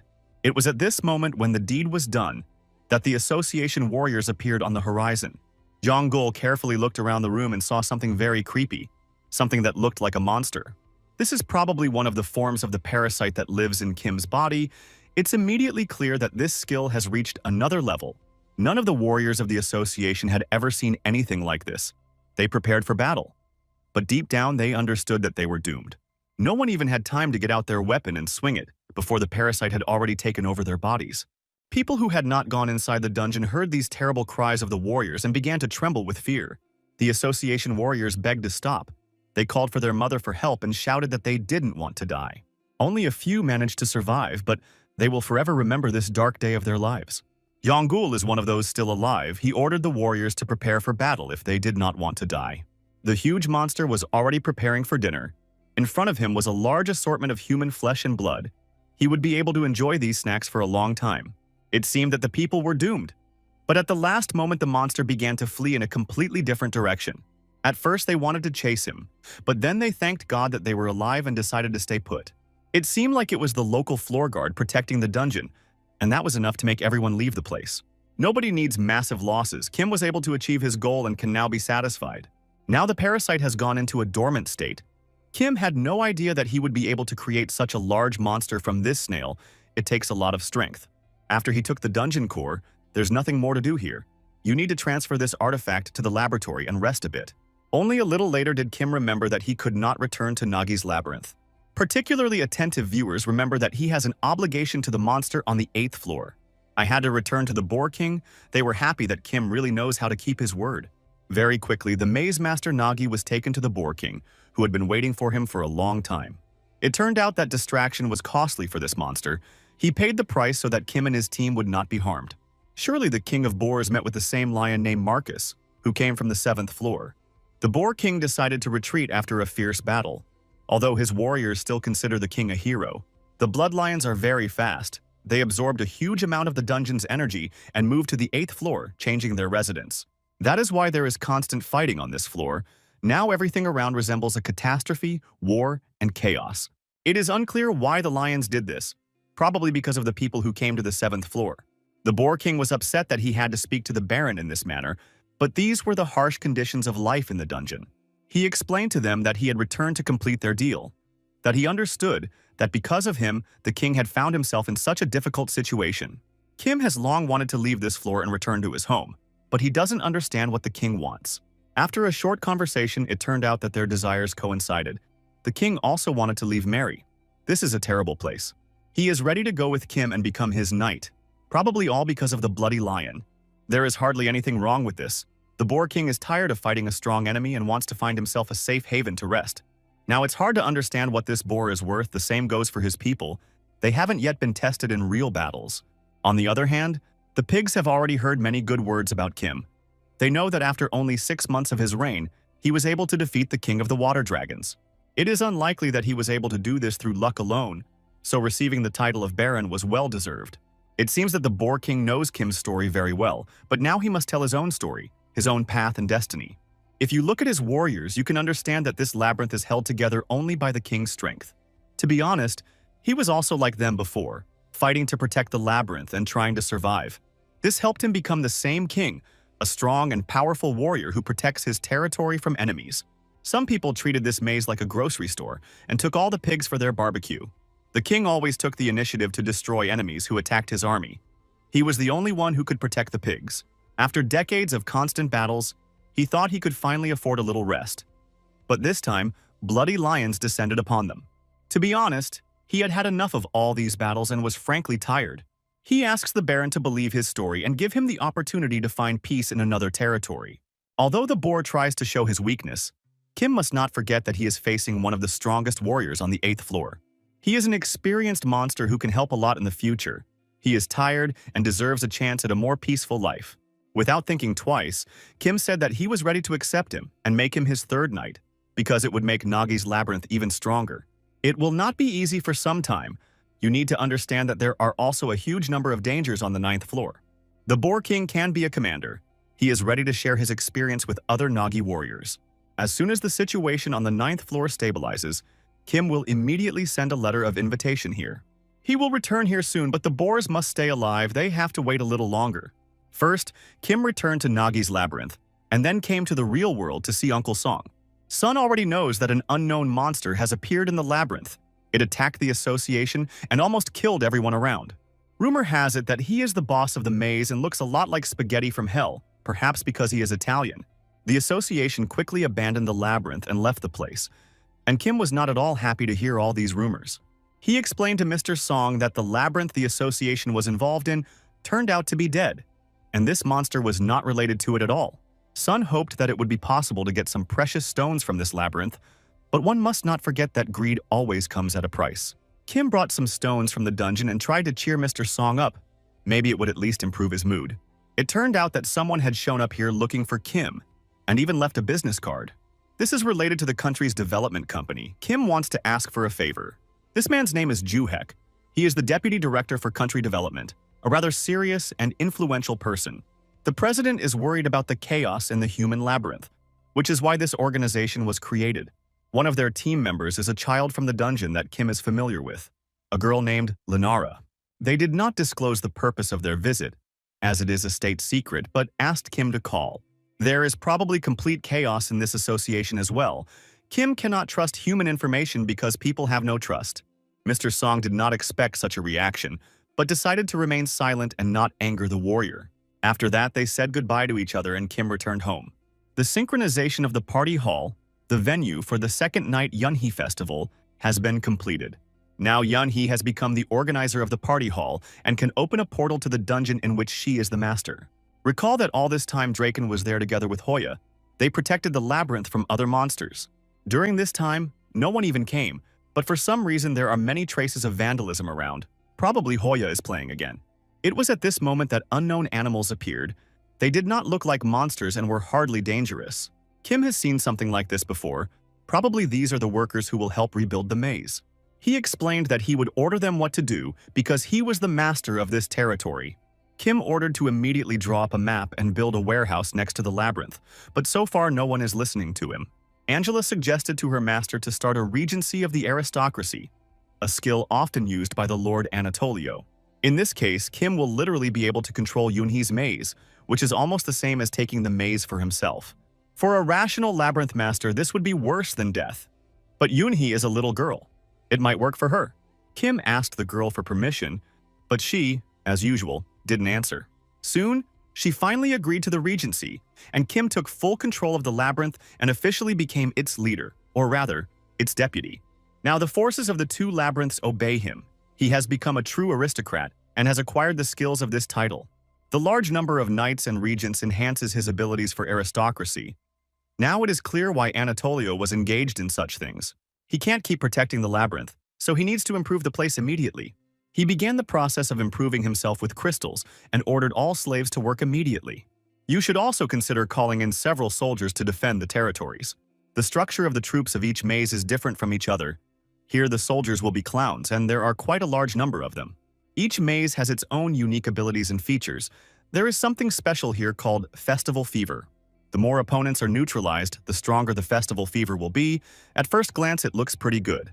In the ideal scenario, the battle ends on the second level, and to do this, you need to summon warriors.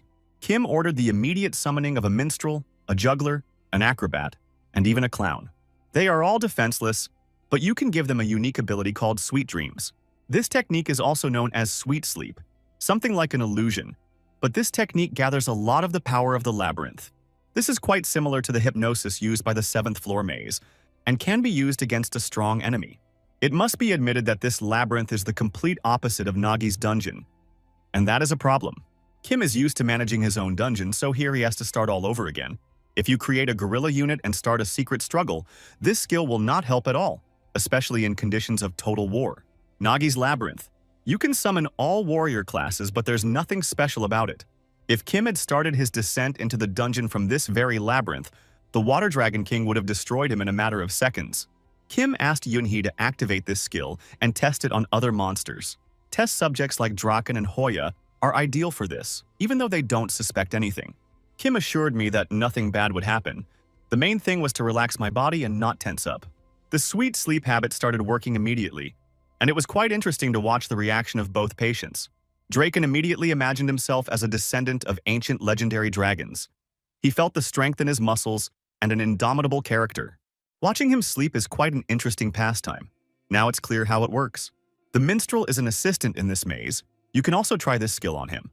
The target is completely defenseless, so the sweet sleep technique works easily. Meanwhile, the dragon was starting to feel completely insane. Maybe we should calm this guy down before he did anything wrong. Now you have an idea of how to use the festival maze. The main thing is to create a map of the area and hide the path to the maze. Kim also ordered employees to be responsible for all important work and forget about rest for a while. We need to improve this maze as quickly as possible and make it safe, so Kim can maximize the scale of the strategy. 2 more weeks have passed since that day, and both mazes have been improved and made significant progress. Now it was time to call upon Uther. He had been able to regain all his strength in these few weeks. Now the snail must prepare for war. They will fight with the king of the dead valets. The battle will begin in a week.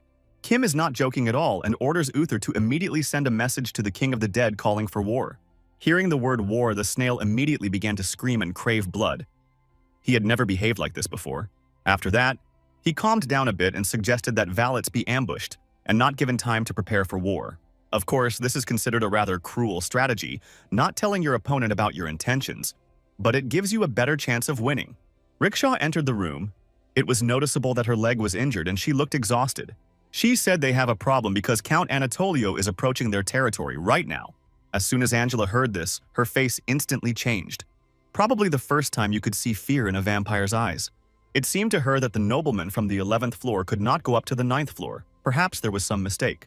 Rickshaw reported that they had been captured. The entire reconnaissance detachment was captured by Count Anatolio. They were unable to fool the eyes of this monster with their concealment abilities, but they avoided serious losses.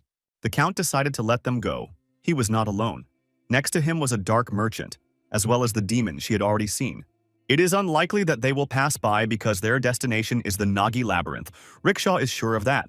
The dark merchant learned that they belonged to the Nagi Labyrinth, so he immediately released them. Hearing this, Kim immediately ordered preparations for the meeting, just in case. All troops should be gathered and brought to full combat readiness. Kim needs to return to the maze immediately. Given Anatolio's size, he won't even be able to get through the gate. Angela continued to panic. She always remained calm, but now she had completely lost control of her emotions. She said that Kim has no chance at all compared to Anatolio. The Dragon King and the King of the Dead are just small rats, so we need to run away. Kim doesn't know why the Count has come such a long way, but it's unlikely he's going to fight. It's possible to get scared too early, but it's also a great opportunity to assess the level of the graph, as it's rare to find it in Geyser. The Master does not know how to hide from trouble. He is ready to meet a strong opponent with his head held high. Angela is ready to accompany her master, but whatever happens, Kim must not show the Count his strength. A few hours later, Kim met Quintus at the northern gate. They had already managed to gather the warriors. Yoonhee, Hoya, Uther, and Draken went to the festival dungeons. All that was left was to close the portal just in case. Dominicana should return to the main room. Everyone else will accompany King Nagi. The maid really wanted to go with Kim, but it's too dangerous and he doesn't want to risk his right arm. If something goes wrong, he will die. There must be someone left who knows the labyrinth and can keep Nagi alive. Kim said he wasn't expecting war, but anything could happen, so we shouldn't underestimate unknown monsters. Angela said that the entire territory of the Nagi Labyrinth is already under Anatolio's control, so there's no point in hiding. After all these conversations, it was decided to take Dominican with them. The maid was happy. At this point, the parasite reported that it felt incredible fear and advised its host to flee immediately. This has never happened before, and this speaks volumes about the importance of every little thing that happens in the next few minutes. The parasite immediately strengthened Kim's body as much as possible in order to survive, but still advises its host to flee. Of course, Kim wasn't going to run away from a regular meeting. He stayed and waited for Anatolio to arrive. This giant is truly an extremely large figure, several times larger than an adult hell spider, and even larger than the walls of a fortress. Kim hopes that this terrible tyrant doesn't see the warriors inside the labyrinth because it might anger him. Kim began to behave quite impudently. He wanted to know why this unsurpassed Count had come to him without warning. Angela tried to calm her master and explain that she couldn't talk to the Count like that, but he didn't listen to her at all. Soon the Count finally revealed his face and said that Kim was really too self-confident and he had better get on his knees. He activated a skill called Count's Greatness, and Kim immediately felt incredible pressure. All his lightning assistants fell to the ground and could not do anything with this force. This is something similar to the Baron's Greatness that Kim used before, but this technique is much stronger. It feels like your whole body starts to scream in pain. The force of gravity increases several times. The graph is really on a completely different level. It's strange, because despite everything going on around her, all this technology couldn't make Kim fall to her knees. Now the Count recognizes that he is facing a worthy king of the labyrinth, not some little snotty. The effect of the Count's greatness is surprising. Now he understands that Kim is much better than all these fools from the 10th floor. Count Anatolio is pleased, but he still hasn't explained why he came here. It seems like he did it just to show off his power. The Count also drew attention to Angela. He noticed the girl from the very beginning and realized that she had found herself a rather strong new master. The human Baron is really just as they say he is, self-confident, strong, and uncompromising.